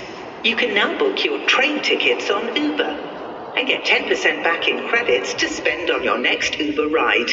So you don't have to walk home in the rain again. Trains, now on Uber. T's and C's apply. Check the Uber app. Steve Allen on LBC. Morning, nice to have your company. I hope you're well. Tuesday, May the 10th, and today all eyes would have been on Parliament. But now that the Queen is not going to be going, I don't think we're bothered.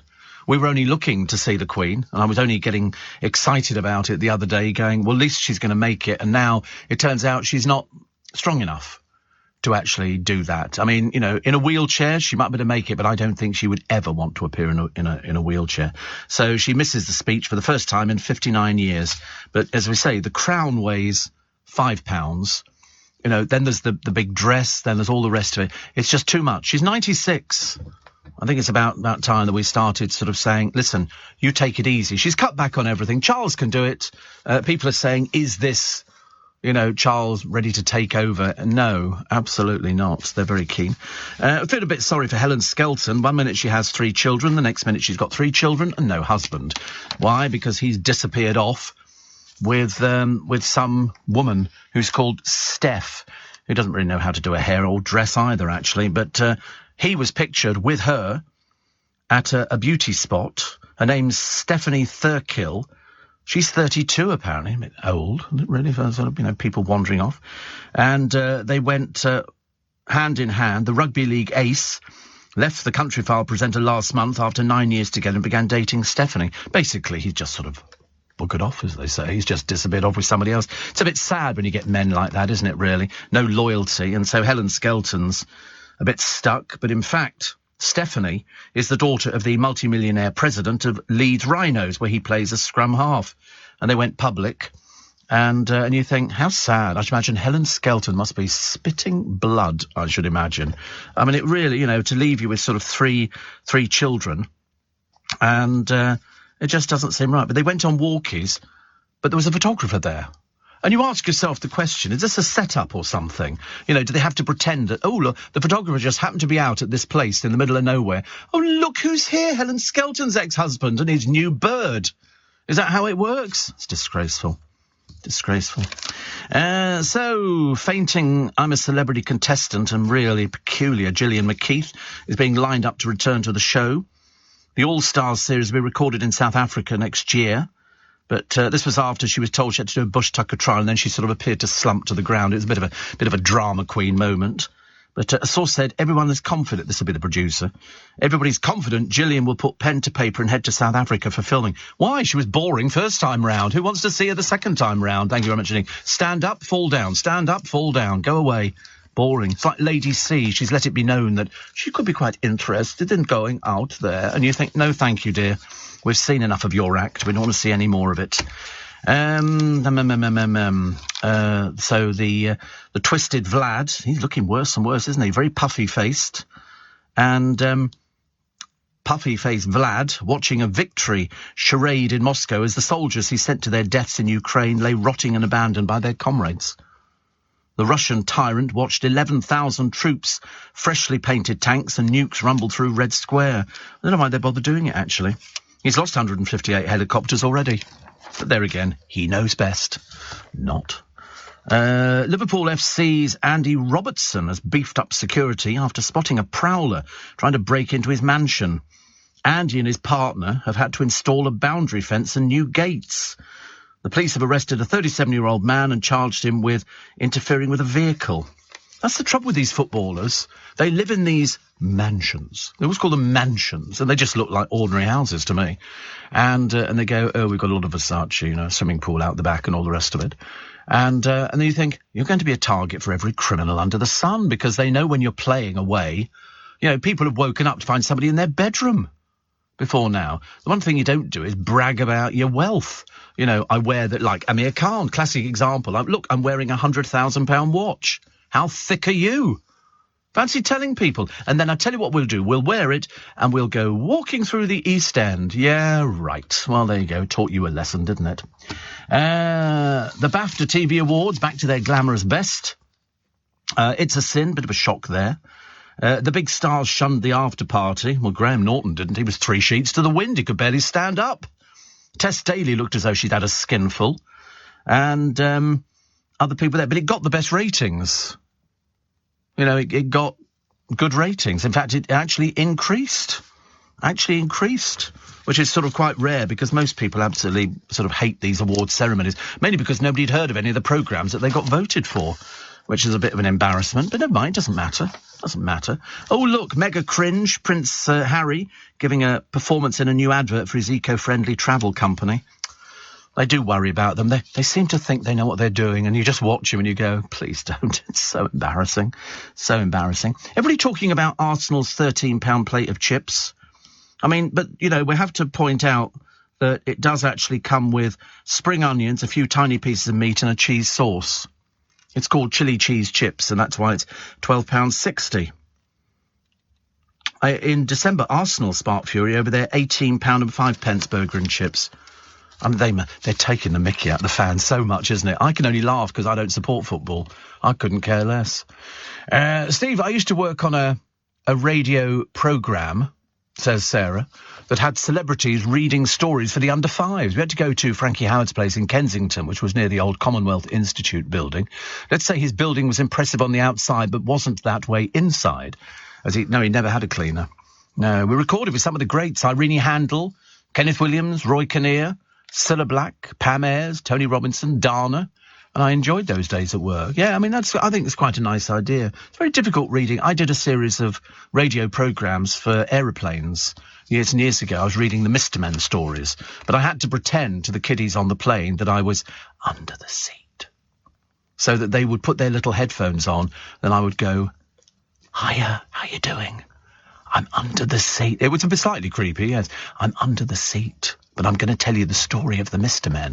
And you tell them the story. And I thought this would be an ongoing programme that I could make a fortune out of. No, ran for 3 years. 3 years. How disappointed was I? Going, hello, I'm under the seat. So Eurovision, they're desperately trying to get some interest in this country on Eurovision. And I'm not really sure whether or not we're going to do anything at all. The trouble is you cannot tell until you see what the competition is. And even then, you're not too sure, are you, really? Because we all sort of want to watch you. Mind you, I know people around here are crackers for Eurovision. They love it. Whereas I do like Eurovision. I'm very, very happy to watch it. But I just don't think... I mean, apart from that, nobody's ever heard of our entry. Nobody's ever heard. And that's it.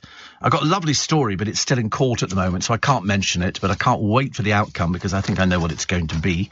And a surfer is pictured here bathing in the northeast in 72 degrees Fahrenheit. Do you know, I never understand anybody who goes surfing. I really don't. What is the point?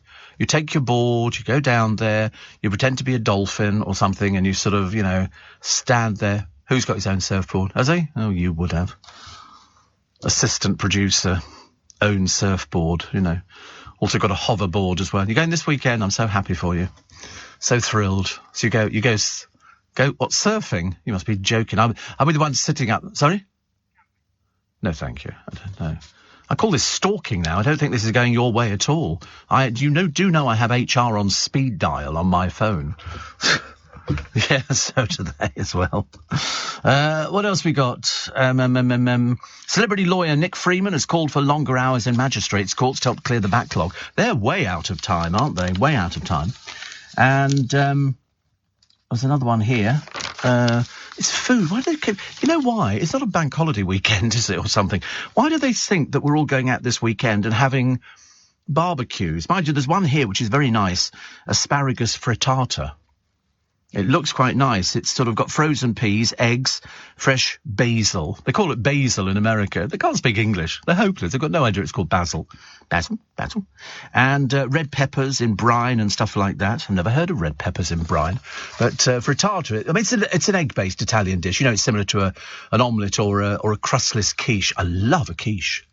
I haven't had one for ages, but I do love a quiche, actually. And they do sort of various... ones here. I mean, the word frittata, is Italian and roughly translate to fried. Fried. That's all it is. But very nice. Steve, why are there no bins in the City of London Square Mile area? Because of bombs. It was during the IRA attacks on London. They took away all the bins and everything else, and you could go to certain parts of the capital. I can remember being pulled over, and they had mirrors on sticks that they put underneath your car. Nobody bothered about the inside of the car. They're just worried about the underneath of the car. And so that's why. The word asparagus comes from a farm in Groombridge near Tunbridge Wells. Ian Dale will know it, and try it with a little grated parmesan and some thin brown bread. Have you had purple sprouting broccoli and served up the same? I like purple sprout. I like broccoli. I never used to like broccoli. I like it a lot. And Natalie in Poole says, I listened to your podcast on my Alexa. I just asked her to play and she obeys. Do you know if I'll be able to use the same with your interview? Yes, I should imagine so. Absolutely. See no reason why not. And Baz says, today is my youngest 10th birthday, getting old. His name is it Cady? C-A-D-E. You think Cade? Nah, it's Cady, isn't it? Cade. C-A-D? Well, I don't know. One of them would be right, wouldn't it, Baz? Boz? Could that be Bazza? Boris Becker is at the centre of a bidding war. Unfortunately, a bit difficult. He's in prison at the moment. Best place for him. This is for a tell-all documentary about his life. Oh, God, how boring is that going to be? You know, why do they think everybody's remotely interested in Boris Becker? I mean, you remember, he's been jailed for 2.5 years for hiding £2.5 million worth of assets and loans to avoid paying debts. So, welcome to the world of crook Boris Becker. I mean, why would we be remotely interested in a sort of a tell-all film? Very dreary. The film's being financed, also delivered by a company called Lawton, who also delivered Wayne Trial at court, Wayne Rooney's thing. And it got conversations with Bjorn Borg, John McEnroe, and, God, it sounds so boring and dreary. Can't have everything, can we? Why would we be interested in somebody who's basically a wrong-un? You know, so he might have been able to hit a ball over a net at Wimbledon. Whoopie-doo. I was doing it when I was 7. I hit a ball over a net. You know, and that's it. I mean, Wimbledon, what is it? It's just sort of a lot of people. Have you ever been down to Wimbledon? Have you ever seen the guards down there? What's your name? Boris Becker. Never heard of you. You're not coming in. That's what they're like. It's like here. Seriously. I have to practically go through the entire thing to get into this building. Who are you? I'm Steve Allen. Never heard of you. You will have done by the end of today. 5:45. Let's get the latest LBC travel, shall we, with Joanne Webb. Leading Britain's conversation. LBC with Steve Allen. Morning, everybody. Steve, Bristol to Paris by private jet, Friday the 13th of May at 9 a.m. 800 quid a person, includes catering and open bar, including champagne. There you go. We've found it. Well, a funny thing is people don't fly on Friday the 13th, do they? That's why it's cheap. Also, I don't think there's a row 13 on an aeroplane. And I don't think there's a room or a floor 13 in hotels. I think it goes 12, 14. Do you live at number 13? I'm surprised it's all gone wrong. I mean, I'm not sure if I'm superstitious enough to worry about things like that. I hope not. So Love Island. Producers have lined up a hot chartered surveyor called Joe Bryan. It'll turn out he'll be the junior in the office or something like that. And a TV insider said he's already met with producers and really wants to head into the villa. So he's obviously the first one to be looking for an agent. You can tell here. He moved from Birmingham to London as Joe. He looks like he's a bit out of his depth, actually. But you know what they're like? They're all a bit vacant, all the people on Love Island. It's like, bleh. They've got no idea what's going on. And Kay Burley has had to apologise after she confused Dennis Waterman with another television star following the Minder actor's death. Taking to Twitter, Kay accidentally paid tribute to Pete Waterman, the record producer and judge on Pop Idol. Bit of a mistake on that one. Bit of a mistake, but it doesn't matter. EastEnders Cheryl Ferguson says she really wants to go on I'm a Celebrity. She believes that ITV won't let her because she's previously been on Channel 4 and Channel 5, meaning she can't be considered for the show, which returns later this year. She said, the whole of my life, even pre-Big Brother, I wanted to do The Jungle. What for? You're desperate for the money. Is that what it... Because mainly the people who want to go on it are desperate for the money. They don't have any other work. And they've tried a few other, shows, and they're not too sure about it, but they're just doing it for the money. As long as they don't put Daniela Westbrook on, we're all fine. Don't have any problem with anything like that. She's going to be getting married, apparently, again, very shortly. He's a jailbird. That's what the papers tell us. I don't know what that is. A jailbird. And Elon Musk has warned the world to watch out for an assassination attempt by Russia after he was threatened by its regime. God, blimey. So the daughter of Daniela Westbrook says her mum's upcoming wedding will no doubt be extravagant. What, for somebody with no money and bankrupt? How does that work? Oh, it'll be sponsored. She apparently plans to wed her fiancé, who's a jailbird called Dave, in the Maldives as soon as he's released from prison. That's something nice to look forward to, isn't it? Well done. Her youngest daughter says, I don't really get involved with all that. I let her get on with her love life and she lets me get on with mine, and that's how it's always worked. Yeah, it's a shame she's such a disaster. When asked about the ceremony, Jodie says she's not sure whether she'll attend as it's not really been spoken about yet. He said, I'm not that sure, to be honest, but that sounds like Mum, as no doubt it'll be extravagant. Where do they get that from?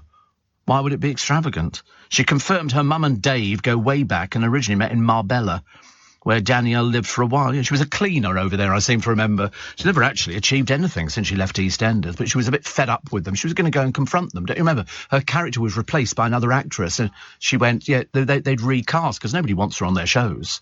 She's too unreliable. So if she gets married, it'll have to be, getting married, and it'll have to be through a magazine, because they need the money, I should imagine.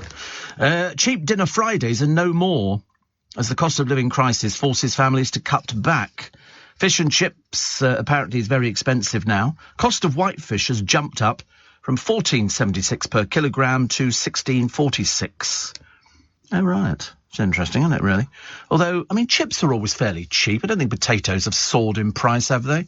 Well, Arsenal, we don't. Yeah, but you can't count that. It's like whenever you buy booze in a London theatre, the prices are extravagant. And also, if you want a little ice cream, you're paying about £3.50. God help you if you want a giant sausage next door in the cinema. You're paying through the nose for that. And they don't even look that good. Even a bucket of popcorn's not cheap, is it? Who goes to the cinema to start eating your dinner? Peasants. Eat at home. Sitting in a theatre. I couldn't bear that. You imagine, you only get it in a cinema. People walking in there, they're trying to hold the bucket of popcorn. They've got the blooming hot dog jam between their teeth and a few other things. You go to the theatre, people take in perhaps a bag of Opal fruits or some fruit gums or something like that. And a lot of people buy cheap snacks in a shop and then smuggle it. That's what I do. I smuggle it in there, openly admit. I wouldn't, to be honest with you, I wouldn't take, asparagus. I sit there chomping away. I don't care. Sometimes take a little Bunsen burner in, start cooking things. I want to do that on the train one day.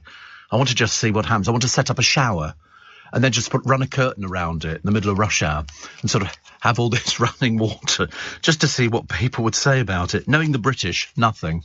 Not a thing. Not a thing, which I quite like. Holly Willoughby has a truly out-of-this-world member of staff on her team, the Moon. She's included the celestial body as an employee at her new wellness and lifestyle firm. Has she gone round the bend or something? Is there something the matter with her? She started believing in crystals and all these other weirdo things. It's sort of vainly people who come up and go, I'm a white witch, And you go, are you really, love? How exciting. But anyway, she claims it's responsible for company guidance and intuition. You've lost the plot, haven't you, love? You really have lost the plot completely. Madonna, looking a bit... Oh, this is Katy Perry squeezing herself into a corset. Oh, I knew there was something I was going to tell you. I'd forgotten. Apparently, Adele might be rescheduling her Las Vegas show, like anybody cares, but not doing it where she was booked in for. Maybe doing it somewhere else. Even though they're selling the merchandise. I don't see how that's going to work. Does it make any difference? I've no idea. I'm really not a big fan. I don't mind her, but I wouldn't buy a ticket to go and see Adele. I'd rather go surfing with Laughing Boy over there, but I wouldn't want to be doing that either, so there's no chance. Do you think she's ready? We still don't know what the truth of that story was. We don't know if the show was so appalling. I know that there was one thing they wanted to do with it, and she didn't want it. And you think, but all this stuff should have been ironed out ages ago. And it let loads of people down. And basically, I don't think she really gave us stuff about it. So if it comes back, comes back. If it doesn't come back, doesn't come back. Duran fans, get ready to scream. Believe it or not, the band are reuniting. I'm going to be sick. The band are thinking of reuniting. And with original guitarist Andy Taylor, the quintet will perform for their Rock and Roll Hall of Fame induction. They obviously ran out of people to give the award to, so we're going to put you in the Rock and Roll Hall of Fame. The reflex is a good... No, I interviewed them in Vienna once. They were okay. But, Simon Le Bon, how old's he now? He must be getting 88. He's only about 6. He must be 60, mustn't he? Don't you think so, Simon Le Bon? 60? I'm only guessing. 63. See, that's what I think is funny. When you look at them, you sort of think, you know, they always looked the same to me. But, of course, we know that they're a little bit older now. They've not performed with Andy Taylor for more than 15 years. They parted company. Old personal issues. Oh, there's always personal issues, aren't there? Which is always a bit of a shame. So if they come back again, I wonder whether or not it will be happening. The Darkness are coming back. Megadeth and Frank Carter and the Rattlesnakes. This is the Download Festival. I've never heard of any of these people apart from The Darkness, which I have heard of. And Pulp frontman Jarvis Cocker says he always wanted to be a spaceman. I always thought you were, love. I always thought you were. I always remember Jarvis Cocker getting on stage and disrupting Michael Jackson's performance. And that was about the extent of it, I'm afraid. Humans will have a close encounter with aliens within a few years, says somebody from NASA. The space agency's former chief scientist, Jim Green, is certain extraterrestrial life exists. Well, of course it must do. There might be something, but I mean, they're not going to be like little green men going nanu and all that kind of stuff. It's going to be completely different. Plus, a model has had a microchip implanted in her bottom in a bid to win the infamous Miss Bum Bum title. Have you heard of this one? Caroline Lecker hopes the beauty chip will make her peachy bottom grow bigger. She's a Spanish beauty. She says, I wanted the chip to help stop the pain of menstruation and also because of the benefits. I'm on a strict diet with my doctor and I feel great. So she's had the chip implanted into her bottom in a 30-minute operation. Peculiar woman. She's a Playboy model. That means she's taken her clothes off once. You know, anything else will be pushing it a little bit. And a woman who once had a milkshake thrown at her because of her weight has lost 20 stone. Who throws a milkshake at anyone? What a waste of a milkshake. That's the most stupid thing I've ever heard. It was only when her sister... Oh, wait, it's an advert for a slimming company. That's what it is. She lost it through doing this, yeah. They'll find one person out of thousands, and that's the one we're bored with, I'm afraid. And apparently home renovation shows like Grand Designs cause viewers the most stress. I watch Grand Designs. I never got stressed out watching it. It's just people who do it, and the bloke who runs the programme says the same every time. I don't think that's going to work. And then when they do it, he goes, oh, it's really good. And you think, you need to get a grip on life, matey. He's very bitchy about the whole thing. Very bitchy. Johnny Smithfield said it was called the Ring of Steel. It covered the square mile during the Troubles. I remember it all the time. Steve, thank you for the recommendation of the other day of the Landmann Cafe. It's called Cafe Landmann in Vienna. Had a great time. Loved their white asparagus with hollandaise sauce, parsley potatoes and local ham. Says Sarah. Had a great day. And Andy says, I recently came back from Turkey. Row 13, extra legroom. Yeah. That's what they say. I don't even think you were on a plane, actually. Stella says, you make waking up in the morning at 4 a.m. a bit worthwhile. I normally get up at 8. Thank you for making me smile. It's going to go down well, isn't it, really? And, yes. And here's a picture of Tess Daly modelling her new all-year-round fashion collection. Do we believe that any of these people have ever actually drawn anything in their entire lives? The presenter said she was incredibly excited about the whole thing.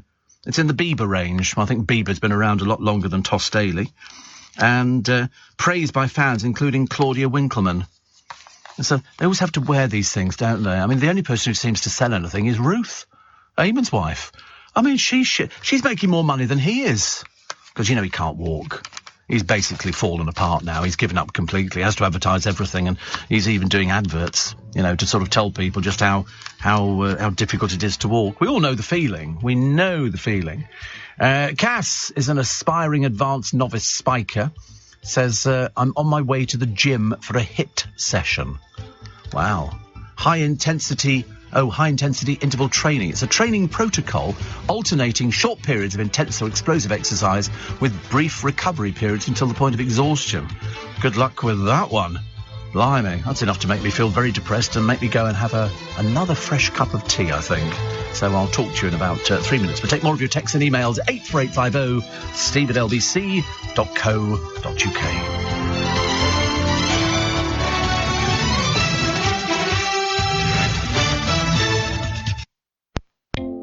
With UK Export Finance, I'm fulfilling more export orders from around the world with working capital support.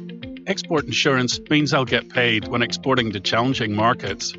At UK Export Finance, we believe no viable UK export should fail for lack of finance or insurance. Between 2022 and 2023, we provided £6.5 billion of government-backed trade finance to support UK exports. Learn how we could help you win export contracts, fulfill orders, and get paid. Search UK Export Finance today. This is LBC from Global, leading Britain's conversation with Steve Allen.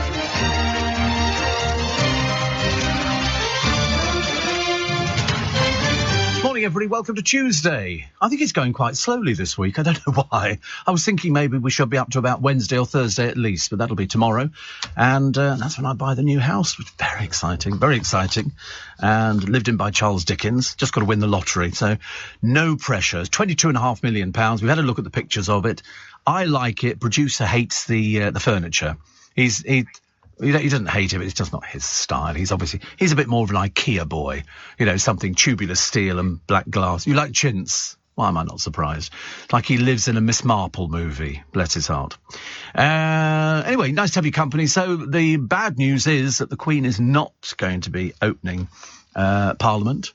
First time she's missed it in a long time. Long time. So she's not going to show. I think it was just too much. I think perhaps they were jumping the gun a little bit, saying, well, we think she can do it. And the more they looked at it and the logistics, they probably thought, maybe not. And then she's got to give the speech as well.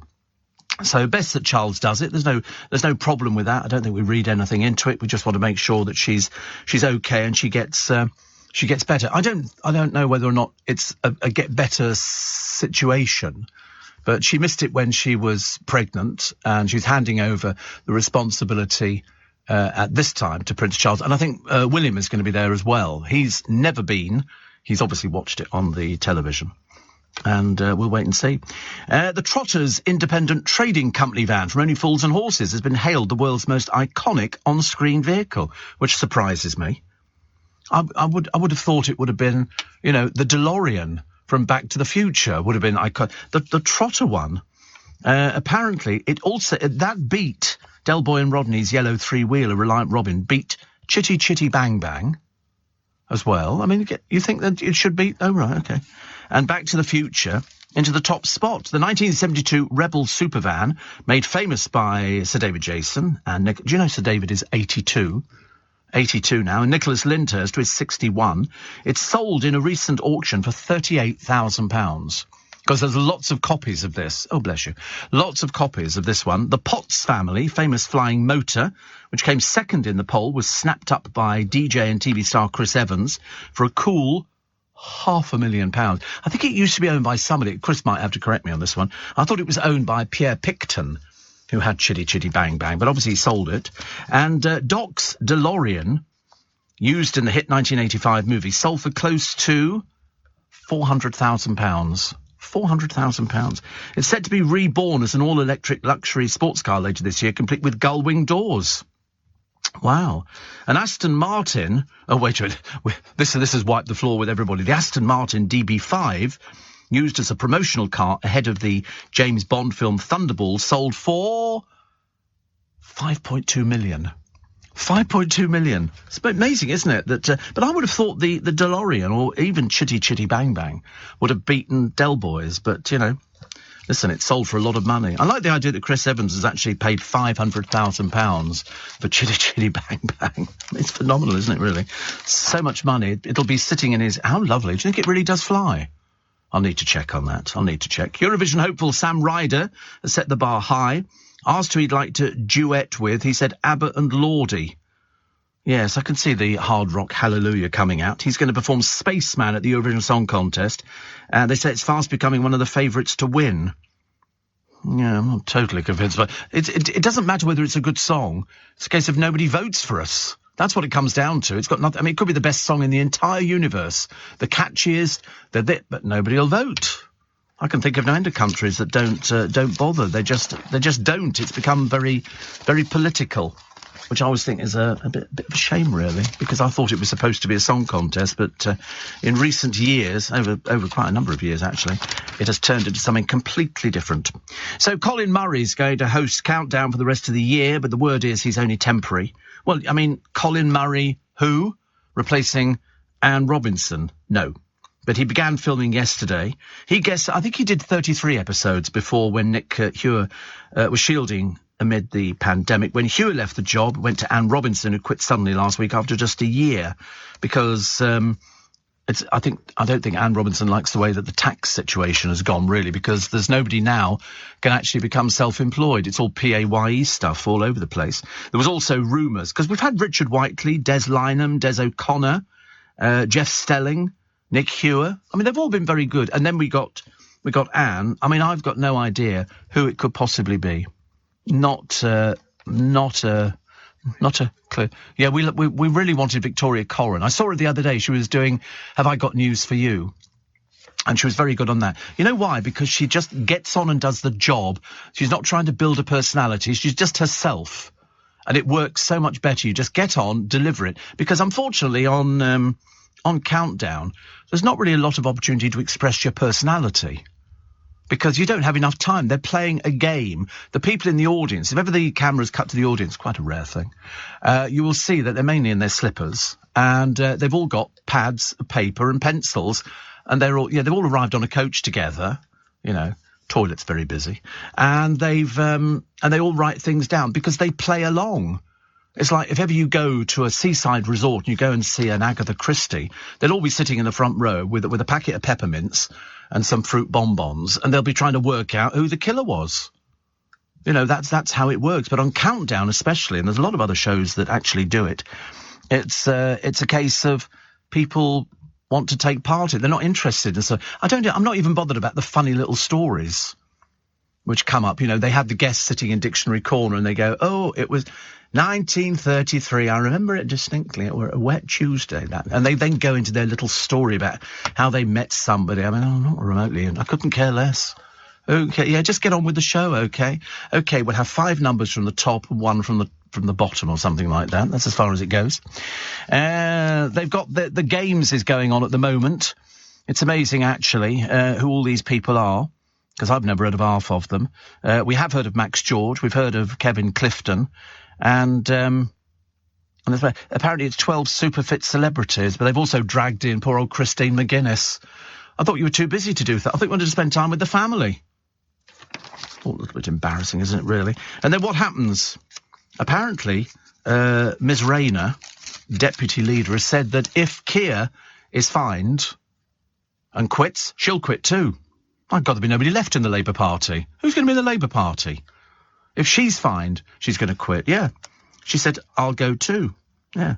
I mean, Keir has said, if the police decide to fine me, I would, of course, do the right thing and step down. What does that leave? Doesn't leave anything, does it? And people are going, oh, I mean, I've lost track of how many interviews there have been on this and how many photographs taken through the window and the police. And he says, I believe in honour, integrity and the principle that those who make the law should follow them. And, Keir Starmer said, what about you, Prime Minister? But then, of course, if it turns out that Keir Starmer does get fined, although in all the interviews I've seen, they go, well, of course he won't be. He won't be. I think, well, unless you've had a word with the police. We don't know. And, there is a chasm. But it was interesting to watch Keir Starmer, only a short while ago, throwing all the knives at Boris as far as he could. Then all of a sudden he's backtracked. He pulls out of interviews and all the rest of it. So it turns out he's done something that seems to be quite similar. Let's see what the Durham police make of it. I don't know anything about the Durham police and care precious little. I mean, the whole thing is just, it's just built up out of nothing. So there was a rule that you couldn't have a party. And you go, listen, nobody died. Nobody got COVID. It's now getting so silly and so stupid. I've been having heated discussions here in the studio with the assistant producer. I call him the assistant producer because, he is assisting, but who we haven't worked out yet. And he says, but on the night of the election, we've had the local elections recently, you won't have remembered them because it was such a poor turnout. It's a case of we had pizza. I said, well, it was a party. He said, no, it was just because we carried on working, but the management brought in pizza for us, which was very genuine. I said, yeah, but would it have been different if they brought in curry and rice and things like that? Because in that way, you cannot carry on working if you're eating curry and rice. With a pizza, you can just pop it in your mouth as you're going and put it down. It's like picnic food, isn't it? But as curry is proper food. That's sit-down time. Curry is sit down. We're sitting down. We're having a little bit of a rest. Anybody got any chutney? I'll have some chutney there. That's a meal. Pizza you eat on the go. That's why they serve it round here. Well, if you see all these shops around here at night, not that we've been here at night, we're far too frightened, and they're selling a slice of pizza. They give it to you on a paper plate, and you walk around eating it. That's how it works during here. His was a proper meal. It was sit down, you know. I mean, the whole thing is just too stupid for words. I couldn't care less. I seriously couldn't care less. What else we got? Oh, we've got Colleen Rooney coming out fighting as her Wagatha Christie legal showdown with old Vardy finally kicks off today. What do you mean finally kicks off? They've been running for ages. Apparently she looked like she meant business because over her shoulder she had a pair of boxing gloves. And so they've gone, she was sparring. Oh, for God's sake, two of the most pathetic people you could ever meet. Insiders say the 36-year-old is convinced she's right over the defamation action launched by Rebecca. Colleen's being supported by husband Wayne. And so this another one that drags on. The only people, they say it could cost about 3 million. They're going to cost, 3 million. So the only people who win are the lawyers who must be rubbing their hands with glee. Go on, have another fight. Go on, kick her in the teeth. Go on, go down fighting. That's the way it goes. I mean, as the trial that is set to grip the nation. Who wrote this rubbish? Oh, the head of show business. So they don't even treat it seriously. They're treating it as a bit of show business. We break down what we can expect. So we'll have the key talking points. What's the evidence? Team Vardy versus Team Rooney. What does her agent say? Because her agent was Caroline Watt, who had been due to give evidence but can't now for reasons. What does Rebecca say? What does Colleen have to prove? Who cares? God in heaven, that's the best we've got in this world. Two drearies. In a court. So good luck to the lawyers. Make as much as you can. It'll make it so much easier. 6:15. Let's get the news headlines with Simon Conway. Steve Allen on LBC. Morning, everybody. Nice to have your company. 19 minutes past 6 is the time. Vicky and Upminster, good morning. And Ian says, I'm sitting in my hotel room looking over Wien. You're right, it's an amazing place. Actually, one of my news-reading friends, she wrote the other day, she'd just come back from Vienna and she said it was fantastic. It is old-fashioned. And you do go to Vienna to take in the church. They're obsessed with churches. You can't move for churches. Every street corner in Vienna, there's another blooming church. I just used to wander. I wasn't Catholic. I just used to wander in and light a candle for the hell of it. I thought it sort of drew me nearer to the Almighty. And, the U-Bahn is very clean. Very clean. Schönbrunn is lovely. All the castles, Belvedere and all the other places, Karlsplatz, and the people sitting out. It's just nice. It's, a European city. And it's big, and if you go out into the Tyrol in the wintertime, it's even more beautiful, as if something could be even more beautiful. I love it. That's, experience Vienna, they say. And I've been nude cycling. Sorry? I've been nude cycling. Is that not right?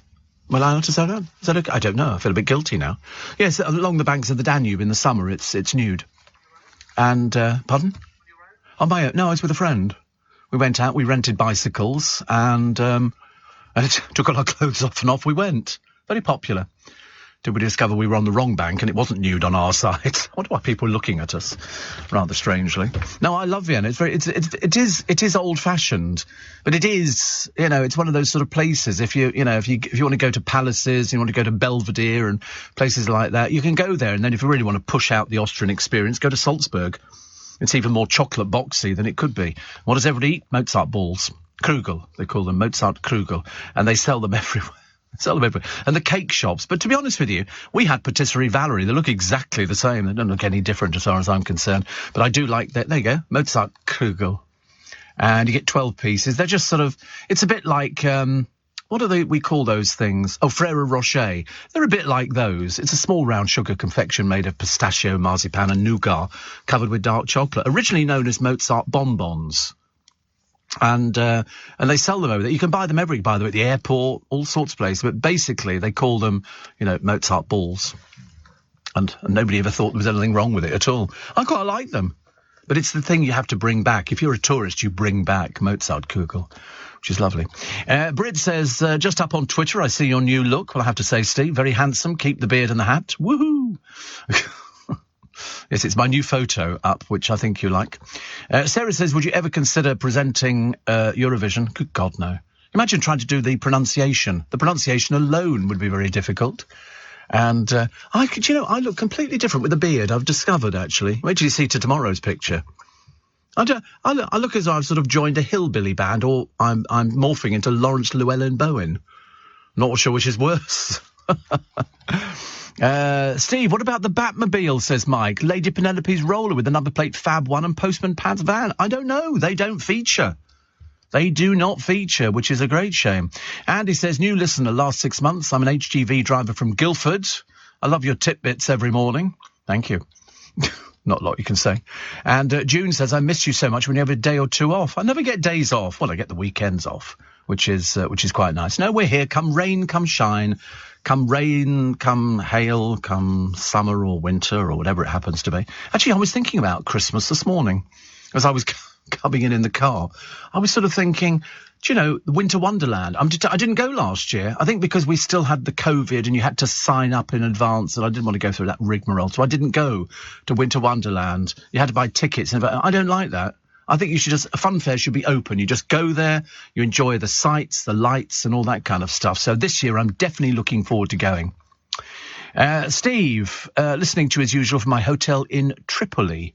Have you been? They serve a mean macchiato here for breakfast. I've never been to Tripoli. Never been. Steve, when will the over 60s have the 4th COVID jab, says Kat. I don't know. I'm waiting for the 4th jab. I might have to check on that one, actually, because I'm over 60. So I should qualify for it. I'm not desperate to get it because I think I've just been lucky. I've just been absolutely lucky. I mean, I'm trying to be as good as possible. I wear my mask in the morning coming in the car. I don't wear it in the office because they all look reasonably okay to me, but of course you can't tell. And I do as well wear it on the train, and I wear it on the bus. In fact, the other day on the bus, I was the only one wearing a mask. But I didn't care. I thought, because now we accept it. Years ago, if you put a mask on the bus, you'd look like a Japanese tourist because they would come over here. And because of pollution in Japan, everybody wears masks. Matter of fact, over here, it was an unusual thing to see. It wasn't until COVID came along that people started buying them. I got boxes of the blooming things in the boot of the car. Boxes of them. And I always have it under my chin if I'm driving, so that if I go somewhere, then I can quickly pop it on, just in case. It covers my nose and everything else. And I just feel better doing it. And so far, it's been okay. So far, it's okay. Lorraine Kelly, you won't know who she is. She's the one you see on the television is not Lorraine Kelly. That's the actress. You do understand this, don't you? For tax purposes, she's playing Lorraine Kelly. I have to explain that to you because even I didn't understand it. But anyway, she's faced her fears head on. She got back on a horse since a horror accident nearly killed her. This was in 2012. My God, they've milked this one for a few years, haven't they? So in 2012, her doctor said the animal missed her main artery by millimetres. She lost 3 pints of blood, and now she's back in the saddle. And so that's lovely. I have to explain who she is because people like Boris Johnson don't know who she is. Because they were saying Lorraine's coming up, and he said Lorraine who. So when she was at the BAFTA, she had to explain to all the people at the BAFTAs who she was as well, which is okay.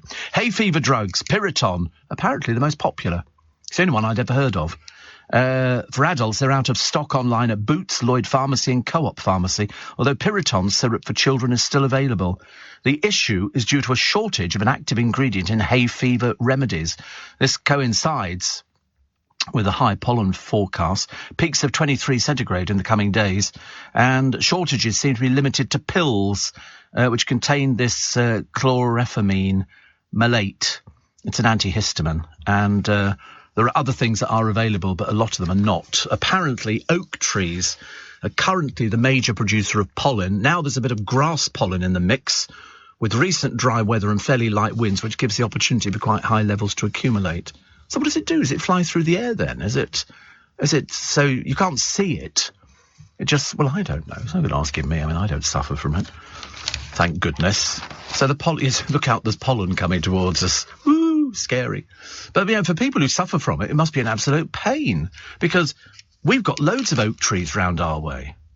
So Yes, you've got to watch out, haven't you? I mean, luckily, I don't think I actually get things like that at all. I don't think I suffer from that. Everything else I've got, I just haven't got that one, which is okay. Waitrose have launched a Save Our Bacon campaign, apparently to help Britain's pig farmers with rising costs. I wasn't aware that there was actually a shortage of pigs, but apparently there is. The retailer will pay the full cost of rearing pigs, including labour, feed and fuel, to stop farms from going under. And a shortage of abattoir workers. There's a shortage of everything. Where are all these people gone to? This causes farmers are losing £61 per pig.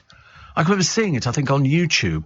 The abattoirs, which in Holland and places like that. And sometimes I get a bit... No, I don't get depressed, but you see a lorry going down the motorway and you can see either sheep or pigs peering out through the slots. You think, oh, God, I hope you don't know where you're going. I hope not. 84850 steve@lbc.co.uk. We'll take all of your texts and emails. More of the passengers I mentioned at the beginning of the programme this morning, and I can only reiterate that if you are thinking of flying, please arrive early. 3.5 hours does not seem to be enough.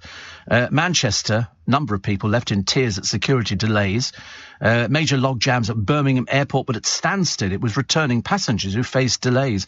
And you look at the queues, they literally stretch out of the terminals into the car park and round some.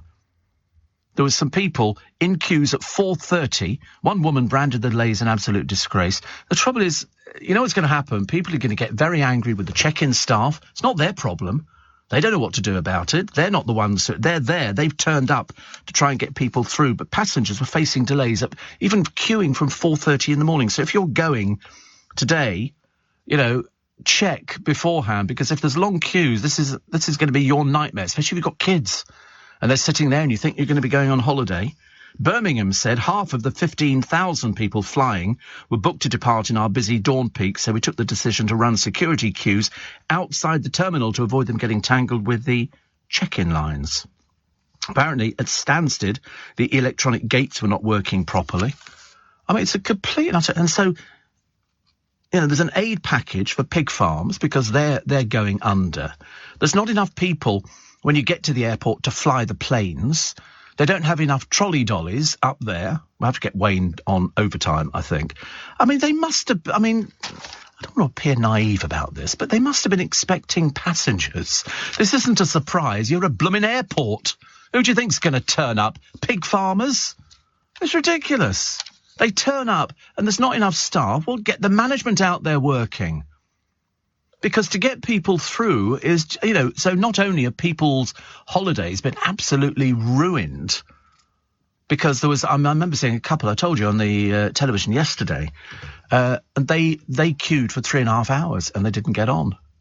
They didn't get on because what they can't do is hold up the planes. Now, we knew this from EasyJet's programme on the television years ago, because the planes have got time slots. And the time slot means if you don't take off in that particular time period, you've lost your slot. And I missed Jeremy Spake. Did you see him? No, not many people did. It's a shame, really. I can't imagine why they dragged him up from the depths of beyond. The royal family tormented by a record 170 stalkers. Apparently, experts fear Prince Andrew's sex abuse case and Harry and Meghan quitting royal duties are fueling the surge. How odd. Why, I don't understand why that would be. Police said 10 of the tormentors were logged at the highest danger level. Well, just go round and arrest them then, for goodness sake. Shove them in prison. These people are sick. It's the matter with them. It's absolutely ridiculous, honestly. We'll come back to that in a moment. Let's get the news headline, shall we, with Simon Conway. Attention all passengers. You can now book your train tickets on Uber and get 10% back in Uber credits to spend on your next train journey. So no excuses not to visit your in-laws this Christmas. Trains, now on Uber. T's and C's apply. Check the Uber app. Steve Allen on LBC. Text 84850. Morning, 25 minutes to 7 is the time. Nick Fry with you at 7 o'clock this morning. This is Steve Allen's Early Breakfast. Philip says the fourth COVID jab is only being offered to adults aged 75 and over, residents in care homes for the elderly and people with weakened immune systems. So you and I will probably have to wait until next winter for our next booster. Well, it seems to be working so far. And I'm assuming that this year you still get the flu jab again. So I got it last time round, so I've had 3 plus the flu jab. So we'll hopefully get that one again, which would be quite nice. EasyJet have launched a Top Gun-style advert campaign to recruit staff. Because as I said before, not only have they not got enough staff at the airport, and where they've disappeared to, I've got no idea. Were they laid off during COVID? I mean, is that the reason that, you know, all of a sudden people decide to go on holiday, surprise, surprise, and they'll be taking off from an airport, surprise, surprise, but they don't have enough staff to cope with it? I mean, it must be like some scene out of a film where they open the doors and thousands of people, 15,000 the other day in Birmingham, run towards them, all hoping to get on their aeroplanes. But then, because of the process of getting people through, and that's why I said at the beginning of the programme, it's probably a bit late now at, 24 minutes to 7, to actually get to the airport. If you've got a flight that's taking off at 10 o'clock today, you've probably missed it. Because there's going to be no chance of catching this thing with thousands of people. It's not like we just get 15,000 on one day. This is going to be every day. One here says, I work at Stansted as luggage dispatch. Management are to blame for the mess, sadly, not the staff. No, but the staff are going to get it in the neck, aren't they? You just know that they are. People are going to stand there. I've seen them on YouTube.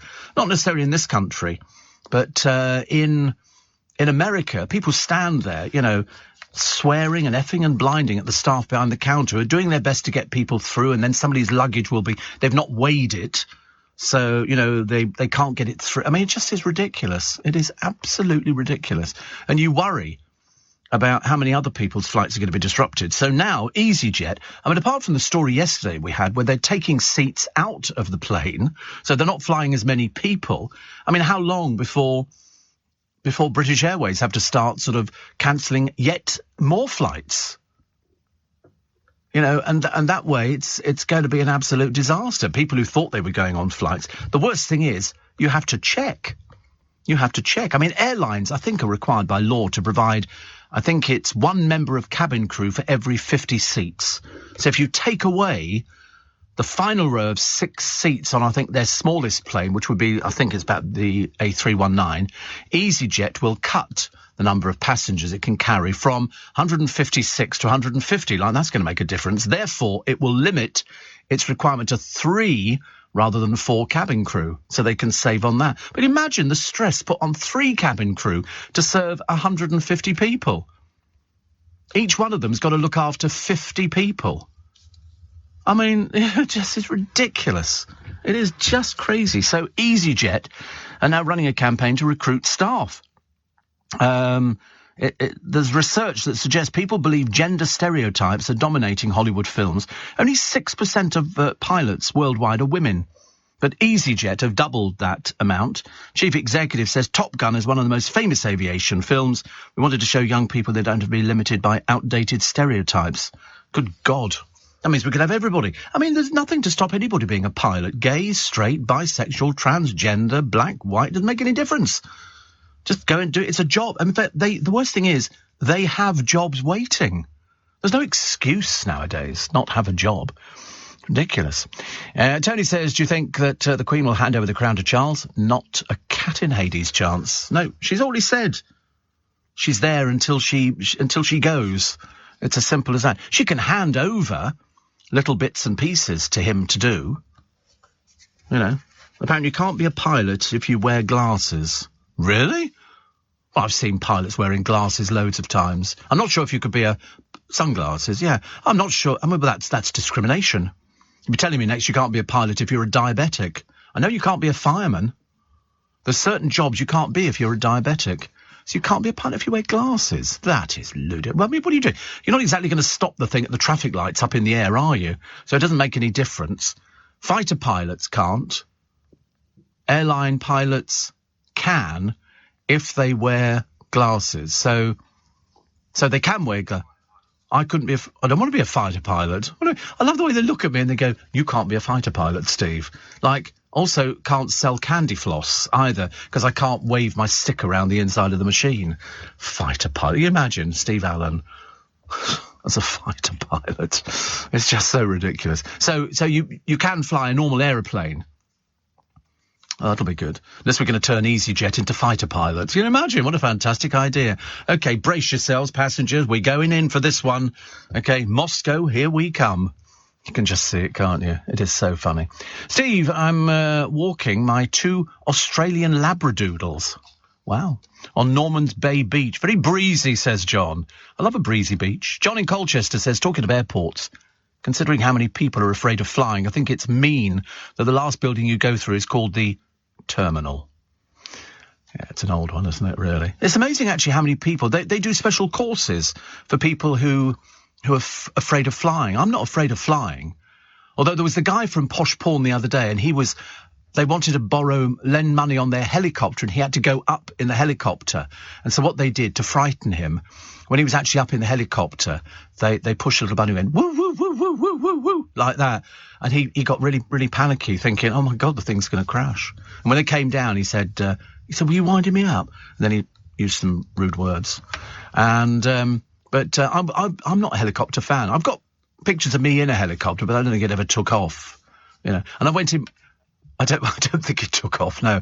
I wasn't in the pilot's seat. I wasn't a fighter pilot, even though they told me which was the guns and this one, and all that kind of stuff. When you're younger, you do things like that.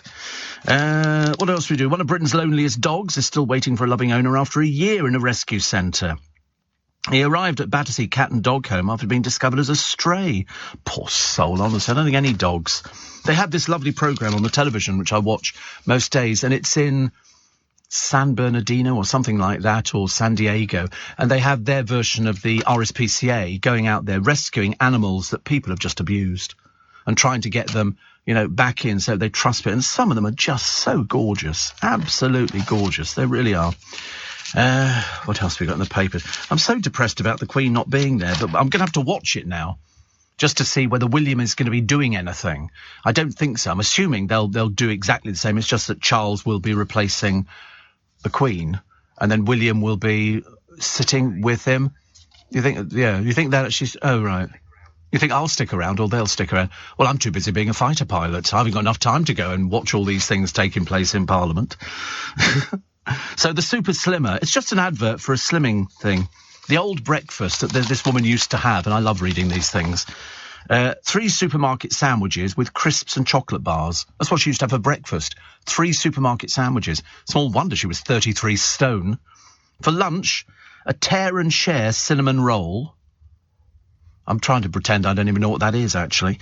Dinner, takeaway pizza or fish and chips. I love this. Takeaway pizza as opposed to what? Who makes pizzas nowadays? Nobody. Supper, crumpets with butter and honey. Now, her new diet, so she's down to... I mean, to be honest with you, this is just common sense. You don't need to join any slimming clubs for this kind of stuff. Baked oats or porridge with fruit or lean bacon medallions. Who has bacon medallions for breakfast? What is a round thing, a medallion?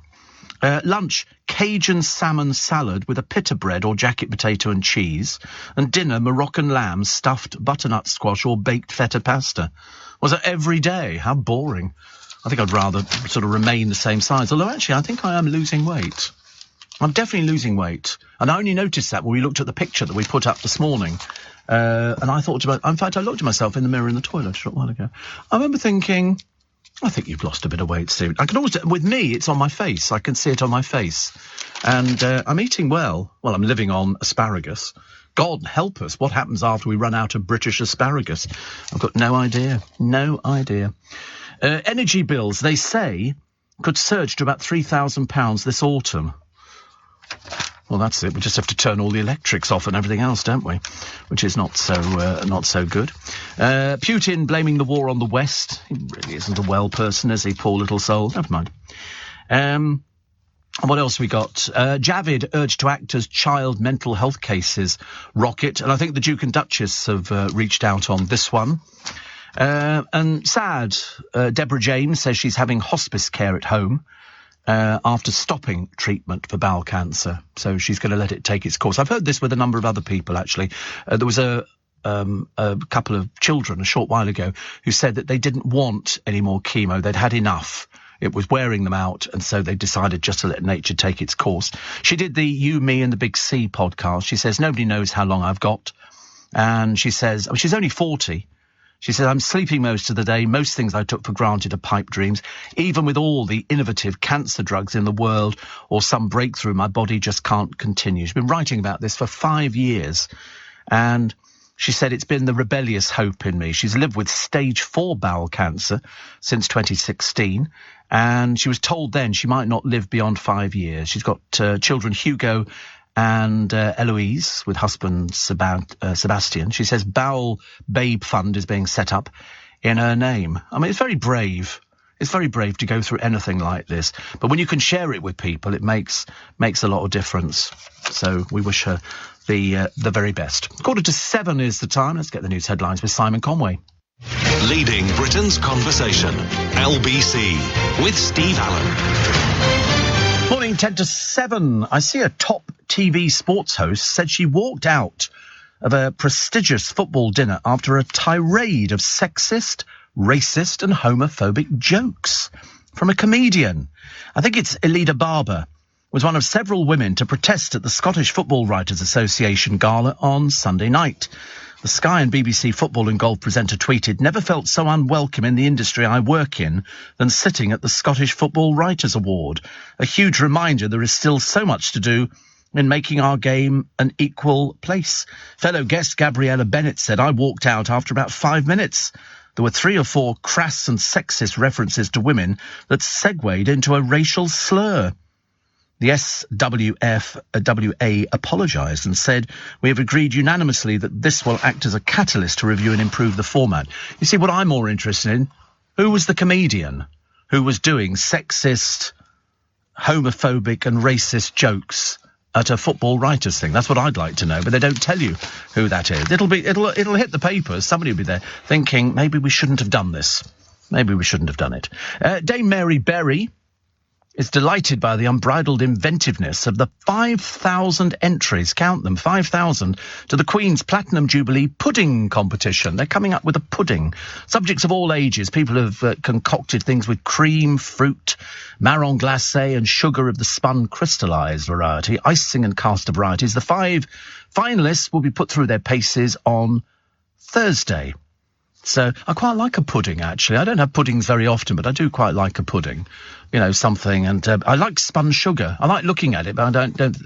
Yeah, strudel. I like strudel. Strudel's very nice, actually. I'm the only person who seems to have tried it round here. But it's one of those things. And then, actually, one of the columnists today is talking about Victoria Beckham, who posted a snap with Harper. Poor old Harper has to wear mummy's ghastly clothing. And this particular outfit is really bizarre. I mean, she's wearing these sort of big platform shoes. And as I say, you just wouldn't put a 10-year-old child in these kind of clothes because 10-year-old kids don't wear this kind of stuff. Have you seen them out on the streets? Kids out on the street nowadays, like when I was younger, it was all tracksuit bottoms, you know, and didn't wear the tops, we just wore the bottoms, yeah, flares, very popular. And what were the other ones we had? Loons. Loons were sort of loons, yeah, they were really, you could buy them in New Musical Express and Record Mirror and Melody Maker, and they were linen trousers, very tight, but flared bottoms out. Loons, they were called. Have you got a picture of them? No. Loons. But they were $1.99 for a pair. I bought a satin jacket. In fact, I wore it to the very first disco that I did in London. There they are. And Dale saw it. It was, they did them for sort of women. I didn't wear those women's ones. They were women's clothing, but they did them for men. They were cheap clothing. Everybody wore them all the time. It was like really the forerunner to jeans, because I don't think anybody wore jeans, but, loon trousers, they were sort of high-waisted. I mean, basically, you could spot religion. But it was just sort of one of those things. It's because they were cheap, and I think the satin jacket was $3.99. So I wore them. Kim Jong-un wears them. Yeah, but look at the state of him, honestly. Looks like a Toby jug dressed, which is slightly bizarre. But when you look at some of these things that sort of poor old Victoria Beckham puts, you know, people in. I notice she doesn't dress the boys, thank God. But we're still waiting to find out, you know, how the shop is doing. Hugh Edwards has made a bit of money. 25 grand in 1 month. £25,000 in 1 month. That's on top of his BBC salary. Apparently £430,000 for reading an auto cue. It's very difficult to do out loud reading nowadays, and so they earn all this money.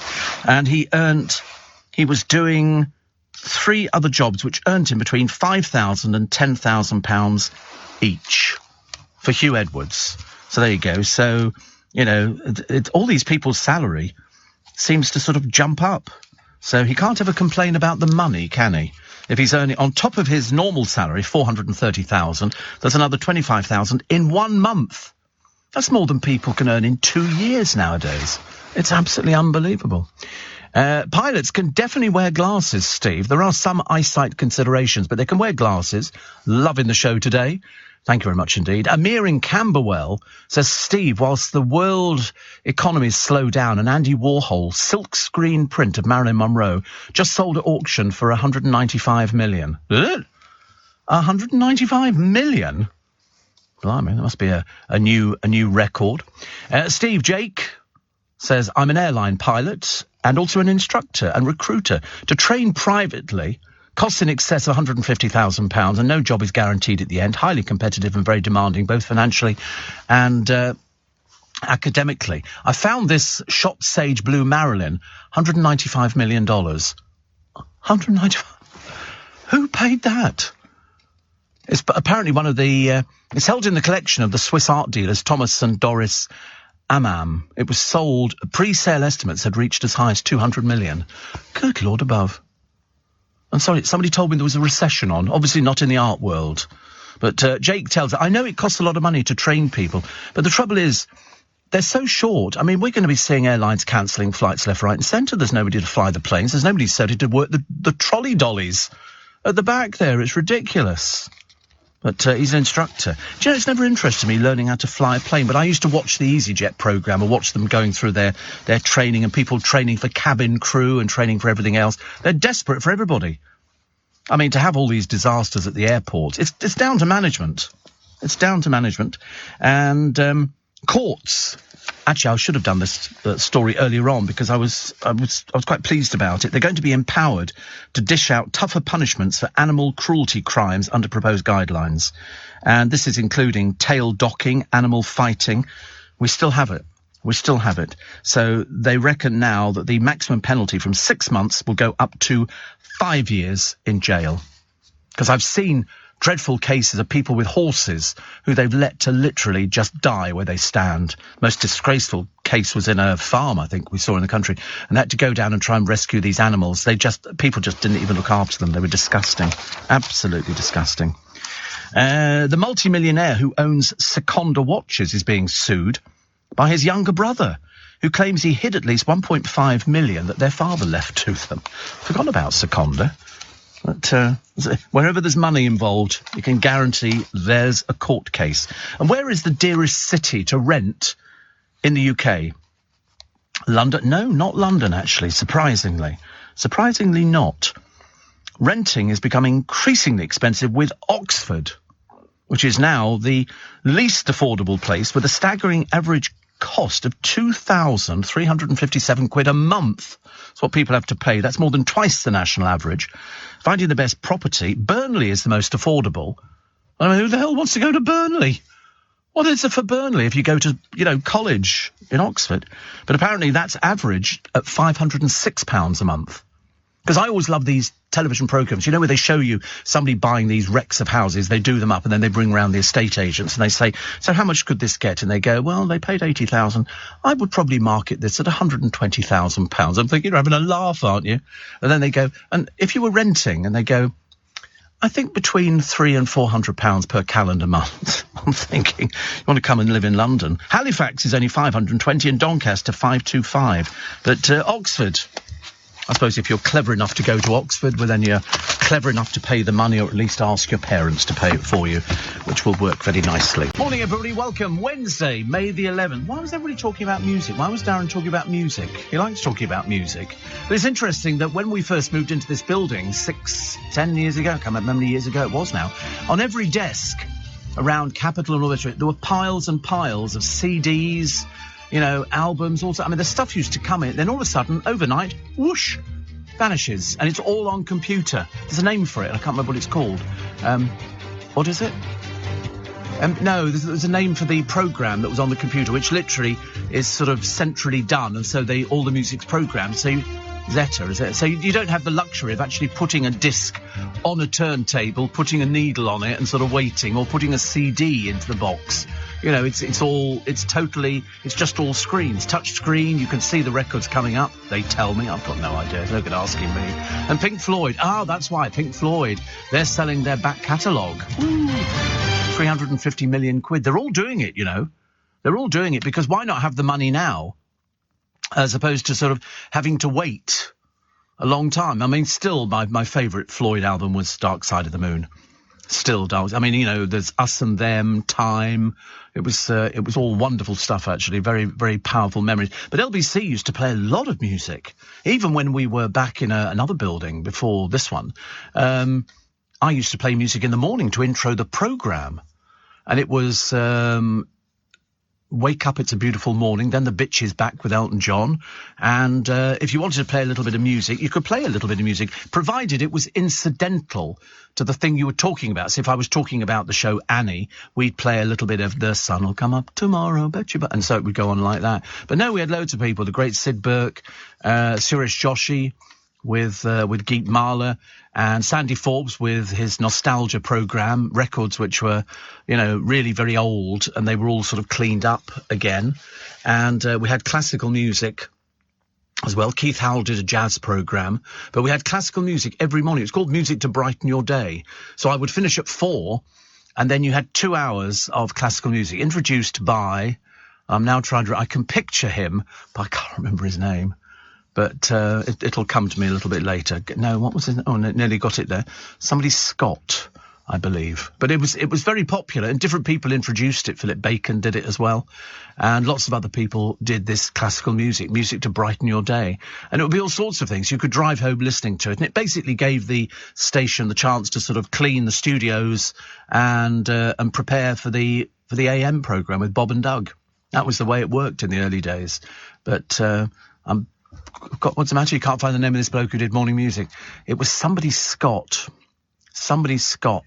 Yeah, somebody will know. Probably Chris and Steve will probably remember.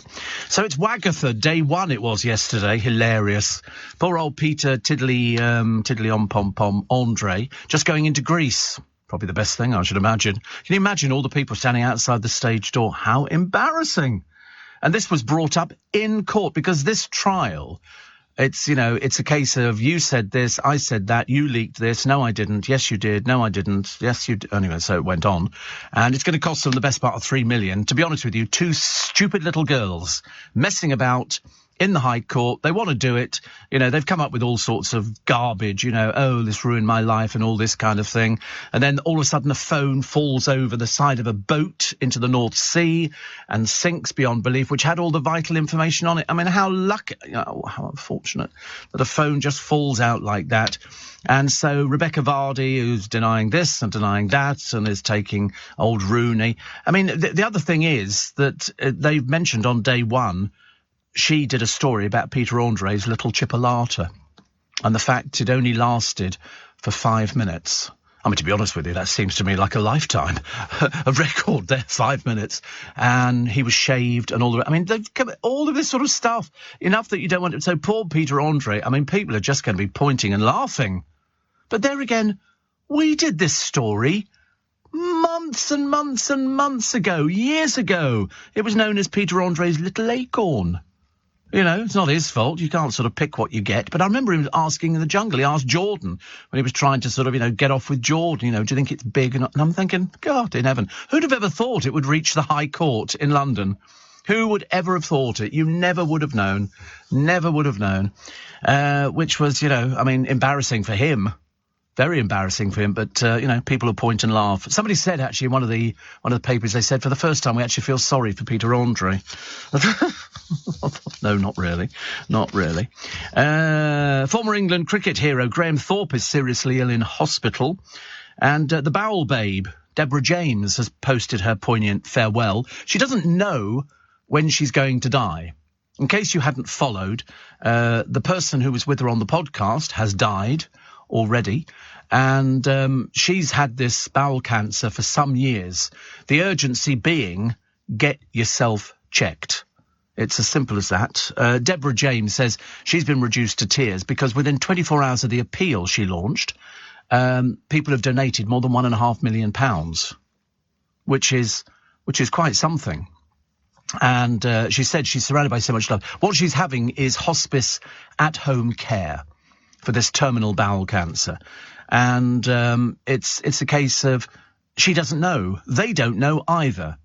You have to wait for these things. I know it seems a bit harsh. She's spending more time sleeping, which is generally an indication that the end is not too far away. She looks fantastic.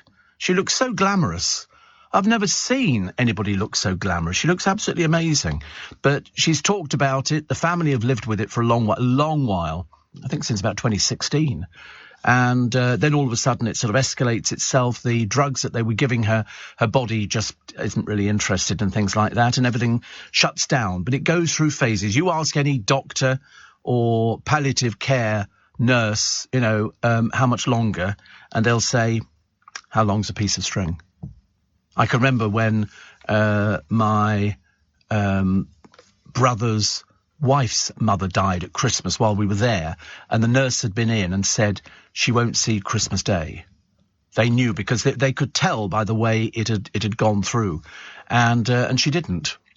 She didn't. She died on Christmas Eve, so she never saw the Christmas Day. They can almost pinpoint it down. People start getting very tired, and in fact, she's been with this now, and now all of a sudden it's changed. So the goalposts have moved a little closer together, but she's raised, I think it's about up to 1.7 million. I mean, it's phenomenal, really, to buy equipment and to help, because you must get checked for bowel cancer. Because if you catch it early, I mean, I'm tested. I had a test yesterday, and we have to do another test as well.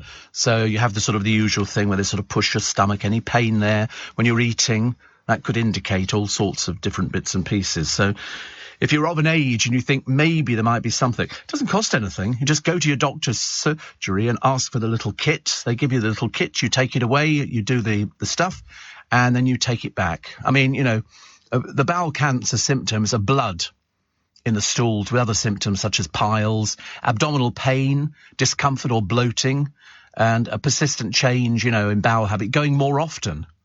Sometimes tummy pain. I mean, if you've got any of those sort of symptoms, just to be on the safe side, if you're over a certain... I know that blokes don't want to go.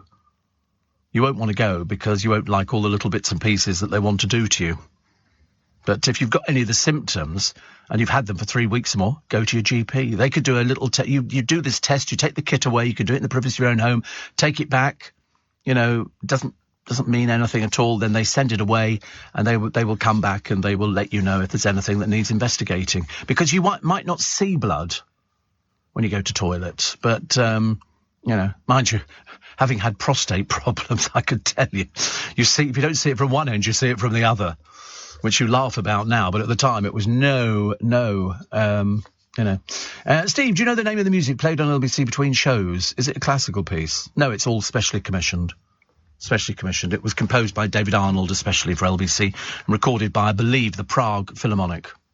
Because I think Chris Lowry went over there when they were doing the recordings and watched them doing the recording. You imagine a whole orchestra, and then they just do a little 5-second burst, and you end up with a complete, song sheet for the thing. There used to be famous ones years ago from Dallas called the Pam Singers, and Pam used to record every jingle that there was ever available.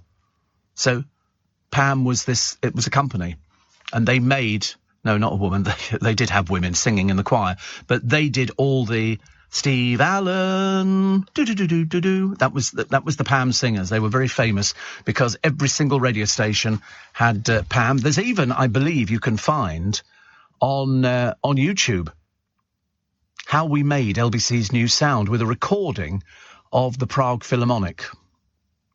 And they get paid for it. It's a set. They didn't have to dress up for it, as you can see. A bit like going to Wagatha Christie. They weren't dressing up for it either in court the other day. In fact, there was loads of them, yeah. And you can hear them doing. There was Chris Lowry sitting on a stool, And everybody's sitting there, David Arnold and everybody else. Very, very nice indeed. Regarding all the computers with music now, Kenny Everett said one of the funniest things I've ever heard on radio, says Dave. He said being a DJ isn't just putting records on a turntable. We have to take them off again. Yes, long since. He wouldn't know where to work now. I mean, he was very good with computers, but it was all sort of, you did put the record. I never did the technical stuff. I've never driven a desk in my life. It's my proud boast that I've never driven a desk, even in music radio. At UBN I did, but even in Vienna, when I worked out in Vienna, luckily for me, although it proved a bit of a problem for a lot of other DJs going out there because you went out on 3-week contracts and they weren't used to the DJs sitting there with an engineer the other side who was putting the records on and playing it, and it was all on hand signals. So they had a clock in the studio, and you could put in the intro to a record. Say it said 33 seconds, you put in 33.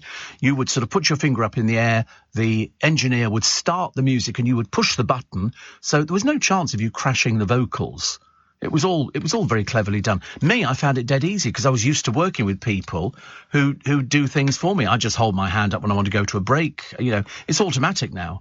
It's totally automatic. So, I mean, today's DJs, they've got it easy. Go to a nightclub, they're still playing DJ, things because they've got CDs with them, records, and a lot of people have still play records because they can't actually believe it. Steve says, Helen, having not been able to celebrate my 60th birthday in 2020 because of lockdown, this year there was only one band I really wanted to see. So when I saw that Queen tribute group was at the local theatre, I booked.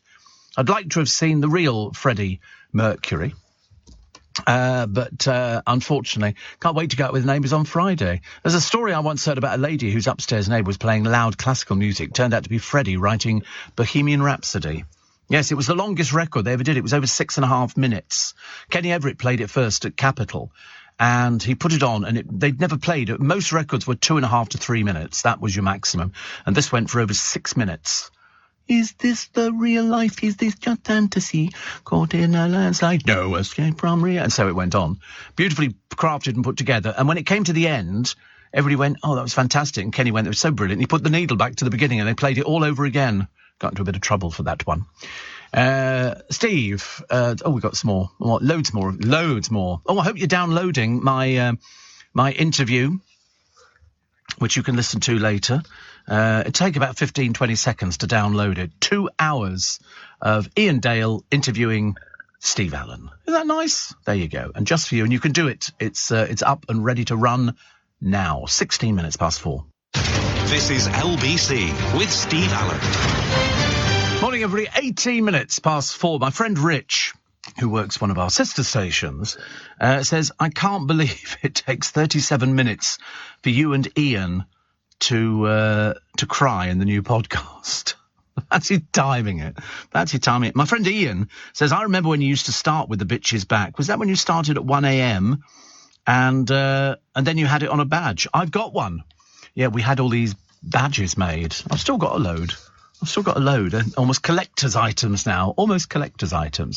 And yes, it's very interesting. If you want to listen to my chat with Ian Dale, you can download it. All you search for is Ian Dale All Talk wherever you get your podcasts, and you'll be able to download it.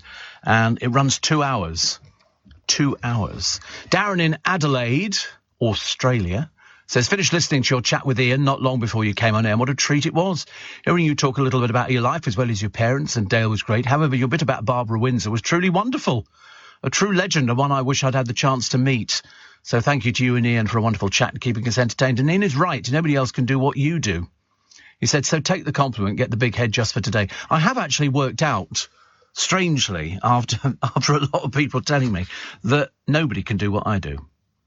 I mean, that's not being big-headed. It's just a case of nobody can do it. If you said to somebody, they're not allowed to, if somebody said, you're going to sit there and for 3 hours every day, 5 days a week, and you're going to talk, and you're going to get a huge audience, and people are going to want to come and see the shows and do all the rest of it, you go, yeah, right. Because some people just couldn't cope unless they had guests to talk to or phone calls or things like that. We don't do that on this programme. We are totally unique. We're kind of the warm-up for Nick Ferrari and James O'Brien, but it works very, very well. But he's right. Nobody can do what I do, which is quite good, actually. Did I enjoy it when I had guests? Yeah, I quite like having guests. I didn't mind having guests. I'm quite happy to sort of chat to people, which is quite good. I'm really enjoying the interview. I've been smiling and crying along with you, says Elaine in the Original Spikers Facebook group. I've taken a break to listen to you now, but I'll go back to it later. It's so well done. It was 2 hours. Natalie in Dubai says, I've searched for it and couldn't find it. Went to the podcast area. Am I looking in the wrong place? No, so you just search for Ian Dale All Talk. Okay, wherever you get your podcast from, just put in Ian Dale All Talk and then you'll be able to do it. Or you can Google it. You'll find it there as well. Mary Beth says, thank you for the reminder. I've just downloaded your Ian Dale podcast. We'll be listening tomorrow morning. Yes, it's not a Steve Allen podcast. It's an Ian Dale podcast because he's interviewing. Although at one time I ask him questions and I think you find he says, wait a minute. No, he says, I'm supposed to be talking to you. You're not supposed to be interviewing to me. So you can't help it. You just automatically go into that mode, don't you? The best way to get pregnant, have sex every other day, apparently. Oh, well, there you go. That'll sort that one out, won't it? And, wanting a place to park in the capital. I've got a really nice parking space, very close to Harrods. The trouble is you can put the car in, but you can't get out. You've got to go in and out via the sunroof because there's no room. It's £85,000. Just thought I'd let you know, just in case you're wanting to do that. It's a garage parking space. It's a big underground garage, and this is a little bit. Look, I mean, it's just the stupidest thing you've ever seen. So, you know, if you're not very good at driving, don't bother with it. But it's an underground garage, but you've just got a little bit where basically you would have put the rubbish bins. So you can only get in and out of your car by climbing out of the sunroof. If your car doesn't have a sunroof, you're not going to be able to park in it. It's 2 meters wide, which gives the average car about 20 centimeters clearance. For 85,000, I mean, talk about rip-off. Look at the little spaces they've got, all these people.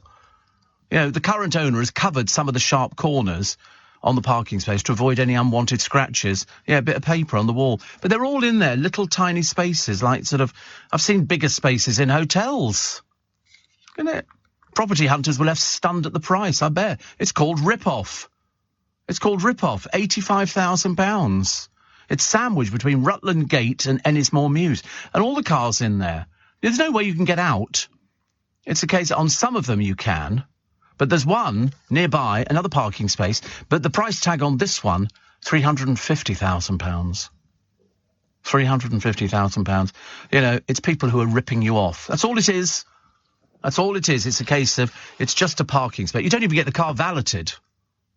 You really don't. And a small garage was sold for £350,000 and then converted into a home 2 years later in London. I mean, seriously. The house is now worth, I mean, it's so tiny. 1.2 million. 1.2 million for that. Rip-off. What a rip-off. I don't care whether they go, oh, that's the market price. The only person who'd buy that would be a businessman who works in London who doesn't want to stay in a hotel. There's no other reason, is there? Excuse me. Lovely cup of tea. Can't beat a nice cup of tea in the morning. You cannot beat it. What else? What else we got? 3 espressos a day could be dangerous, they've said. They said it doesn't really help. 3 espressos. I did have a double espresso a short while ago. And it was very nice, actually. I don't normally do espressos. It's that, yeah, I'm probably going to die. Who cares?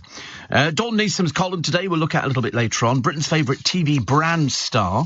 At the moment, I'll read you out the list, but it's Captain Birdseye. Because they've had quite a few Captain Birdseyes over the years, and the latest one is sort of young. I liked him when he was old with the white beard. I thought he looked a bit more like Father Christmas. I thought he was a bit better.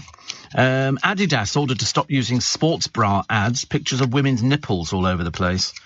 But the trouble is, it is sport, isn't it? You have to, I mean, I don't think it's not meant to be, you know, bad. So here are the top telly ad icons and when they were created. Number 10, Aunt Bessie. I mean, I'm never sure if she exists or not, but she makes loads of things. 1995, they came up with her. Pepperami Animal. I've never even heard of it. I know what pepperoni is. Pepperami Animal, what does that mean? Oh, right. Percy Pig, Marks and Spencer's, 92. Bunny from Duracell, yeah, whatever. 1973, that was. Julius Pringle, Kellogg's, 1967. M&M's, Mars Wrigley, 1954. Coco the Monkey from Kellogg's, 1963. Kevin the Carrot at Aldi, 2016, that was. And Freddo the Frog, that was sort of Mondelez and Cadbury's, 1973. I don't remember Freddo the Frog. I don't know what he does. Is he actually still feature on the adverts now? Oh. Well, I'm assuming it'd be chocolate if it's Cadbury. Oh, right. Yeah, I wouldn't even have noticed that. I just thought it was a dairy milk bar. So they've stuck a picture of a so-called dancing frog on the front. Animal cruelty, as far as I'm concerned. It's absolutely outrageous. Steve, no way are you a warm-up for Nick Ferrari and James O'Brien. What a thought. They're the wind down after you. The wind down. Elaine, thank you very much indeed. It's very nice. But you have to download. It's definitely worth doing it. I'm looking for record numbers of downloads. I think there's going to be loads and loads. I think. Yeah, millions, we think, for this one, which would be very good indeed. Passengers urged to bring a plane picnic, because if you're queuing up for a plane, there's no chance you're getting on the blooming thing. You might as well just sort of spread a rug down on the ground and sit down and have a picnic, because it just takes so long to get you through, which is not so good. A couple have a clear out. They used to collect soft toys. I did it in America. We went to Vegas, and in Circus, a lot of the machines are aimed at children. So they've got the cranes, that move along and pick up toys. And I managed to pick up about 15 little soft toys, which we then ended up in San Francisco. And I've got bloody toys in and out of my case and all the rest of it. So what I did, I left them all in the wardrobe when I left there. I thought, to be honest with you, I can't really be bothered. Let the people who clean the room have them. So, in Vegas, people win all the time. And at fun fairs, you see people walking around with giant teddy bears. What are you supposed to do with these things? I've got no idea. Yeah, a fiver. I mean, my favourite are the hooplas. Nobody ever wins on that. Nobody ever wins. So they put a fiver, used to be a fiver, and a gold watch on a huge jar of sweeties. But you'll never get the thing over there. I mean, if I've been to fun fairs once, I've been about 1 million times. I never found anybody who won on any of those sort of things, which is good. Steve. Another one here. It says, Carol in Ben El Medina says, I've just downloaded the Ian Dale interview. Looking forward to listening later. It's good. Speaking of winning, somebody's won. Somebody could be listening to this programme now. £184 million. Camelot are urging you to check the winning numbers, as the search is now on to find out, well, they know who the person is. I love the way they try and pretend, we don't know until you contact us. They know exactly where the winner comes from. Of course they do. Yeah, if you bought it in a shop, it will tell you that machine will come up. And also if it was bought online. And that's why after a while they can go, and the winning ticket was bought in Twickenham or wherever it happened to be. £184 million. So somebody's either passed out and they're dead, or they're sort of sitting there going, what will 184 million buy you? Okay, well, you can buy 4 Caribbean islands, 11 6-bedroom luxury properties in affluent Hyde Park. Only 14 players have ever won a jackpot of more than 100 million. The previous record holder was an anonymous winner of 170 million. And on this one ticket matched all 7 numbers to win £184,262,899 and 10p. And 10p! What an insult! Stick it. Who wants it? Yeah. And so you will go to the top of the National Lottery's rich list and incur hatred and trolls for as long as you live. So my advice is, don't go public. Don't go public. I mean, very difficult not to go public, because somebody somewhere's going to go, you won't believe this, so just open up a bag. Unless you went to Coutts or something like that, they would be the very soul of discretion, I think. But in your local branch, they'd be going, have you heard, we've got a lottery winner here. It wouldn't take long for people to find out. Seriously, it wouldn't make any difference to me. 184 million, whatever. Can you imagine winning that, though? That'd be nice. I mean, put it this way, I think somebody will come through quick. I mean, I've got 3 emails telling me that I won a prize, but I know what it'll be. £2.60, £6.20 and £3.80. Yeah, something like that. I'll do it after 6. But of course, if it is me winning, you'll just hear a and then a thud as I fall to the floor. Which could be very funny, couldn't it? What else we got? We got the news at 4:30 with Serena Farrow. Are you receiving tax credits? If so, this message is for you. Tax credits are coming to an end, and most people will be asked to apply for universal credit instead. The Department for Work and Pensions is writing to tax credit claimants. You won't be moved automatically, so look out for your letter explaining what you'll need to do and by when. And there's also lots of support to help you make the move. Get ready for your universal credit switchover. Search Understanding Universal Credit today. Eligibility criteria apply. Steve Allen on LBC. Text 84850. Morning, nice to have your company. It's Steve Allen's Early Breakfast. It's Wednesday, May the 11th. So I had the doctor yesterday and hospital on Friday. It's never ending. But check for bowel cancer. Check for bowel cancer, definitely. The nominations for the British Soap Awards are in. I can't tell you what they are because they haven't released all of them. They didn't do it last year because of COVID, and they'll do it again this year. And Love Island bosses have been forced to remind potential islanders they've got no interest in people who are seeking fame. They're all seeking fame. What a bunch of local losers. You know, oh, hello, oh, I could be an influencer, I could do this, I could do that. They're all seeking fame. What do you think they're doing it for? It's because you don't actually have to work. There's no sort of work there. So, hosted by Philip Schofield, that's not Love Island, although to be honest with you, I'd love to see him stuck on there. That'd be interesting, isn't it? So the British Soap Awards return. They're going to take place at the Hackney Empire. Hosted by Pip, the live awards presented by an array of well-known faces from across the TV and showbiz world. The returning awards ceremony will celebrate a mammoth year in soap opera, looking back on 12 years of murder, mystery, make-ups, breakups, trials, tribulations and tears. An incredible year in which Janine Butcher returned to Albert Square. Seb Franklin died of injuries sustained in a hate crime in Coronation Street. Summer set out to destroy Brodie for his role in her father's death on Hollyoaks, whoever they are. Mina Jutler left a trail of murder and mayhem in Emmerdale, and Rob's relationship with Karen was left hanging in the balance in Doctors. So it's all cheerful stuff, isn't it? No point in having happy stories. Nobody wants happy stories. They only want misery, murder and mayhem. The 5 biggest soaps, Corrie, Doctors, EastEnders, Emmerdale and Hollyoaks, will be battling it out to win recognition for their work over the past year. Some of the biggest faces from all 5 will be hitting the red carpet for the most star-studded and glamorous event in the soap calendar. It's just basically another programme hosted by Pip Schofield. That's all it is. It's a case of, them patting each other on the back and going, listen, we get very well paid and I really want to be an international star.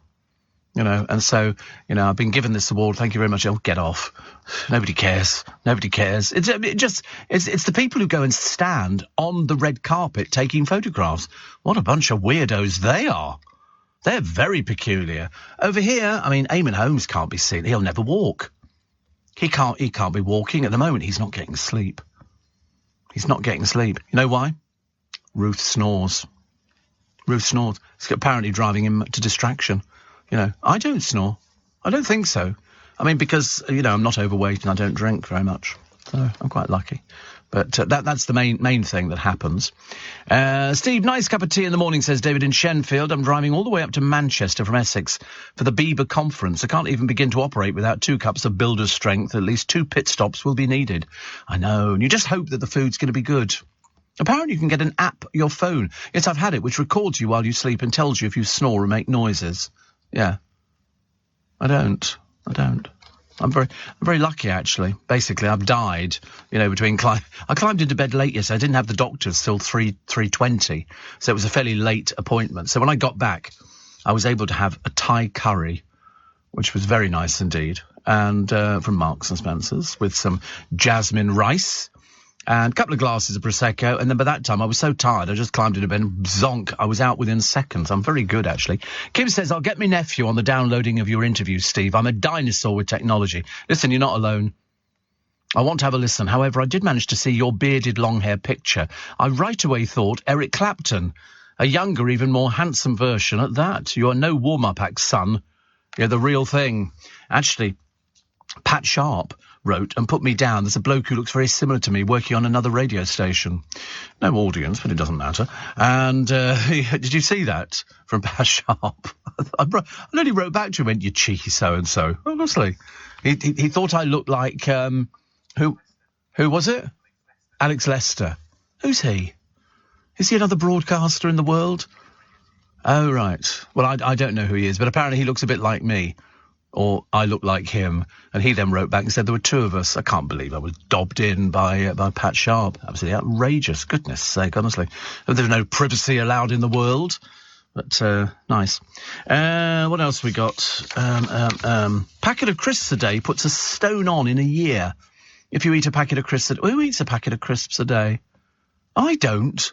The nearest I go for... I mean, if we had a machine here with crisps in it, I would probably eat crisps, but I'm a bit fussy over the crisps that I eat. I'll either do plain or roast chicken, and that's it. I'm not into the salt and vinegar, a prawn cocktail. What a wimpy sort of excuse for a crisp is that? Absolutely ghastly. And even the Worcester sauce crisps. No, it's all chemical, isn't it? It's all chemical. I was watching James Martin cooking the other day, and one of it looked where he was doing tempura, and it half looked nice. I was nearly tempted to go, but I don't want to fry anything. I'm trying to stay well away from fried food, because we were talking about chips on the programme yesterday. Andy in Mansfield says, my email says you want to prize the website's down. No, it's down every morning until 6 o'clock. It's for... maintenance. So it's not a case of it's broken or anything like that because everybody's trying to check their tickets to see if they've won. It's because they always close it every morning, I think from about 1 or 2 a.m. until 6 a.m. and that's for essential maintenance. So you'll never know, Andy, but I've got a feeling you've not won anything. Might have well just won £2.30. Same as me, same as millions of us who sort of, bought the ticket hoping to win that money, but somebody's won it somewhere. Now, whether or not they know, because unless you specifically go out to a shop and buy the tickets and then check them afterwards, because if you only bought like 2 tickets, there's some people who go out and spend hundreds and hundreds and hundreds of pounds on tickets. Do you remember there was the guy in America once? He wanted to make sure he won the lottery, so he bought every combination of ticket. So in other words, I think he bought 17 million tickets. And it's very interesting because he asked the operator of the lottery over there, would they accept these pre-printed cards with all the numbers? So he got all the number combinations. It was printed off on the computer and they ran them through and he spent 17 million and he did win. But he only won, I think, about 23 million or something like that. So it was okay. It was okay, but what you've got to hope is that nobody else wins the blooming thing, because otherwise you're in a little bit of trouble, aren't you, really? How many numbers in Euro Millions? I think there's 5 plus the 2 lucky stars. Oh, how many numbers to choose from? I've got no idea. Couldn't even tell you. 49? I don't know. Hopeless. I mean, overnight, you will become one of the nation's 1,000th richest people. You'll be worth more than people like Robbie Williams, Sir Tom Jones and Ed Sheeran. Biggest jackpot since Euro Millions was set up, and you will be worth more than the footballers Harry Kane and Paul Pogba combined. I mean, if nobody won it, it would have been I don't think they'd allow it to go to 230 million. I think what they would have done is they would have split it with all the other prizes, wouldn't they? Or have they said it would go to 230 million. Oh, right. 230 million. Good God, I know. Yes, see, now they've said somebody won it. Is that somebody in this country? Yeah, I know, but on the 184, is it somebody in this country that's won it? Oh, it is. Oh, thank God for that. I know it's Euro Millions, but we hate any of those Europeans to win it. Can you imagine somebody living on a farm or a gîte in France and they go, zut alors, one, and you go, oh, we thought it was ours. Don't want anybody else to win it, do we? Definitely not. Why do they have a lottery in Russia? Yeah. Will the president be taken out or will he just die naturally? Yeah, Putin wins every week in the lottery. Welcome to the world of corruption. What else have we got? I love the idea that they think on Love Island that they can stop people going onto it just to seek fame and fortune. What else are they going on there for? They can barely string 2 words together. They've got to get their boobs out, haven't they? And that's just the blokes. The new host of BBC Breakfast Time. Very odd, isn't it? Oh, Dan, I've forgotten his name already. And he's going off. Normally in the main, when somebody announces that in the business, if it's sort of radio or something like that, you're off air immediately. They put you on gardening leave. They don't want you still sitting there going, oh, guess what, I'm going to Channel 5 News. Admittedly, poor old Dan Walker will now disappear into the world of obscurity because nobody watches Channel 5 News. It doesn't make any difference who he is. And also, he's so wooden. He's just so bland. He's so beige, which is not very exciting. But the new host, for a 3-day week, because that's about all they can manage, a bit like taking sniffer dogs in to try and drugs, they'll earn £100,000. And the BBC are also trying to find out how, if the licence fee is taken away from them, they're going to raise £3.4 billion every year to compensate. Well, you're not. You just have to close down. Do us all a favour. Start with BBC Local Radio, BBC Radio Northampton, or wherever else. A sex-for-rent landlord gets prison. This was a rather disgusting, fat, bloated, filthy piece of work who was taking in students in demand. He was demanding sexual favours from them. This is not the first time we've ever heard about this. We've done it on the programme loads of times. A friend of mine was looking for a flat years and years ago. She found the flat, moved in, landlord seemed perfectly normal, lived on the premises, turned up, expected some sort of favour. She packed her bags and was out straight away. I said, did you report it to the police? She said, no. I said, you should do. These people are perverts. Anyway, this one, and when you see the picture of him in the paper, fat and bloated would be an understatement. He's been given 12 months in prison. 12 months. I mean, it happens because people struggle for money. Some people don't just walk out, unfortunately. And so that's why these people exist. It's disgusting. Mind you, Mark Labette from The Chase says he wants more female attractive brain boxes. Isn't that a bit sexist? Are you allowed to say that? I mean, because he's got Anne Hegarty on there. I mean, you couldn't not call her a bit of a beauty. She might not be slim and svelte and all the rest of it, but she's got the personality and she's got the intelligence. The Vixen. Another one. I don't know what on earth he's talking about. Anyway, he's a right one to talk about size. Have you seen the size of him? Huge. Huge. He's looking for slim, female, good-looking brain boxes. I don't think that's right. I think we want to find somebody who's really intelligent. I want to know what Daphne looks like now. Do you remember Daphne from Eggheads?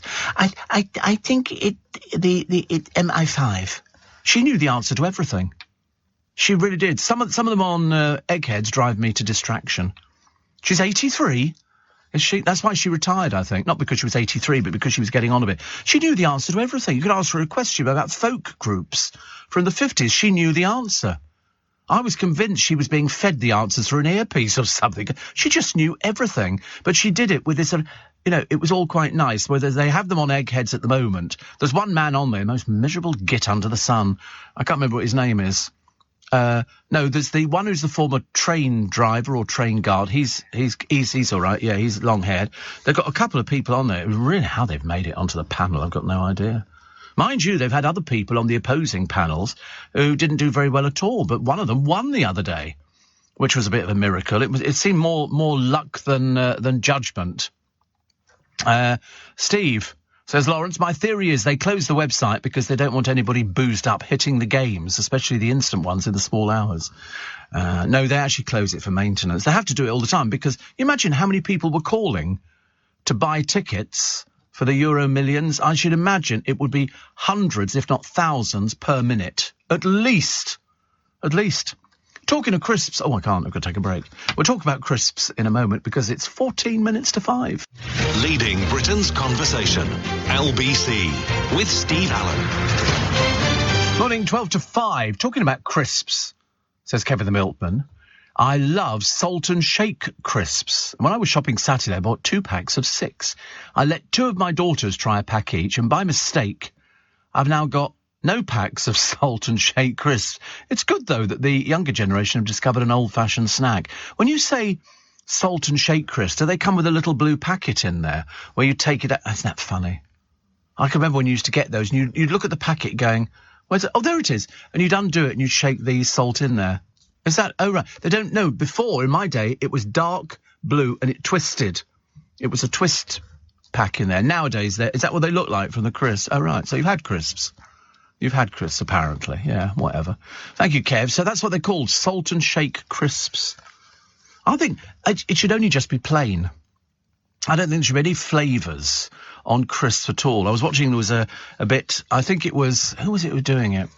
Is it Mr. Martin? I don't know. He went down, and it was a couple. They had a farm, Guernsey cows, and they made their own ice cream, because that's all that was in it, was literally Jersey cream and milk from the cows. And then they started doing it, and it's now quite industrial. They make all of this beautiful ice cream. They were making salted caramel ice cream, which is fairly popular, salted caramel, fairly popular.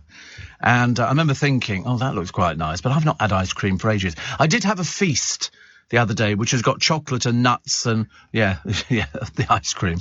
And I quite like that, actually, because I quite like chocolate ice cream. But I haven't bought sort of a tub of ice cream for ages and ages. Look at this, Scottish langoustine with dill and lemon, hand-cooked crisp. Pretentious garbage. Well done, Marks and Spencers. You've taken it to a new level. Scottish langoustine. Yeah. It'll just be a flavouring, won't it? You won't know what they're supposed to taste like with dill and lemon, hand-cooked, as opposed to what? Machine? You know, gin and tonic flavoured crisps. Winter berries with Prosecco, hand-cooked chips. It's just pretentious rubbish. It really is. I mean, it's like Christmas pudding flavoured crisps, which I'm sure exist. But it's just, who wants gin and tonic flavoured crisps? Prosecco and elderberry crisps. Sweet, delicately fragrant elderberry with the festive fizz of Prosecco. It's a blooming crisp. It does sound quite nice. No, I think it's got to be roast chicken. That was the only ones we had in my day. Roast chicken. No, we don't like roast chicken. Luckily, he doesn't like anything I like, so we're never going to clash on anything like that. If we were fighting over who's going to buy a supermarket called McColl's. Oh, they've already sold it, haven't they? They've sold it to Morrison's, have bought it. So that's saved a lot of people a job. I think they employed about 16,000, so that was very good. And Andrew in Woking says, I'm always disappointed when opening a bag of crisps nowadays. Most of the bag is full of air. Yeah, it is absolutely full of air. And it's sort of, and also, if you look at them and you go, that's not even a whole potato in there, is it? My mother used to make her own crisps. She'd literally just buy potatoes, she'd peel them, she'd slice them, dry them off, having sort of parboiled, and then put them into hot oil. So we had homemade crisps. She wouldn't have dreamt of buying anything. Just put a bit of salt on there. We only ever had plain, as you can imagine. Mentioning, says Conrad, Freddie Mercury reminded me of a very great friend, Marina Galbetta, singing Barcelona with Dr. Queen Covey. You can see it on YouTube. A wonderful lady. I spoke to her on the weekend. Oh, well, there you go. Quite nice. Marina Galbetta. Such a name, isn't it, for an opera singer? Such a name. Chris says, I had hedgehog-flavoured crisp once, but they tasted nothing like a hedgehog. Do you remember they had a bloke on LBC years and years ago, and he used to eat roadkill? He would go out there, and if there was a piece of, meat by the side of the road... No, it's nobody we know, but he was just somebody who ate roadkill. Pringles crisps don't have any potato in them at all. It's manufactured, isn't it? That's why, if there's a hole in the first one, it goes all the way through the pack. So there's no potato at all. Mind you, I was beginning to wonder how many bits of potato there are in a McDonald's fries, because they don't do chips in McDonald's, they do fries. And they've got like 14 ingredients in a fry, for the colouring and and it's all done mechanically and everything else. It's quite clever. But the amount of potato you get in there must be negligible. Why they don't do proper chips in the morning, I've got no idea. Because sometimes you think with breakfast, I like chips with breakfast. I haven't had it for about 15, 20 years. But not allowed to, they go, oh, it's 11 o'clock. You go, well, why? Is there something, can't you just put some chips in there? I find it very annoying, very annoying. Good news is, says Lorraine, I booked 2 tickets for Wayne Dobson's magic show at the Hazelmere Theatre for hubby, Charlie, and myself in June. I'll hear you mention it. Oh, you'll love it. He's in a wheelchair, and there's a great guy called Mike who will do the stuff for him. It's really good. He puts a lot of effort into it. He's overcome adversity like nobody else. So well done. Well done to you. It wasn't expensive, was it? 15 quid a seat?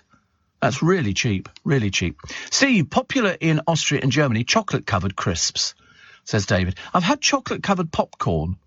Who does that expensive popcorn? There's a very expensive one, which sounds, I mean, it's probably made in somebody's kitchen or something, but it's called luxury popcorn. And they sell it in Costco. Sometimes you go in there and you get sort of like 6 packs for like 20 quid or something. And I used to bring it into work here, because the boys and girls used to like it. Actually, not just the boys and girls.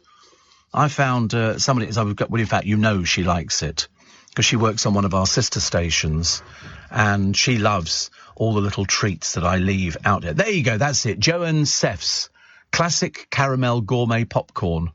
You ever had it? It's delicious. Seriously. The other one I like is toffee popcorn. I bought it in a cheap shop the other day, 99 pence. 99 pence for Butterkiss, for a big bag, and it was delicious. I shouldn't eat it very often because it sends me a bit round the bend. I really shouldn't have it, but it doesn't matter.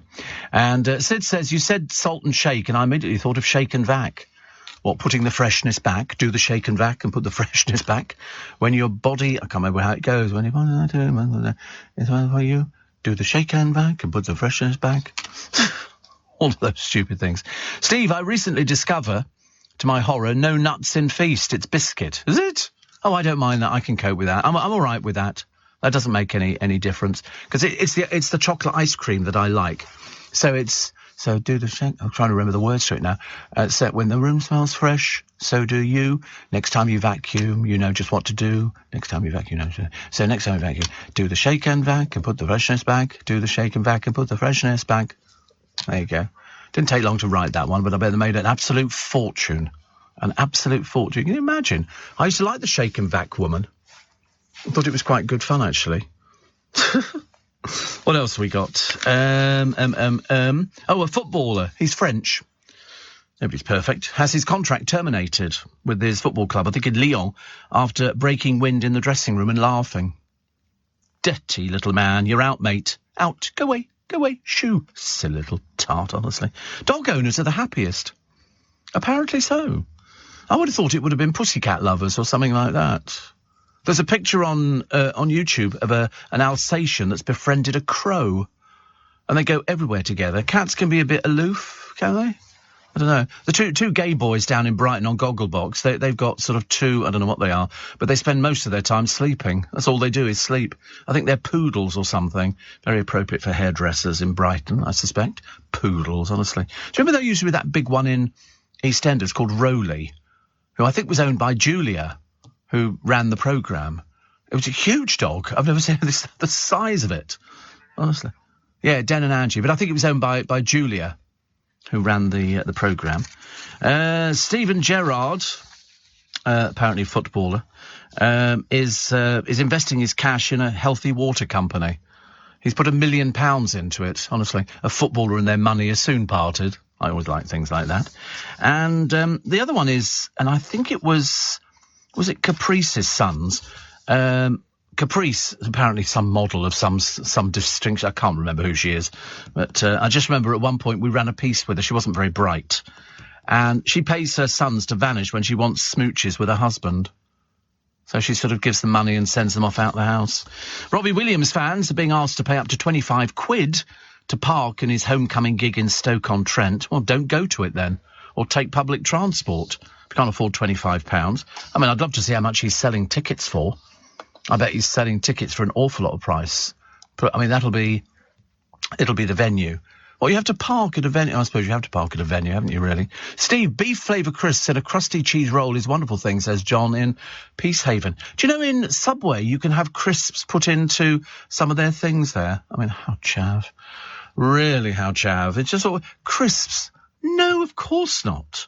What, chips, crisps inside a roll or something like that?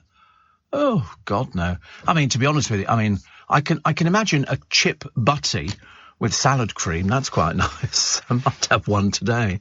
The trouble is finding rolls now. They're all soft. I like crusty rolls. The only place where you can get them, really, is Waitrose. I'm sure the other places must sort of make them. I don't do part baked. No, they're fully baked. They're in the thing, and they do bloomers and they do baguettes and all the rest of it. So why not part baked? Because you have to take them home and bake them. What's the point of that? That seems a bit pointless. No, I think they're about 35 pence each.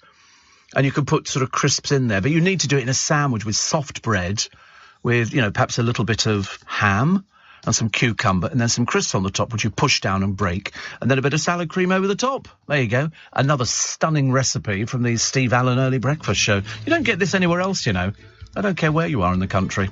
Artie says the best chips are hand-cut, homemade. Best potatoes are everyday Tesco or Iceland's. For extra flavour, leave on the skins. Oh, no, that's what they do in KFC. And you think, oh, no, give us some proper chips, for God's sake. The only decent chips are the ones you get in the kebab shops. But best potatoes, no. Maris Piper would be good enough for proper chips. Parboil, slice, deep fry. Or failing that, my favourite, triple-cooked chips. Triple-cooked chips. Very nice. And somebody else has got, it's Sarah, to say, great news about your ticket, but I can't log in. I'll let you know tomorrow. Well, you can let me know today, actually. You can find out from 6. With UK Export Finance, I'm fulfilling more export orders from around the world with working capital support. Export insurance means I'll get paid when exporting to challenging markets. At UK Export Finance, we believe no viable UK export should fail for lack of finance or insurance. Between 2022 and 2023, we provided £6.5 billion of government-backed trade finance to support UK exports. Learn how we could help you win export contracts, fulfil orders, and get paid. Search UK Export Finance today. This is LBC from Global, leading Britain's conversation with Steve Allen.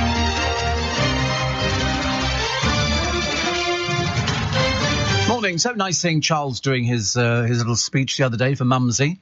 Mumsy watching at home, probably tea and toast and everything. But the interesting thing was he was covered in medals. What action has he ever seen, apart from the usual? And then, of course, we had to laugh, didn't we? Because some years ago, they had Prince Edward turning up. This is the man who couldn't even survive doing basic training in the army. And he was covered in medals.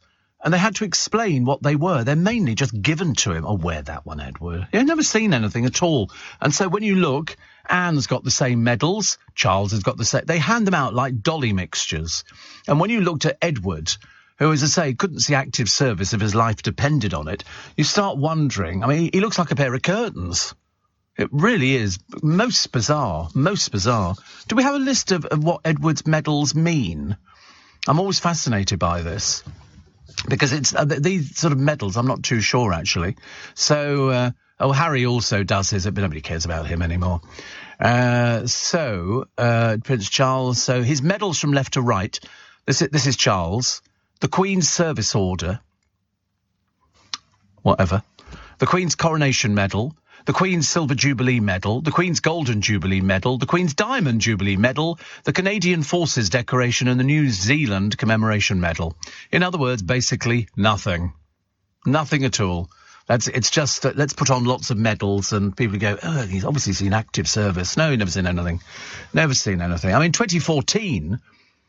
Charles wore the dress uniform for the Welsh Guards, where he's been honorary colonel since 1975. Like William, he also wears the Order of the Garter sash and star, the Order of the Thistle star, and gold sort of epaulets over his right shoulder. What's it mean? Nothing.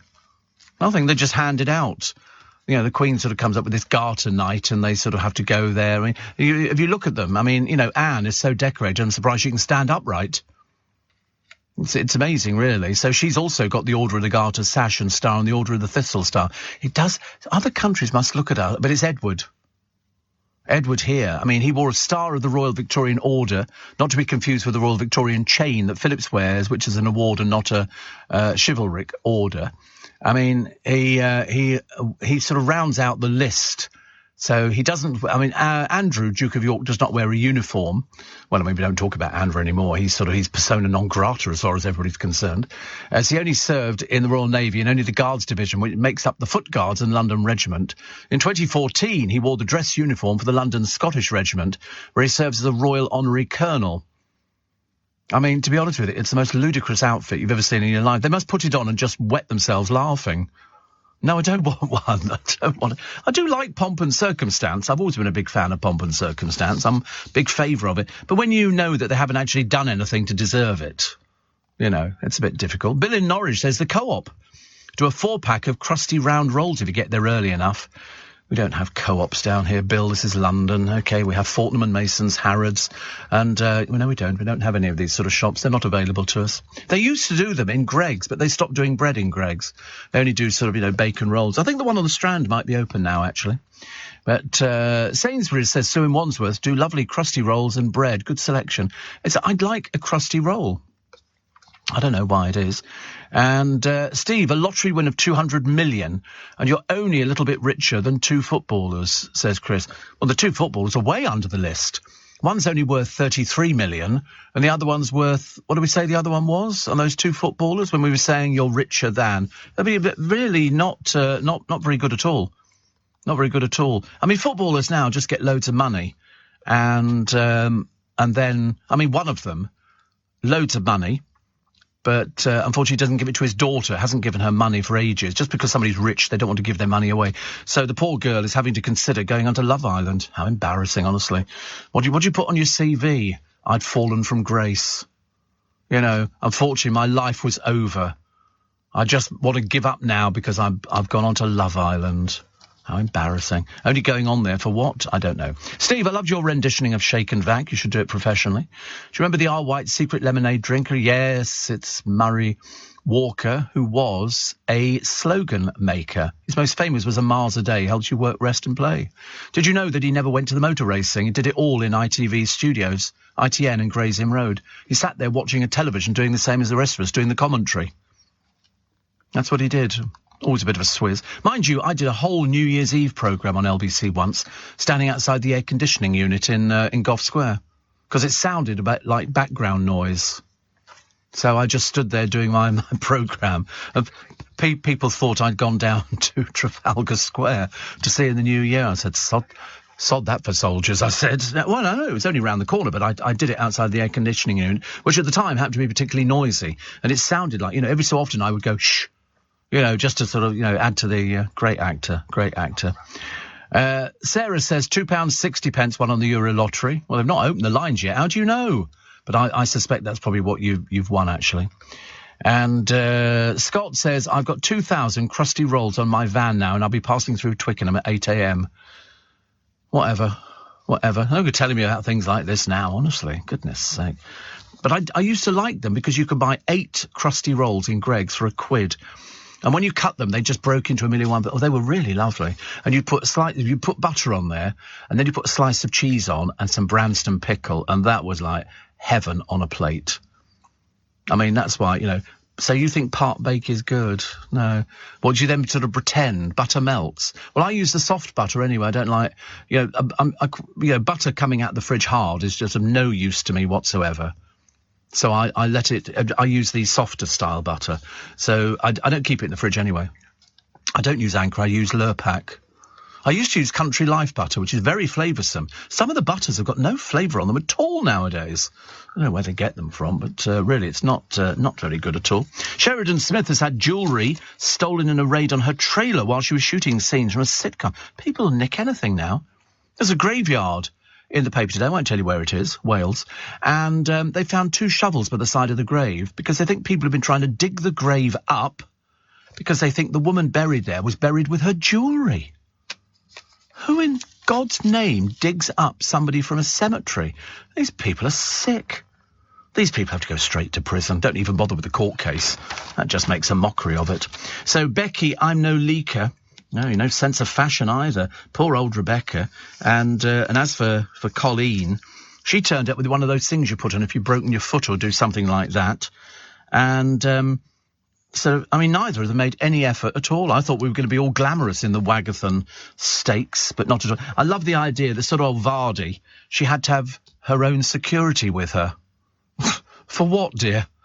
What, facing the photographers? She turned up with these dark glasses on. Why don't people look in a mirror before you buy dark glasses? You either buy glasses that suit you or you buy glasses that don't suit you, and she's wearing glasses that don't suit her. I noticed that old Vic, what's-her-face, one of the Beckham clan, she wears these big glasses. Absolutely ludicrous. Ludicrous. Put some things on. Tommy says, I've just checked my ticket, won 100. I don't know, have they given the odds of running down all the different numbers? Have they put up the, what you get? We know what the winning gets, but what are the other ones on there? Producer will find it, don't worry. I'd like to bring you the information as it happens live on LBC, because we weren't there in Parliament yesterday, which is a shame, really. What else we got? Russian soldiers coming back in body bags by the look of it. Do you know, when you think about it, when this war started, people were going, the might of Russia. The might of Russia. Then yesterday, I watched on the television the Ukrainian army, who were literally annihilating 4 Russian tanks. 4 Russian tanks. So you can't have won £100, actually, Tommy. There is no £100 prize, unless you're accumulating. It goes from matching 2, £2.60. Matching 2 and a star, £3.60. Matching 1 and 2 stars, £3.50. Matching 3 is £6.20. Matching 3 plus 1 is £7.40. Matching 2 plus 2 stars, £7.70. Matching 4, £26.30. Then it jumps to, it's peanuts, isn't it?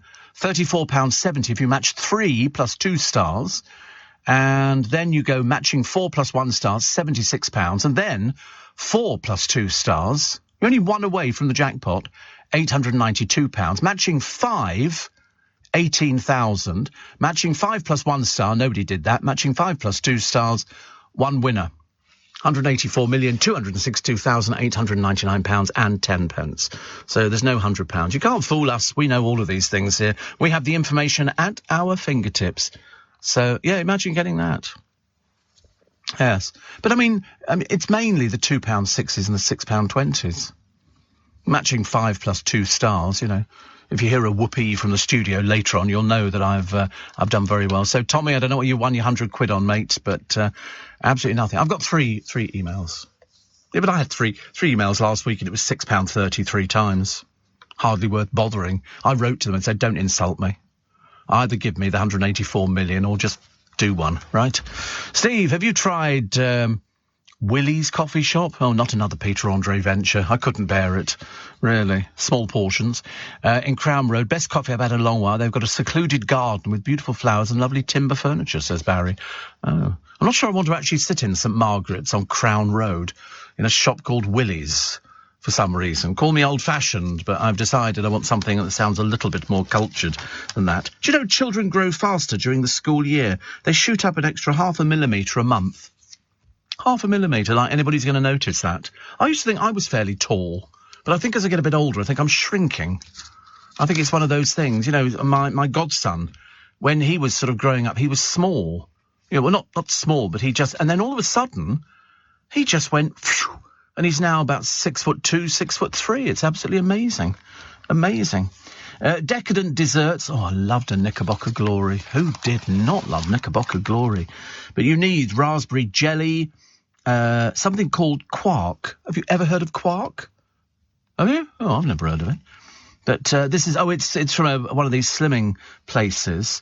You can have Greek yogurt, sweetener granules, raspberries, Special K oats and honey, prepared fresh mango, diced, cherries halved and pitted, and it's basically using all sorts of. You put it all the frozen yogurt in a bowl and mix until smooth. I'd go for the one with meringues on it. It's so much easier, and just dollops of strawberry ice cream and squirt on the squirty strawberry stuff, and then crushed nuts. You know, if you really push it, and really nice, very very nice. Steve, and. Police are searching for the getaway car used in the paper factory robbery in Reading last night. The thieves took the A4. Right, you're Bardi, and OK, you'll never see the light of day again. It's no good writing to us because nobody will be listening. OK, simple as that. Steve, Mike in Finchley says, I came into the room in the middle of you speaking about Charles and his medals, and I thought you were talking about our mutual friend Charles Golding. You had me thinking, Charles doesn't have any medals, or does he? Doesn't need any medals, does he? Doesn't need any medals, Charles Golding. Oh, Lord above, honestly. Hope he's... I'm taking a break. I'm just talking about... Honestly. You just try and do a radio programme. You try and make people feel warm, friendly and enclosed. It's like a big family, this programme. Very big family. Please don't forget to download my interview with Ian Dale, my chat. All you do is search for Ian Dale All Talk. Don't put Steve Allen in, you won't find it. You need to put in Ian Dale All Talk wherever you get your podcast. You can download it. It runs 2 hours. It's a real goodie. Really goodie. 37 minutes and I cry.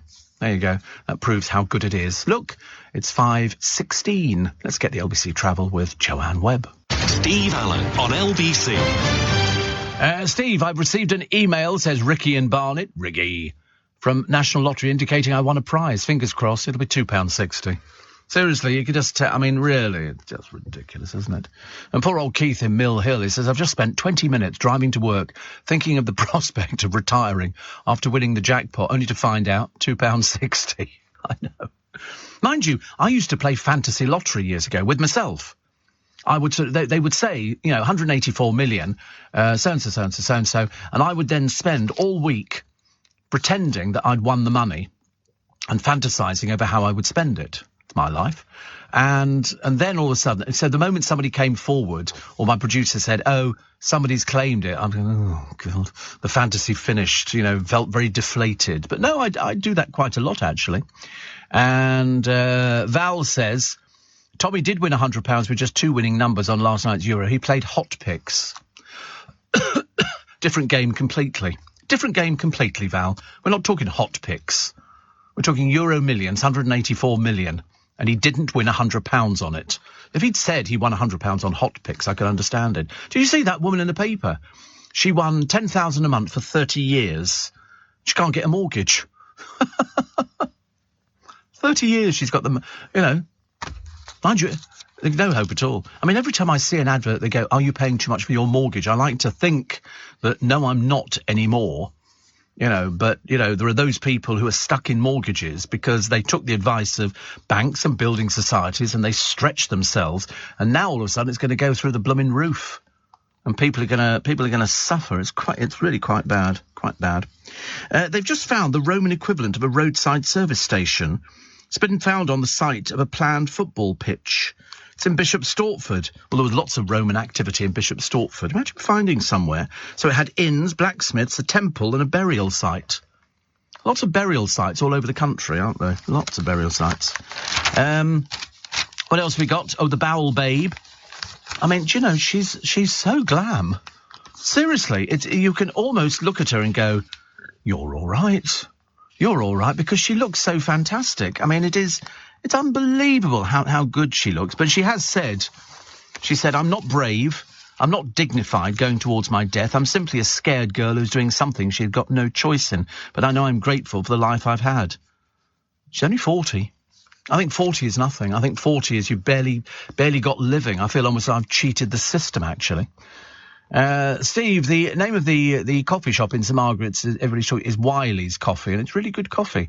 I travel from Hampton each morning to get my coffee. The place, says Rita, is run by a lovely young couple that's in love, and their pleasant vibe comes across in their service. Oh, I don't want to go to that sort of place, Rita. Can you imagine going in there, people drooling over each other behind the counter? We're so much in love. Just serve the coffee, all right? Give us the coffee. Wiley's Coffee. Here it is. Oh, I know exactly where it is, actually. I know exactly where it is. And, oh, look, they do donuts. Bet she's not made those. And they look lovely, don't they? I love a donut. I like them with the jam inserted. But you always have to check. They put them in with like a needle, like a hypodermic. They sort of put the jam in and then squirt. I'm thinking of having the producer done, just to make him marginally more interesting. And we like a custard tart. Or we like a custard donut. They do a nice one in that company that makes all these, like Krispy Kreme donuts or something, or whatever, the Krispy Kreme donuts. And they do a lovely one, which is a special apple at Christmas time, like mulled apple. Oh, blooming great. Absolutely great. I've often wanted to try and get into donuts, but I can't, because I can't have donuts. So I saw some the other day. I bought my brother some donuts, and they had little tiny donuts. And I thought, I could just have a little tiny. And I thought, no, you can't have a little tiny donut. Luckily, I'm actually fairly good at sort of holding myself back. It will kill me, absolutely. Mind you, got to 68. We've had sort of ups and downs and all the rest of it. But how you face end of life, I've got no idea. I mean, she is sleeping all the time. And, you just hope, because they're looking after her. She gets this hospice care at home. They'll look after her fantastically. They'll make sure that she's got every sort of comfort she needs. She won't suffer in any way, shape or form. Mind you, the other thing is we're still waiting, aren't we, for Jordan to get married. I thought her little boyfriend, whatever his name is, Drippy, I think, he's indicated he wants to go on to I'm a Celebrity, Get Me Out of Here. Only one problem, Sweet Pea. You're not a celebrity. OK? You're nobody. You've got a little second-hand car business. You know, you're of no interest to anybody in the country at all. Just because you went out with her, you know, or you might be getting married to her. I don't know why she's not rushed the marriage through. I suppose because she can't drive anywhere for quite some years, which is good news. But the person you will feel sorry for this morning as you're waking up is poor little Peter Andre. Poor little Peter Andre, little teeny tiny Peter Andre, little chipolata Peter Andre. I always thought chipolatas were quite big, but apparently they're not.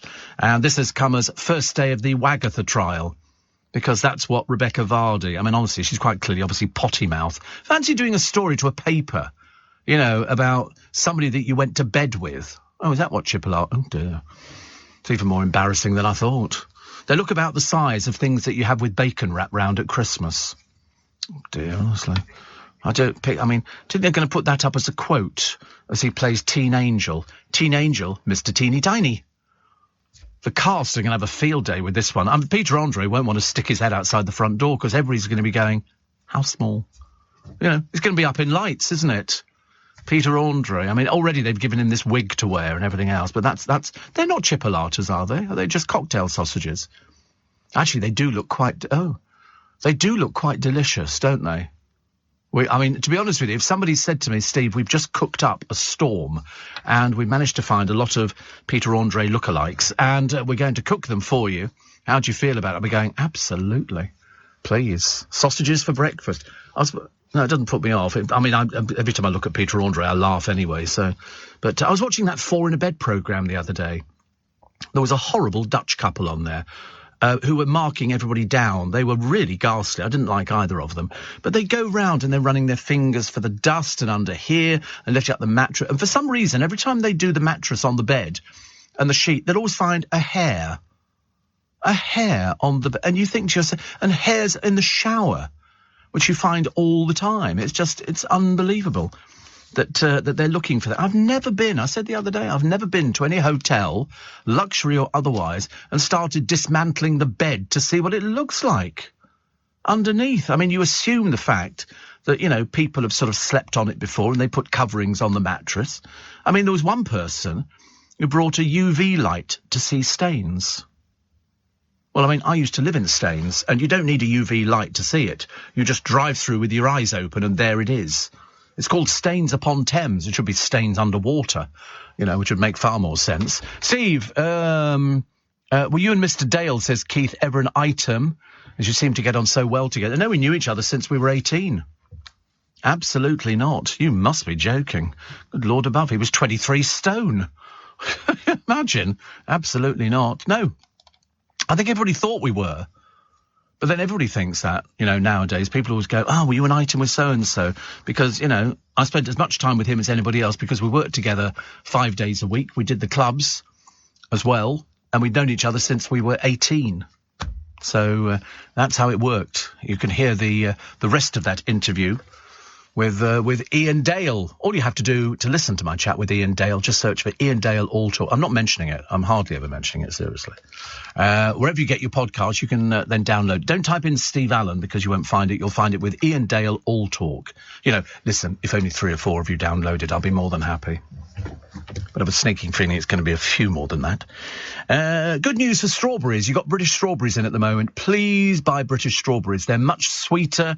They're much nicer, I think, than any other strawberries, because it's got to be the right combination of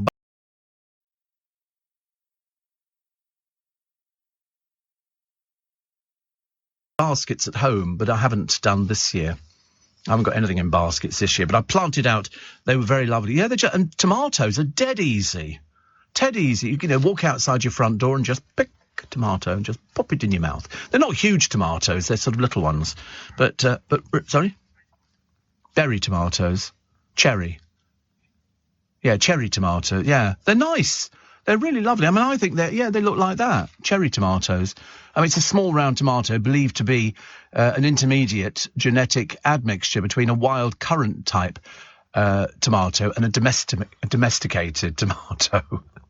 You know, the sort of tomato that you say, sit, and they do, because they're domesticated. And sometimes you can let them in the house. I wouldn't recommend them in the kitchen, but, you know. I've still got my haddock chowder to eat today. I might have that for breakfast. Haddock chowder. Oh, I can't wait for it. Steve, I always wonder, with all the construction work going on in Londinium, do you really think they look out for history within the ground? Is it compulsory? It's compulsory. Oh, yes, you never find... If you remember, when they found the Rose Theatre in London, they were building an office block on top of it, and they had to stop.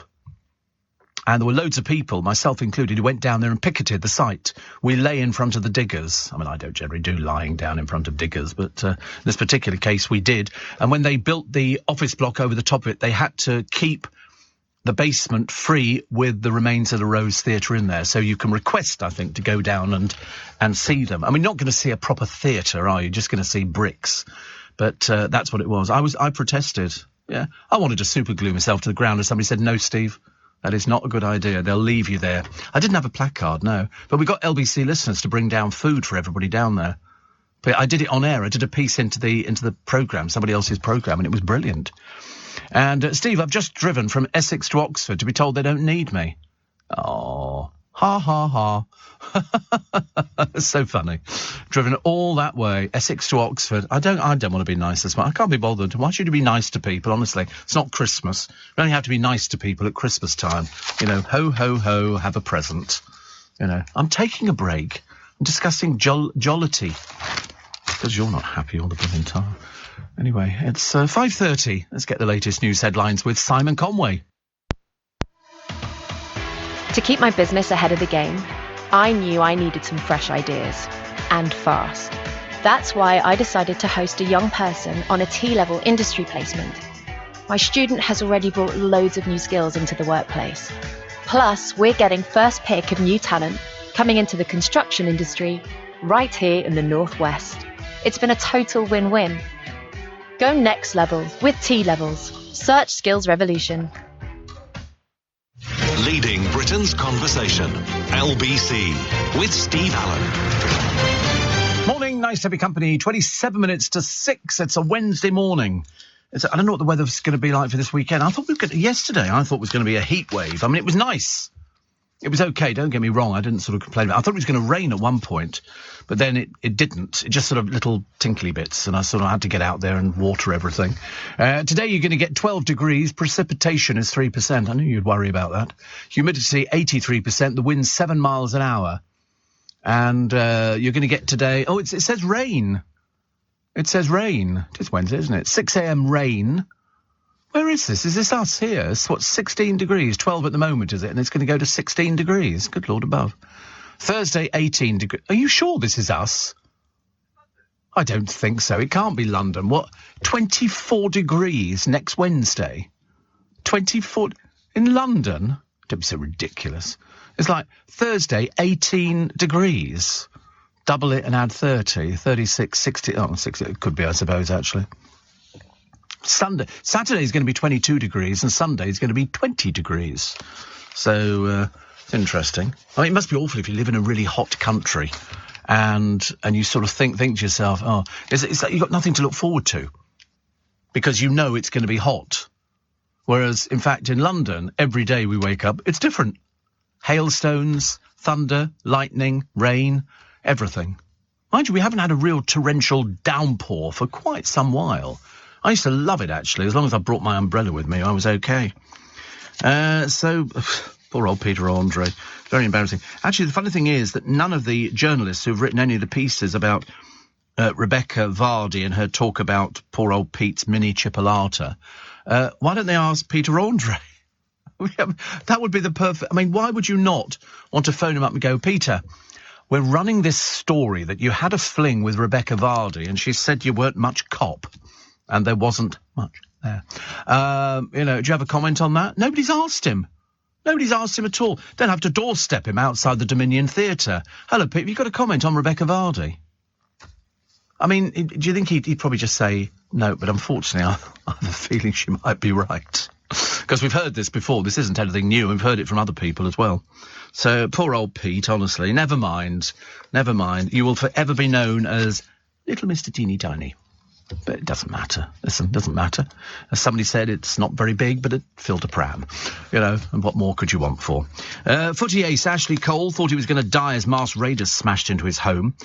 And you get this all the time. You know why? Because all these people who break into people's houses, mainly footballers, they think, you know, they've got loads of money around. And generally speaking, footballers are a bit flash with their watches. They always have nice watches. And so that's what they go in there for. And they don't just have one. They would have about 3 or 4 watches or something like that. And they want to know if they've got money or anything else. Mainly it's watches. What have we got here? Oh, blimey, there's another person who's a soap star who's in court as well. And testament to, I don't know, Jared Leto. Is it Jared Leto? I don't know anything about Jared Leto at all. Liam Gallagher is what? Actor and singer. How lovely.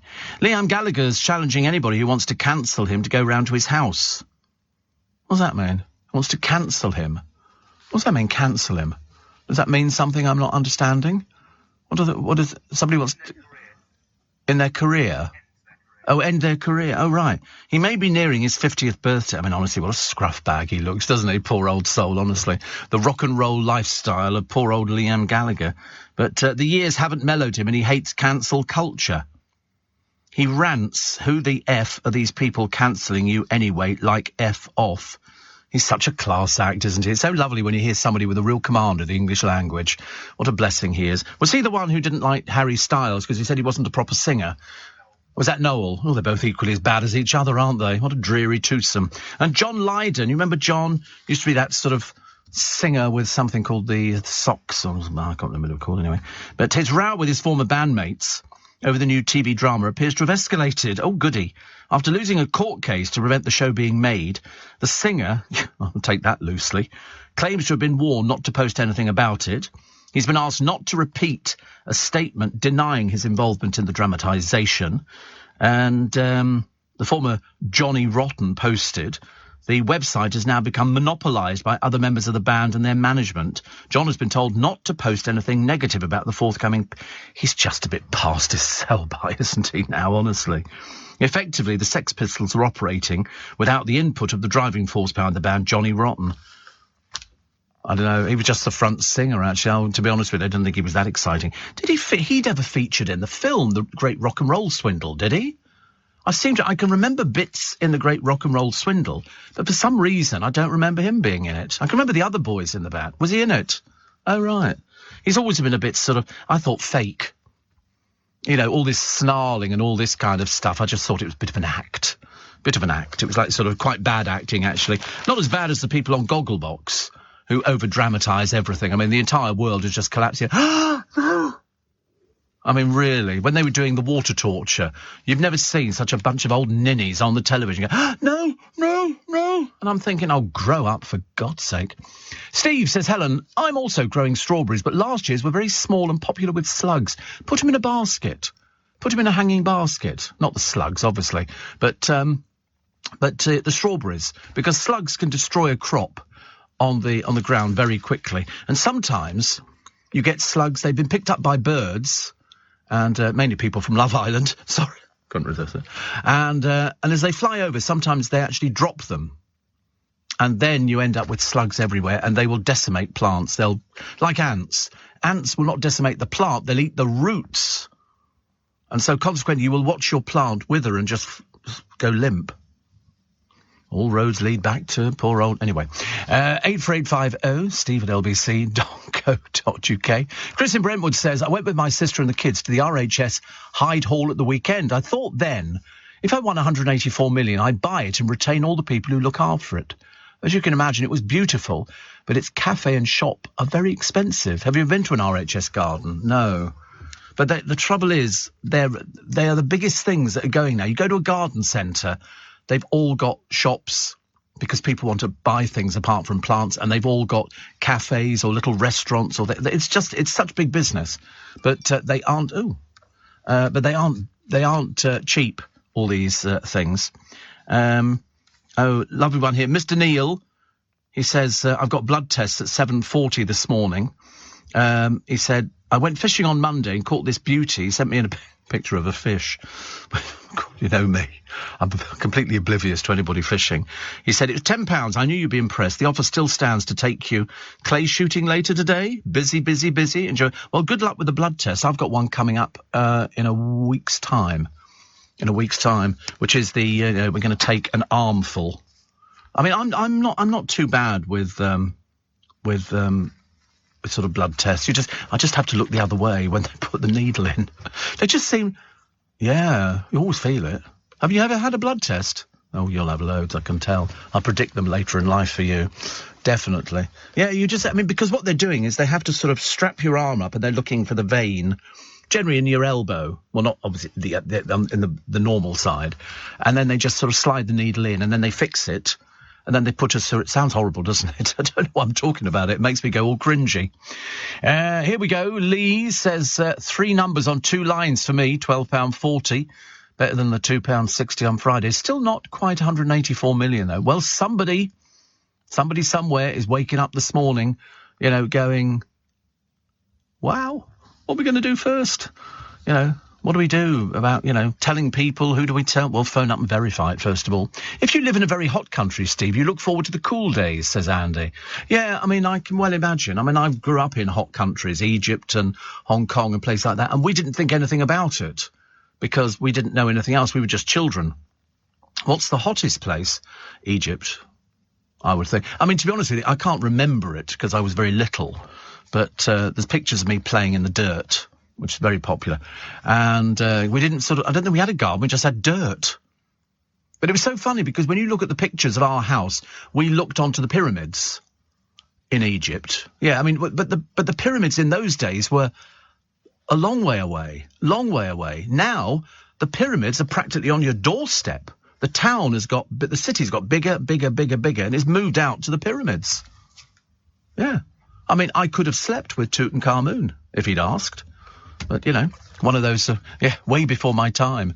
Although some people say probably not. Coldest place I've ever been to was inside the Arctic Circle. We got minus 30 degrees, and that was about as bad as it got. That was just freezing cold. I've never been in somewhere so cold.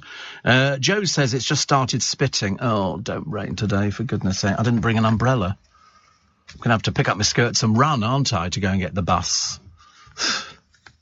It's such a pain, isn't it, when you bring... I should have brought this. I brought in everything else except the umbrella. I've normally got in my bag 2 umbrellas. I don't know why 2 umbrellas. It's in case one of them breaks down, I suppose, and then you've got another one. Because, umbrellas don't seem to last too long nowadays. But Kim Marsh stepping out in style to honour the achievements of Manchester's unsung heroes, despite being born on Merseyside. So she had... boxer Ricky Hatton, Hollyoaks' Nikki Sanderson, and Love Island's Faye Winter among the famous faces. Love Island's Faye... Who's she? Faye Winter. Can we have a picture of Faye Winter? So I'm just, sort of set her straight in my own mind of who in God's name she is. Oh, dear, honestly, what do you do, love, for a living? We pose and we get our boobies out. Lovely. That's it. So she was a famous person, a famous face, because she's been on Love Island. Unfortunately, nobody knows who she is. Steve, says Marilyn, I haven't checked my euro yet. It could be me who's won the 184 million. If it is, I'll treat you to a meal at Joe Allen, says Marilyn. Listen, if you have 184, I'm expecting a bit more than a meal at Joe Allen's. I mean, you could buy Joe Allen's.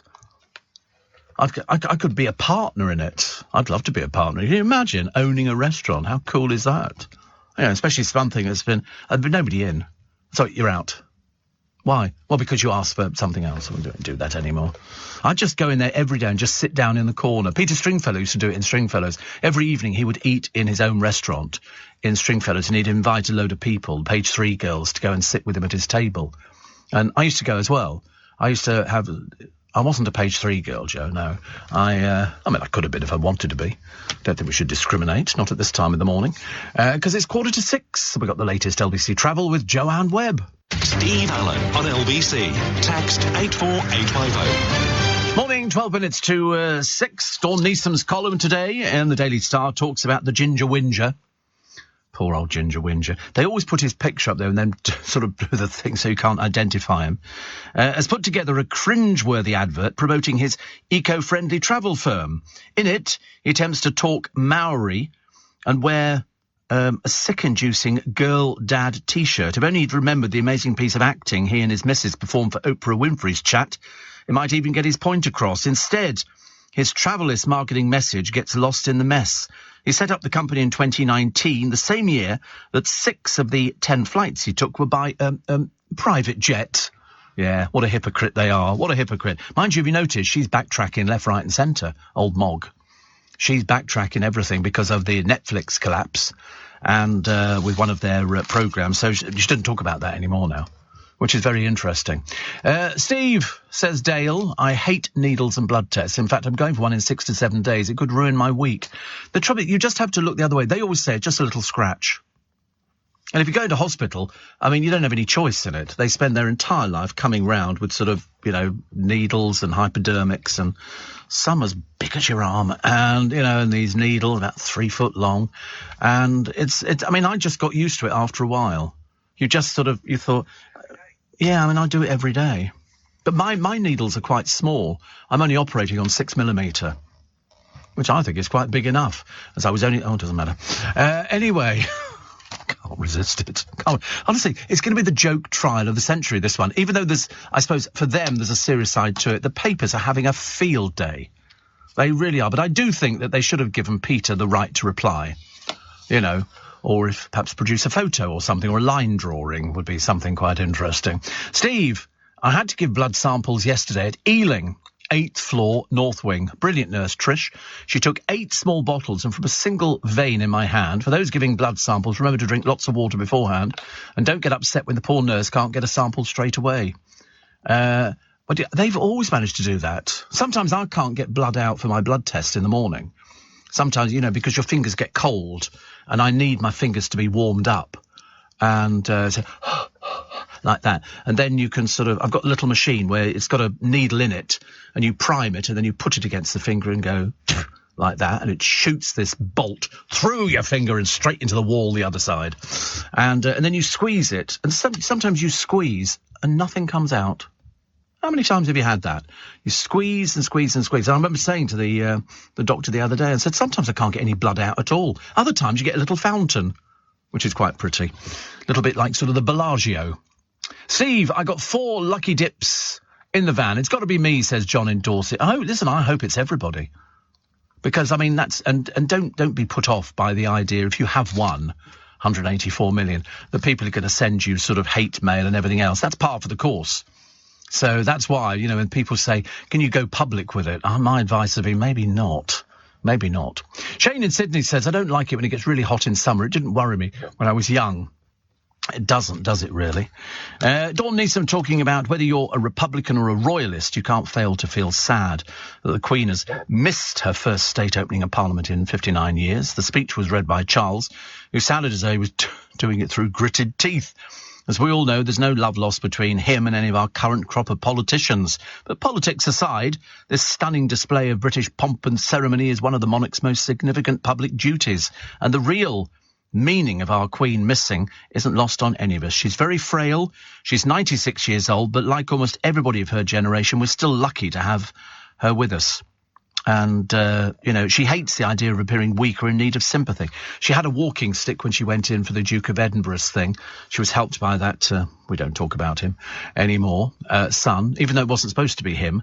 And she refuses to be seen in a wheelchair, which I can quite understand. She doesn't want to be, she would see that as a failing, you know, to actually go out there. So she's decided to not do it.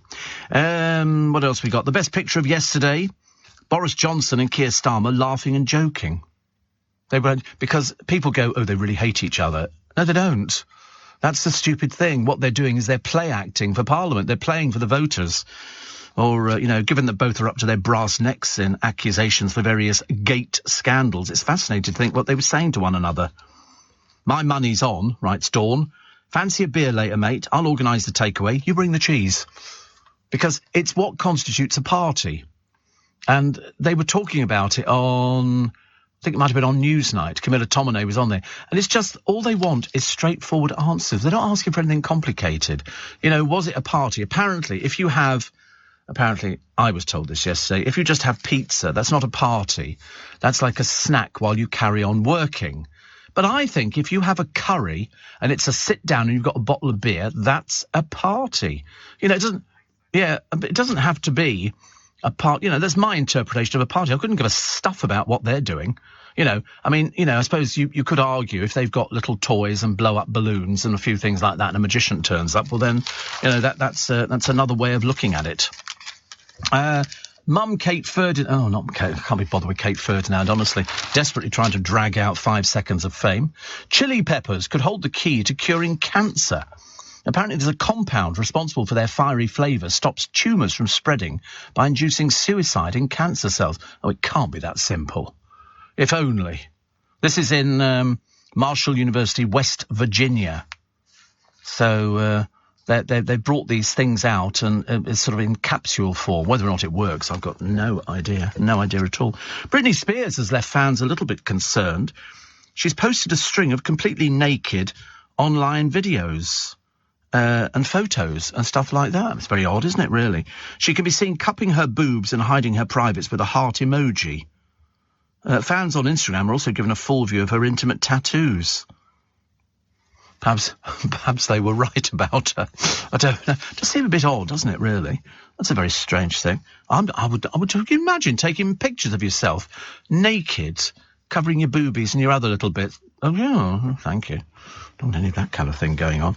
But a doctor says the first womb transplant for a transgender woman born male will happen very soon.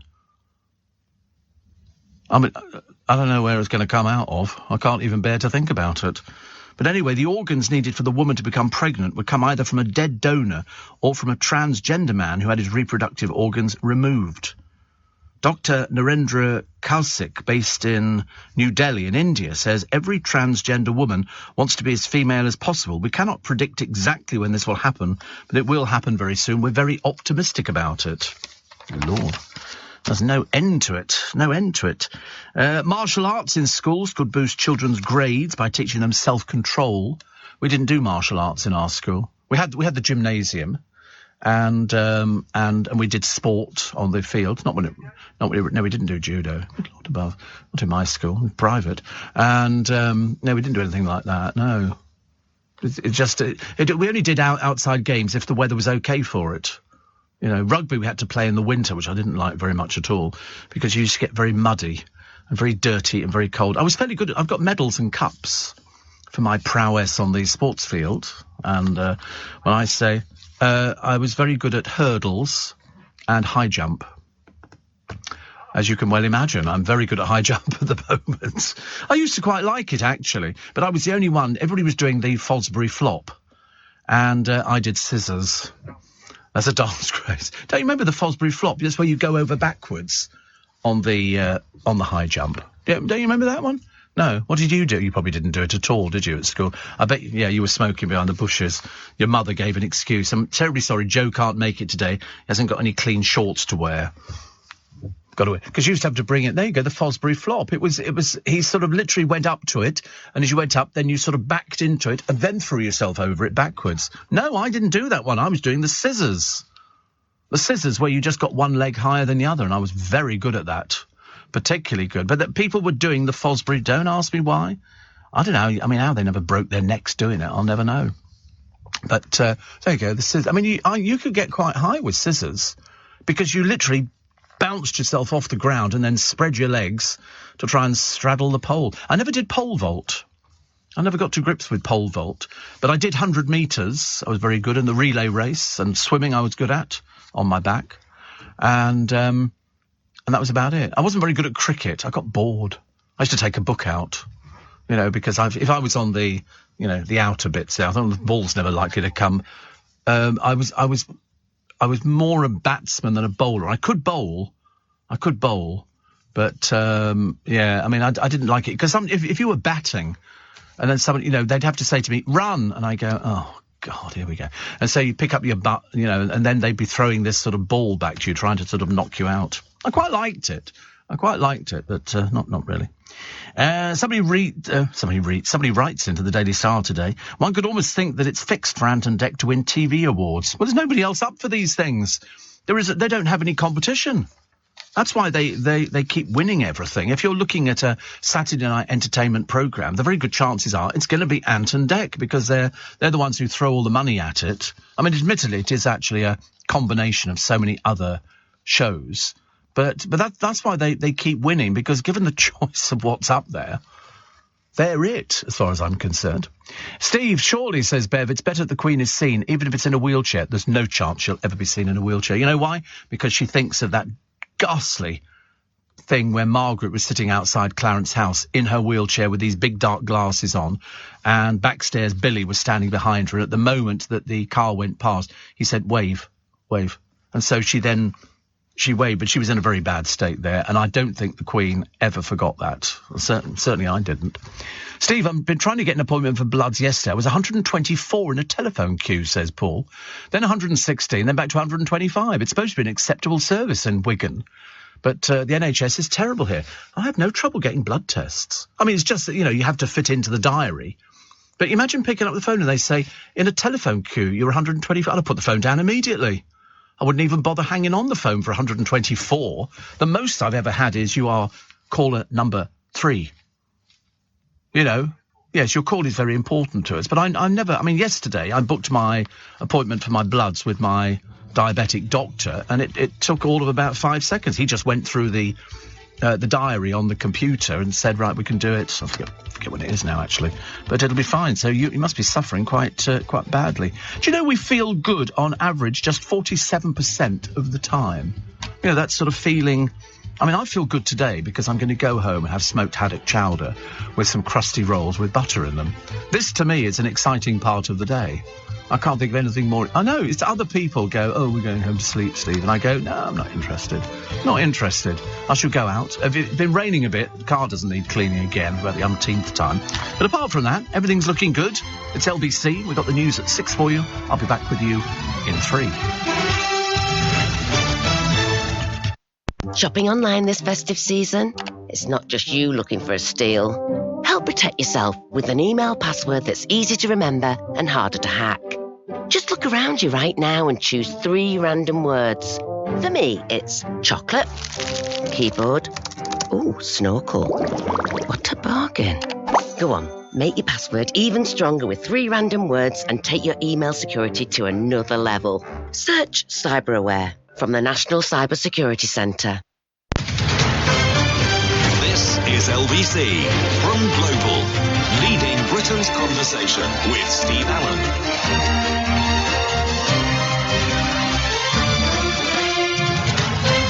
Morning. We told you yesterday, actually, that we had an Andy Warhol picture for sale, this Marilyn Monroe image, which fetched £158 million at auction.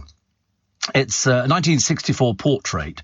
Yeah, I never understand how something like that can be worth that much money. Perhaps I don't get art at all. But Christie's said it's an amazing price. Let it sink in. It's quite something. He revealed that the buyer had remained anonymous. I bet they had.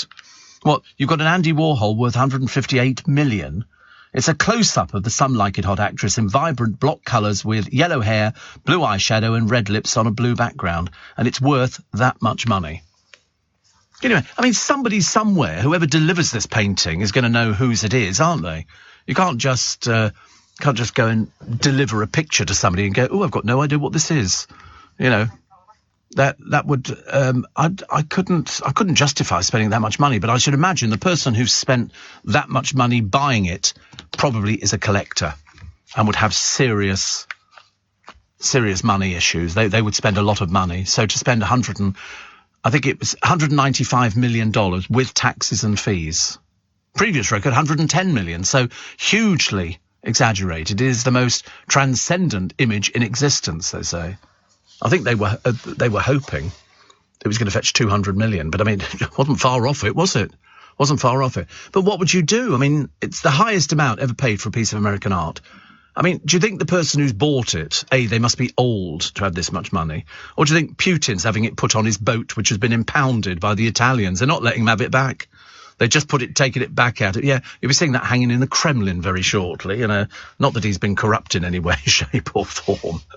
But also, if you're hanging a picture like that, you're going to have to take an army of people to lift it up, aren't you, to put it on. So somebody's going to go, guess what I've just seen?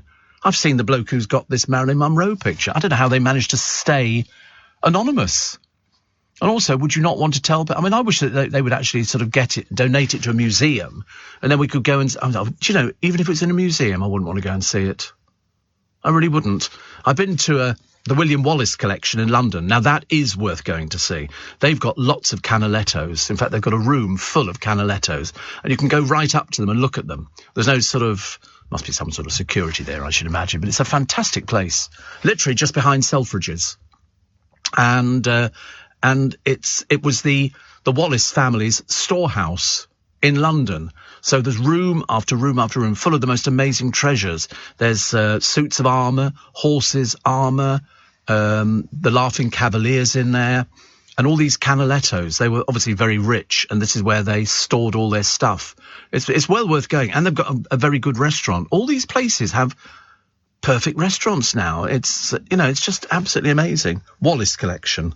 So go and see it. I think it's in Soho Square. No, it's not in Soho Square. I can't remember which square it's in. I know that one of the record companies used to be in the same square years ago, and it's lovely. But the Manchester Square, that's it. And there's a courtyard there, and you can have afternoon tea. I mean, it's really nice because it's covered over, but yet you're outdoors. I've been there loads and loads of occasions. Have you never been to the Wallace collection? You need to go. It's really, really good. It really is very, very good. They've got some lovely things there, some lovely items. You can, you reserve a table, or you can just sort of chance to luck. And I don't know what they do for their daily menu. I've got no idea. There's no menu online, but the food is actually quite nice.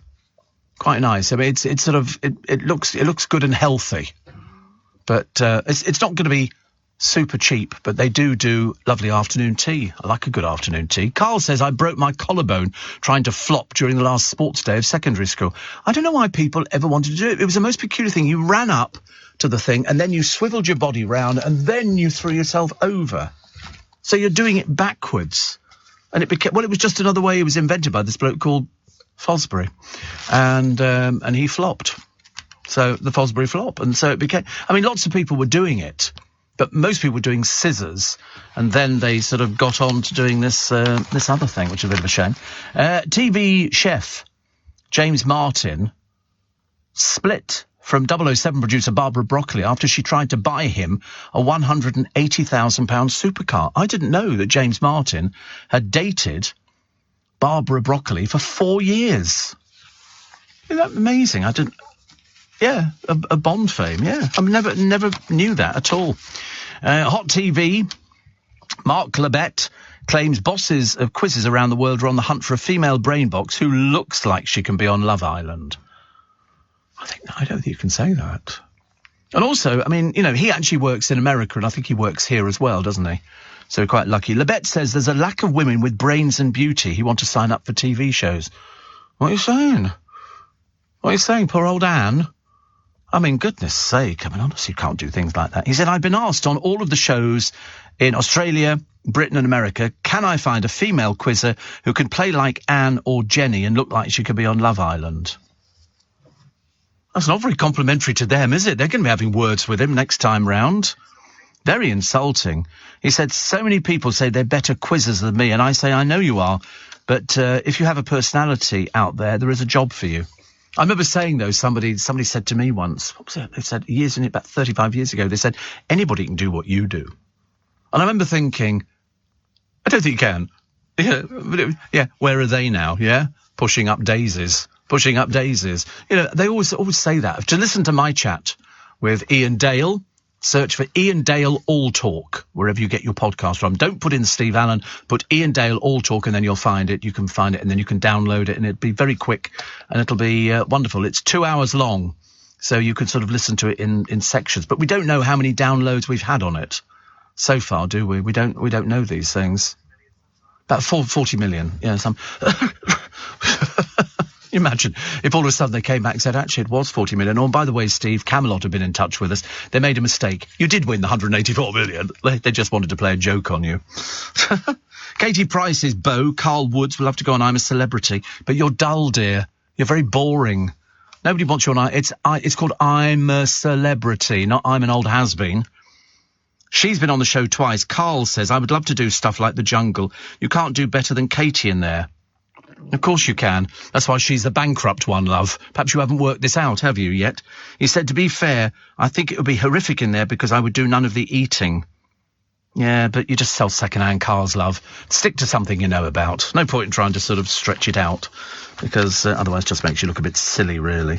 I love the way they all go, because originally when he started going out with you, he was going, oh, I don't want to be famous. I thought, well, you'll achieve that very quickly. Carl in Leeds says the Fosbury flop lowers the centre of mass, so less energy is needed to raise the body to a particular height. Nothing worse than a clever dick, is there, honestly, even on a Wednesday morning. Steve, there was a long time ago that James Martin dated Barbara Broccoli. We had a very long drink sesh with him some years ago, and he told us that story. He's very humble. Oh, I know, I've interviewed him on numerous occasions. I should imagine I've done him probably in about 6 or 7 times. Canaletto's at National Gallery as well, says Ray and Hayes. Yeah, but they've got more at the Wallace collection. Whole section. They've got some beautiful pictures there. Steve, we've been to the National Gallery to see Gainsborough's Blue Boy. Must see it before it goes back to America, says Mark. Yeah, I've seen the Blue Boy before, actually. And they think they know who it is, don't they? I mean, I love it when you go for those people who have never been to the National Gallery. He looks like Tom Swarbrick, doesn't he? That's funny, a very sort of young... Although I don't think Tom Swarbrick ever wore blue satin. I think he wanted to. I think the wife was a bit against that. A little bit too femme. You know, but in those days, and when you look at it, their haircuts were as bad as my APs today. I mean, look at the Blue Boy's haircut. That's not even a hairstyle, is it? That's just basically somebody who's gone snip, snip, snip, and that's it's done. He needs product. I don't think they had product, did they? I don't think so. But Brill Cream, well, in Gainsborough's day, the Blue Boy. Yeah, it goes back to America, but you must go to the National Gallery because it's really, really good. They've got a big Tudor section as you go in. And, I mean, you could spend, half your day there. And it's well worth going. It's free. Free, you don't need to pay. Well, I don't know, you don't need to pay. Unless they have certain exhibitions in which you pay. And you go there and you look at, these paintings, which you've only ever seen on television or in magazines. And they're fantastic. And the Blue Boy is one of them. As I said, we know who he is, don't we? We know who he is. I'm trying to remember. I think it's owned by, incidentally, I should tell you, the Huntington. And so the Blue Boy was long thought to be Jonathan Buttall, who was born in 1752, died in 1805, the son of a wealthy hardware merchant because of his early ownership of the painting. But the identification's never been proven. It's quite big. It's 70 inches tall by 48 inches. And it's oil on canvas, painted in the year 1770. And the thing that always amazes me is the fact we've still got it. That it still exists. And Gainsborough had already drawn something on the canvas before beginning the Blue Boy, which he painted over. So what they used to do, they would take them off the walls and they would X-ray them. And if you X-ray the pictures, you can see, because most artists couldn't afford canvases. So the chances were you painted something else on the canvas which you didn't like, so you then painted over with a wash and then did your new picture on top of it. So there's another picture underneath it. I like the one, which is the picture at the National Gallery that I love. It's one of those, it's a fantasy picture. You look at it from different sides and you can see different things in the picture. A face appears. It's like an optical illusion, but it's been painted into the actual picture. Painted God knows how long ago. It's an optical illusion picture and you can see somebody's face. But when you look at it straight on, you can't see it. So you stand to the side. And I don't think a lot of people know about it. So I don't tell them. I just go there. I can't remember what it is. Yeah, we'll find out. Should we find out after the break? Let's do that together, eh? Why not? 6:15. Let's get the LBC News headlines this morning with Simon Conway. Steve Allen on LBC. Morning, Steve and the team, says Mark. We've also been to the National Gallery to see Gainsborough's Blue Boy. Beautiful. You must see it before it goes back to America. Oh, we've done that one, haven't we? I don't know why I did it twice, actually. And the painting is The Ambassadors, says Edward. It is. It is. It is The Ambassador. Well done. There's no prize, but you must watch it. You must have a look at it. I think Holbein the Younger did this. It's a big picture. And it was done in, I think, 1533, something like that. And it's got this, at the bottom, you can see this, well, you can't see it, but I'm seeing it. It's a skull, and you can see it quite clearly when you stand to one side. It's an anamorphic image, and we know that he was working on this picture in 1533 because he sort of put it, but it's quite a big picture, but it's so clever. And you have to say to people, this is an anamorphic picture. So when you look at it straight on, you can't see it. Stand to the side, and you can see the skull. Isn't that clever? From 1533. But it's so big, this picture. So big. But if you go to the National Gallery, it's well worth going. But Edward knew immediately what it was, because it's very... In fact, people go there to watch that picture and to sort of stand there and go... And, of course, it's only when other people stand in front of it, you go, stand to the side. Now look. Yeah, move. A little bit left. TV's Melandra Burrows, I think this is. She said her dog spotted her cancer and helped to save her life. They do have, if memory serves, they do have dogs that can sniff out cancer. I seem to remember. I remember reading about this some time ago. And so hers did exactly the same, which is very good. So she's very, very happy. And the idea of using these dogs, I think, actually was first proposed, was it for melanomas in about the 1980s? Since then, the cancer detecting skills have often outshone machine-based odour analysis. In one 2015 study, disease-sniffing pups detected prostate cancer from urine samples with a 98 to 99% accuracy.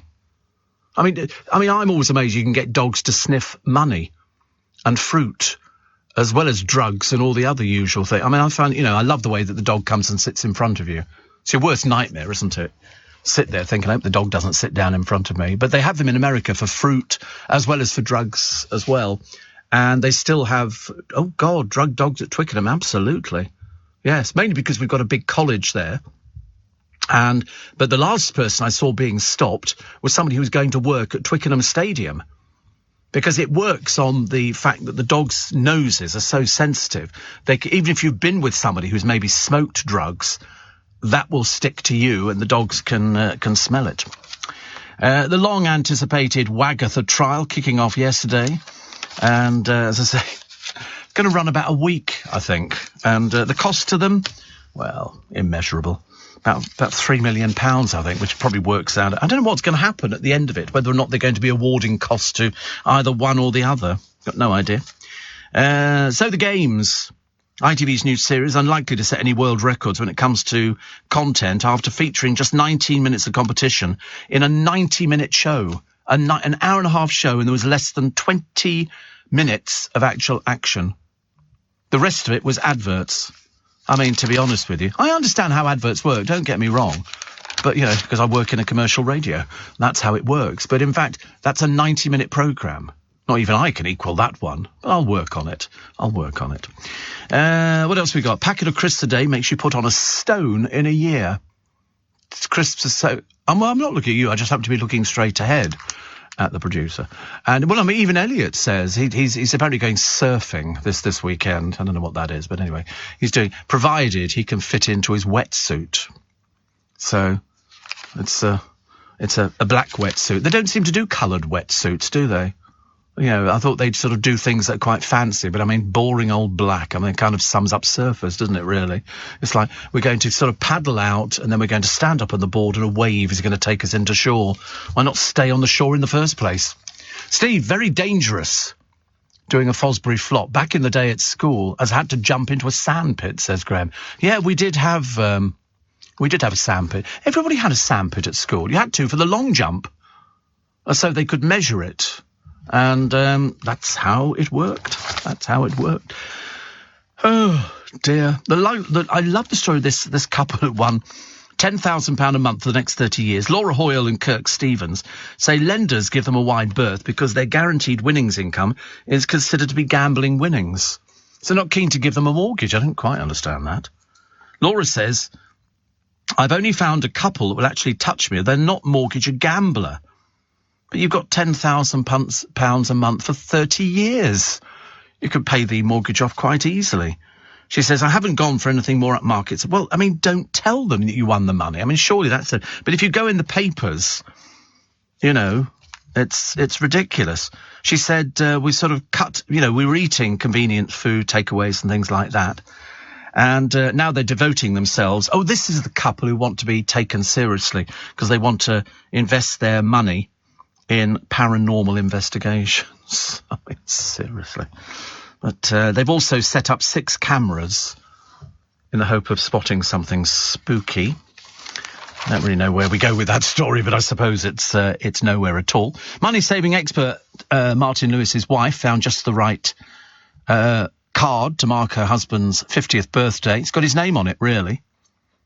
Lara Lewington says, I may be investigating if they owe me royalties, joked Martin, who genuinely might. Well, I think so. They've actually got him. It says on the front of the card, I was going to buy you a really expensive gift, but Martin Lewis told me to save my money instead. Well, they're using his image.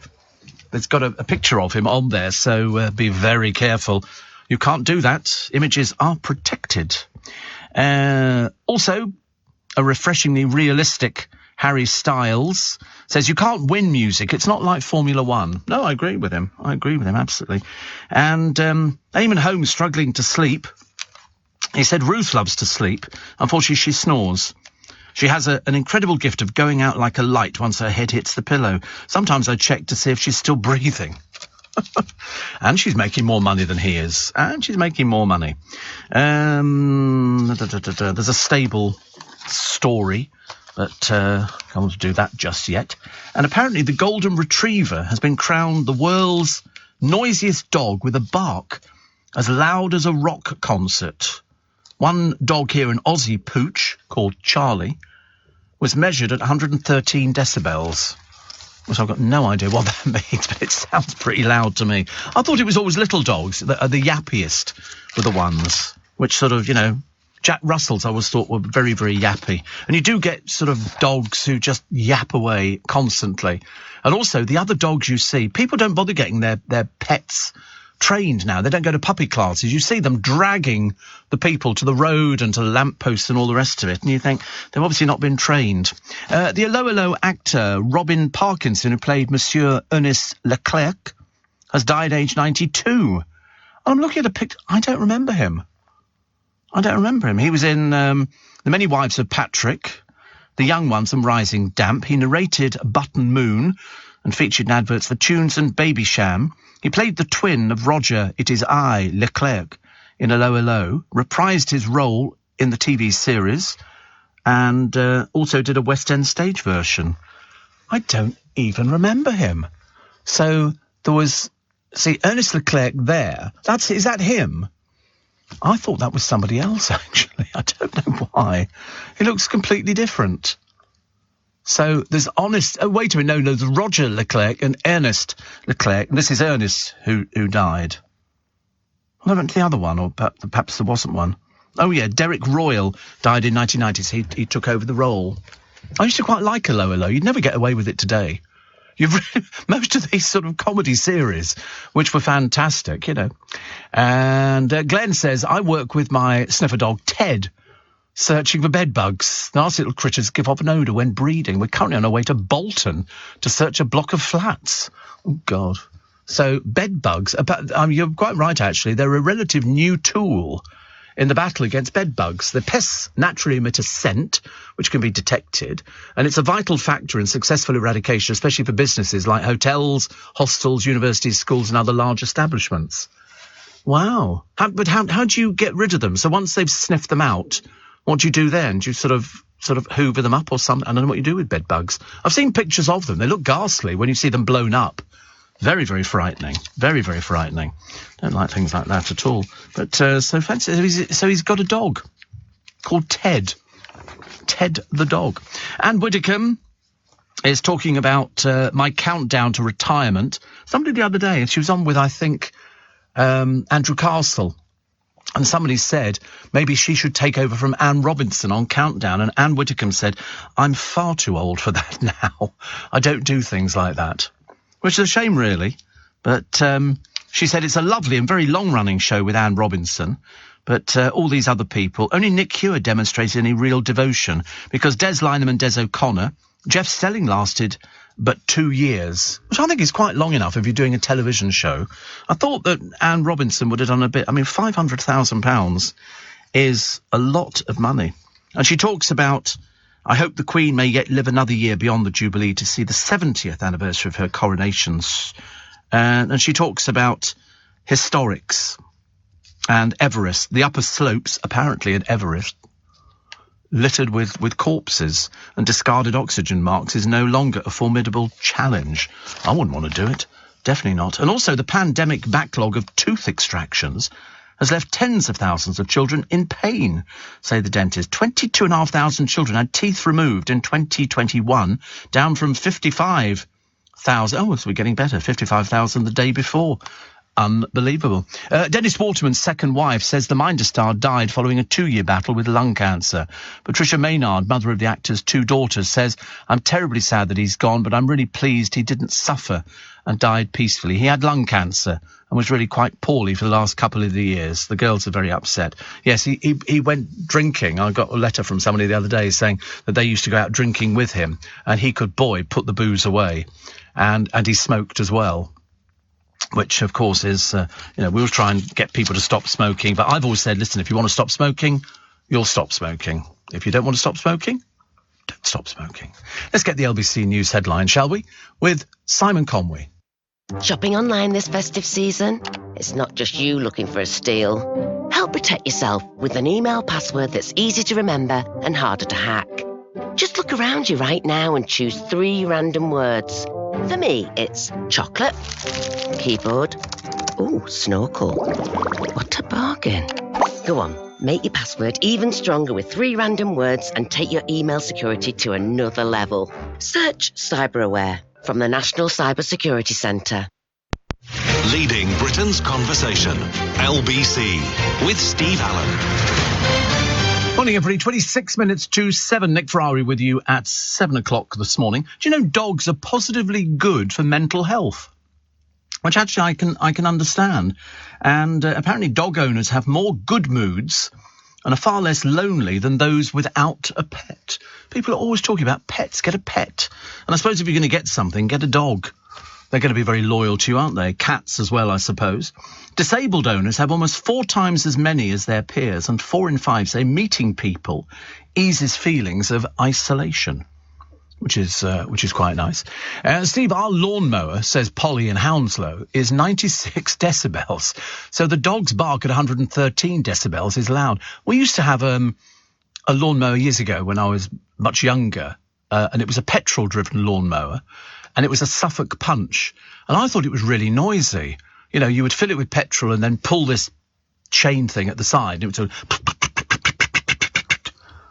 And I loved it. It was a lawnmower, yeah. What do you mean? No, that's a horse. The Suffolk Punch, by the way, was no good showing me a picture of a horse which is a Suffolk Punch. It was just called Suffolk Punch. There you go. There it is. And they were not. I quite liked them, actually. You don't really hear lawnmowers so often now, do you? Perhaps I haven't got a lawn. Perhaps that's why we don't hear them. No, we don't have a lawn. It's a bit of a shame, really. Viv in Suffolk says, I'm sat here laughing at times whilst doing a lively facial. The woman on YouTube in front of me has promised eternal youth. Here goes. Eternal youth. We all live in hope of eternal youth. Oh, I don't know, though, actually. If you think about it, do you really want eternal youth? Do you really want to live? I mean, the only thing that came near to it was Cocoon. Did you ever see Cocoon? You really don't get out, do you? It was a film about all these old age pensioners, and they go into this swimming pool, and it's got these things which have come from outer space in it, and it rejuvenates them. So all of a sudden, they've got boundless energy, and It's really good. Cocoon you should watch. It's a very nice film. I think there was Cocoon 1 and 2, if not more, I should imagine. Oh, Jessica Tandy's in it, people like that. It's really good. I think it was a really good film. It was quite nice, but it was bringing down to earth, these sort of creature type things. Wilford Brimley was in it. Don Amici, Steve Guttenberg. I can't believe is Steve Guttenberg still alive? Is he? How old is he now? He's 63. Wow, amazing. But he did loads of films. He was in the police force, I think. He did Cocoon, Police Academy, 3 Men and a Baby, 3 Men and a Little Lady, The Bedroom Window, The Big Green, Short Circuit, stuff like that. Very good indeed. So MP. Oh, we can't do that one. There's so many people in court at the moment. It's almost I'm not surprised that Nick Freeman was complaining the other day. He's Mr. Loophole, by the way. And he said they need to do longer hours in the courts because I think they finish in the afternoon. I've got this sneaking feeling that by 3 o'clock the courts are finished because, but when I was on jury service, I think we finished in the afternoon. And if you didn't have a thing to do, they'd let you go home early so you could be back in the morning. Tina says, I named one of my dogs Leclerc. Nice, very nice, which is very good. And round the clock GPS tag / rates of reoffending. Police are trialling it. I don't think we have enough police officers. I've always thought that. We used to see loads of them. The only time I ever see them walking through Leicester Square is holding their McDonald's. That's the only time I ever see the police officers. I think they only come round here so they can go and use McDonald's in the early hours of the morning. A predatory landlord, I mentioned him earlier, jailed in the UK's first sex-for-rent prosecution. Jailed after giving a suicidal homeless woman accommodation in return for sexual favours. I mean, to be honest with you, he's got previous convictions for all sorts of little bits and pieces. And Jay Blades, oh, good God, he's got a book out as well now, so not content with the television programme and everything else, it's a book. Luckily, you can get it discounted. Honestly, you've only got to be in the business 5 seconds now, and immediately they go, bring a book out. You know, as opposed to somebody sort of working throughout their entire life. I have seen that what's it called, the repair shop. I have seen, he doesn't tend to do many repairs. He just sort of he sort of presents it. You get the other people who are in the barns. I quite like it, and I like that other programme where Simon, who used to be on Brookside years ago, goes off with this bloke and they pick 3 items out and then they do them up or turn them into something else. I can't remember what it's called now, but that's Simon O'Brien is the presenter, one of the presenters. There's 2 of them, but they obviously liked the other bloke. He's on Corrie now. What's Simon O'Brien? No, he's not. He can't be. Show me. He was on Brookside. He can't be on Corrie. He does this other programme. Oh, he is. Good Lord above. Newcomer Simon, it looks unrecognisable in his past soap role. Because he was very young before, but he does this programme where they're looking for sort of antique-y type things, people who hoard things, and they each pick out 3 items, then they get them done up. It's very interesting, because there's all sorts of rip-off programmes at the moment. The worst one, the ripping off of, was this lovely lady who goes round skips, picks an item out, or says to somebody who's dumping stuff off, can I have that? And they go, yeah, you can have that. And she takes it away, and then she does it up, and they all look beautiful. And there's another TV channel ripping them off completely, doing exactly the same thing. It's appalling. Absolutely dreadful. Really awful.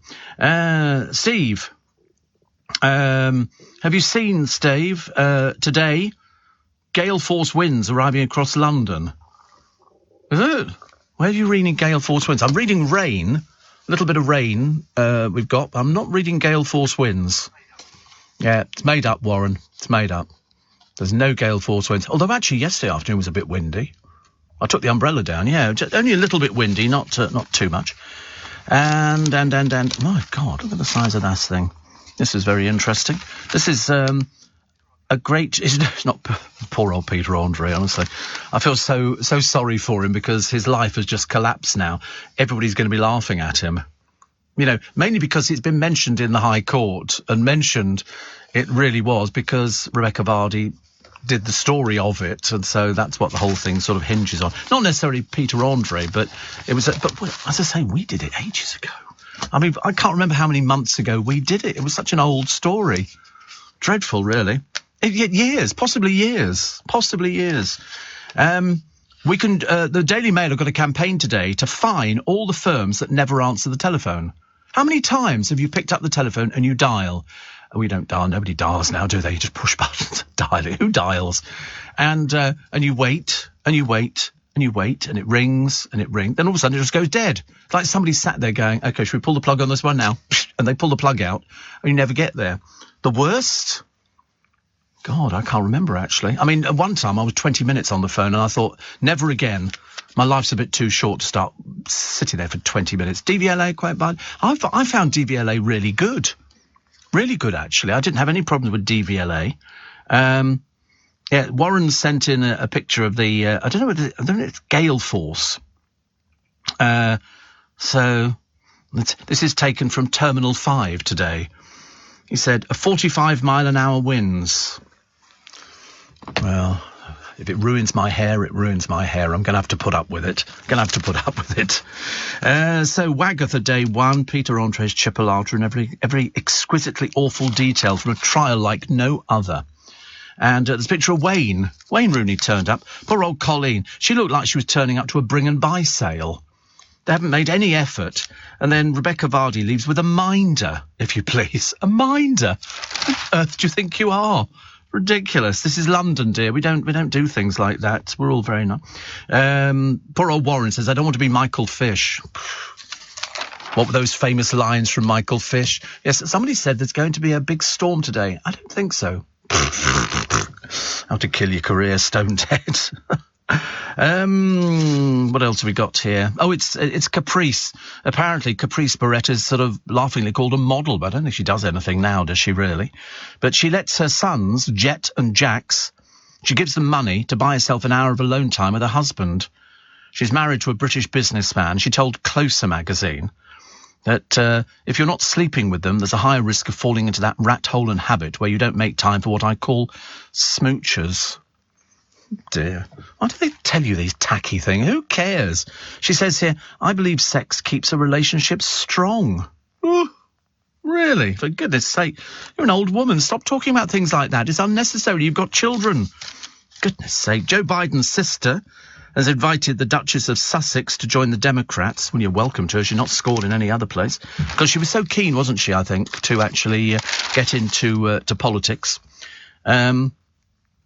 Also, 72 years ago, Charles's first glimpse of a state opening. He was with his nurse at the time, Helen Lightbody, and George VI and Queen Elizabeth heading off in 1950. I thought Camilla looked great the other day. I mean, she really fits in quite well. Oh, we like her. We like her. I think she's good. What's happening with the travel card? Nothing at the moment. And Jerry says, Steve, no emails from the lotto for me. I know. Somebody somewhere will actually get them. Steve, I like that other show too, called Money for Nothing, says Chris. Money for Nothing. Have you seen that one? You haven't seen anything, have you, really? The only thing you've ever seen is Heartbeat. What do you mean you're asleep? Have you heard of video recorders? You can record a video or something. Can't you do that? Not too difficult. Apparently, GPs want to slash patient appointments. At least they've rejected a call to cut their working hours to 5 p.m. Because I don't have any trouble getting appointments. You know, I think if you sort of spend most of your life being ill, you know, you can get the appointments. And, well, I don't need to ring first, because what happens is when I get the last one, then I get the next one. So it tends to work like, yeah, we're sort of booking in advance for them. In fact, I've got a piece of paper that my doctor wrote for me yesterday. Warren says, I'm on a bit of a weather fest today, to be honest. I'm trying to work out what the latest time in the year snow has fallen in the UK. Oh, right. Or should I say England? I think England's had snow in June. It might have done. I don't know, actually. It might have done. Should we find out after the break when the latest time that we got, or later or earlier, I don't know which way round we're going. Anyway, we'll find out after a short break. 6:45, the headlines with Simon Conway. This is LBC with Steve Allen. The good news is, Warren, that the latest we've had snow is May. And that was in 1979. That was the latest. Because I remember it seems ages since we've had snow, doesn't it really? But May 1979, that was the latest. The programme, says Pete, is called Find It, Fix It, Flog It. There's so many of these programmes. I quite like it when people take things. And there's this particular woman who's very good. She goes to the skips and then she goes, I managed to sell it and I've got some money for you as well. She goes to their front doors and then she always says the same thing. She always goes, what do you think you'd be spending the money on? And some of them say they're going to spend it on themselves, which goes down like a lead balloon. And other times they say, well, I'm going to give it to charity because of this or that and the other. And I think that's quite nice. But she basically turns stuff from nothing into sort of something saleable. And some of the prices are phenomenal. Steve, the Suffolk Punch lawnmower was named after the horse, and the original ones had a picture of the horse on them. Steve is in Chelmsford. He's a Magic Circle member. He's AIMC. Me too. Me too. Actually, I've just... I'm sorry, I'm talking about magic. But Wayne Dobson's got this show coming up very, very shortly. And that'll be worth going to.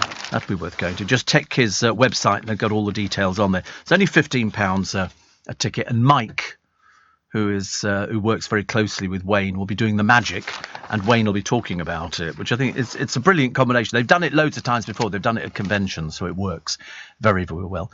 Do you know, I don't see on the high street anymore, but on reflection, I'm just trying to think, do we have sunbed shops anymore? Are they around or are they not? They reckon if they banned commercial sunbeds, it would prevent thousands of cancer deaths and save the NHS millions of pounds. Researchers analysed the impact of such a ban on the 618,000 18-year-olds living in England. They found it would result in 1,200 fewer cases of melanoma. You see, I was always a bit paranoid about going out in the sunshine. As somebody saying, of course, it doesn't have to be sunny for you to get skin cancer or anything like that. You should always sort of cover up or put some cream on or something like that. The first Channel migrants are told by Priti Patel, we're sending you to Rwanda. I mean, to be honest with you, I just don't see this as working at all. I don't know how on earth they've... I mean, so I don't know how many she's told. They're going to fly 4,000 miles to Rwanda and claim asylum. And even if they then claim asylum, they'll not be leaving Rwanda. They'll be staying there. Doesn't kind of make any sense to me. Officials refused to say how many people were in the group, but they're thought to have arrived by dinghy from northern France. Again, fit, healthy young men, but at the same time, it's fairly dangerous to cross. Detention for Action, which campaigns for foreign nationals facing deportation, says Priti Patel shut down the few available safe routes for refugees and now plans to trade them with foreign governments. But they can only take 500. They've got the places for them, but they don't want to go to Rwanda. I mean, they've already... That's why they're coming here. If they wanted to go to Rwanda, they'd go to Rwanda. You know, in which case they might sort of save sitting in a dinghy with 20 other people and save, you know, a life and death situation. Ms. Patel announced the offenders were removed on a charter flight in conjunction with the Lithuanian government. She's sending them all over the place. 15 dangerous foreign criminals, including a convicted murderer, were deported to Lithuania. What they're going to do with them, God alone knows.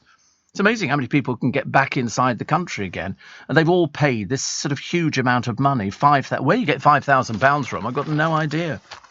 Oh, look, Emma Raducanu. I haven't seen her for a while, ever since she started getting sponsored for just about everything. Also, ITV's new celebrity, in inverted commas, reality TV show The Games is going out before news at 10 every night this week. On Monday, it pushed news at 10 back to 10:30. Last night, it was expected to be 10:16. ITV News presenter Lucrezia Millarini, one of the alleged celebrities pictured, sent colleagues a note saying apologies in advance, and they wondered if that was for appearing as a celebrity or delaying news at 10. Probably I love the way that people go on a celebrity-based programme and you think, but you're not a celebrity, you read the news. How can you be a celebrity? Doesn't make any sense at all, actually. Also, we had birthdays to celebrate today, so many happy returns. If you're Jeremy Paxman, he's 72. 72 today, Jeremy Paxman. And he said since leaving Newsnight, which he hosted for 25 years, he rarely watches the news. Isn't that funny? He says life's a bit too short now. What are you doing when the news... I thought people just sat down and watched the news. I've always made it sort of, you know, one of the things that you have to do. Also, Judith Weir, the Cambridge-born composer, first female master of the Queen's music, is 68 today. Also, the Monty Python comedy troupe was formed in 1969. 1969 on May the 11th. And in 2001... Douglas Adams, English author of The Hitchhiker's Guide to the Galaxy, died of a heart attack. He was only 49. Only 49. I never got that programme at all. I tried to get into it, but I couldn't really. And May the 11th, 1993, a former SAS officer has climbed Everest alone and without oxygen. His energy sapped by high winds and with temperatures plunging to minus 35 degrees, Harry Taylor reached the 29,000-foot summit. Well done to him. Well done to him. Trying to keep new shoes clean can be a bit difficult, so Balenciaga have solved the problem for you. They're selling shoes now. They're sort of top trainers. It's a Spanish brand. And these are fully destroyed footwear. So they look as though they're just destroyed footwear. They're just absolutely awful thing. They're selling for 1,300 quid. £1,300 for a pair of, what is it? Shoppers Folk Fun. Somebody said I was just about to throw out my 12-year-old Vans, but I guess they're now called high fashion. I think these fashion houses are having a laugh at people. You know, we've seen all sorts of stupid things. Please, to listen to my chat with Ian Dale, you just search for Ian Dale All Talk, wherever you get your podcasts, and then you can download it. It's available now. And it's definitely worth listening to. It's 2 hours. 2 hours. Ian Dale's All Talk. Don't put in Steve Allen. Definitely put in Ian Dale All Talk. That's wherever you get your podcasts. And 37 minutes in, I cry. It's the way it goes. I'm terribly sorry. I'm just an emotional person. Yes, you can fast forward after 37. In fact, we both cry, actually. Steve, it's definitely June 68. I most definitely did not imagine it, says Roger in Brentwood. What was that? What were we doing? The snow thing. So there you go. Steve, how about a campaign, says Keith, against companies that still insist on using premium rate 0870 or 0871 phone numbers as the only means of contacting them on the telephone? Yeah, and then you're kept waiting forever and a day. I used to call my cab company, and I didn't realise I was calling a premium rate number. I'm sitting there. I used to start getting these horrendous bills in. I remember thinking, where's that come from? So I quickly found out the other number, much better. David Stain says, in the winter of 1863, it snowed every day for 6 months, and the Thames froze every year to a depth of 10 inches. That's where they had the famous frost fairs in London. They were showing on James Martin's programme yesterday some of the food that was on sale, because the people who went to the frost fairs were very well heeled. And do you know what their favourite food was? Baked apples. Baked apples. And they would take an apple, take out the middle of it, put in sultanas and different bits and pieces and demerara sugar, bake them, and then take them onto the ice and sell them to the well-heeled people. They would buy these pippins. Pippins would be on sale. And this bloke showed us how to make them, which is good. The other bloke on Find It, Fix It, Flog It is Henry Cole, who actually owns the show and many others. He's a very successful producer. There you go. Thank you, Gary. Apparently June 75, says Simon in Bosham. Snow stopped play at Buxton Cricket Ground. It also snowed in June 75. Kent and Essex, says Roger in... OK, leave it with the snow. OK, leave it with the snow. We don't have any snow at the moment at all. Although we might have, you never know. Oh, look, there's a Chelsea tractor. Binky Felstead, whoever she is. Nobody knows. And she hopped it during her hen do in Ibiza. Oh, dear. Obviously not got as much money as we thought you had, dear. I mean, couldn't you find anything better? Surely. And Minnie Driver is sick of political correctness in Hollywood. Don't just hire a woman as a filmmaker so it will tick that box, says the Goodwill Hunting star 52. I want to know why all the papers put people's ages down. What difference does it make whether she's 52 or 92? It doesn't make any difference at all. Just ridiculous. Absolutely ridiculous. But there it goes. And it's the bane of today. They're launching this thing. So they're calling on the government, the Mail, to make sure that companies should answer the phone within 10 minutes. Firms found to be leaving customers any longer must pay a fine. Well, how are they going to prove that one? I mean, nobody's going to go for that, are they? Providers should offer to call back customers within hours if they can't answer the phone. Businesses must publish their average daily call waiting times on the website. And firms must provide a working phone line service for customers. So one good thing about LBC, you don't have to wait for things like that, do you? You just have to sort of, the phone is picked up almost instantly. Which is the best way.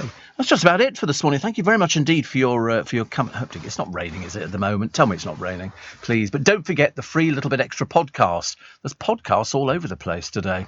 which is lovely. There will be a podcast of the whole show. My free Little Bit Extra podcast is available to download every day exclusively on the Global Player app. So if you missed any of this morning's programme, there's a podcast of the whole show available very shortly as well. And you can download my 2-hour conversation with Ian Dale. Just search for Ian Dale All Talk. It's marvellous. It's very funny, very witty, very entertaining. Cry, laugh, I do everything. I run the whole gamut of emotions. I tell you, I didn't need to go to RADA. I'm here.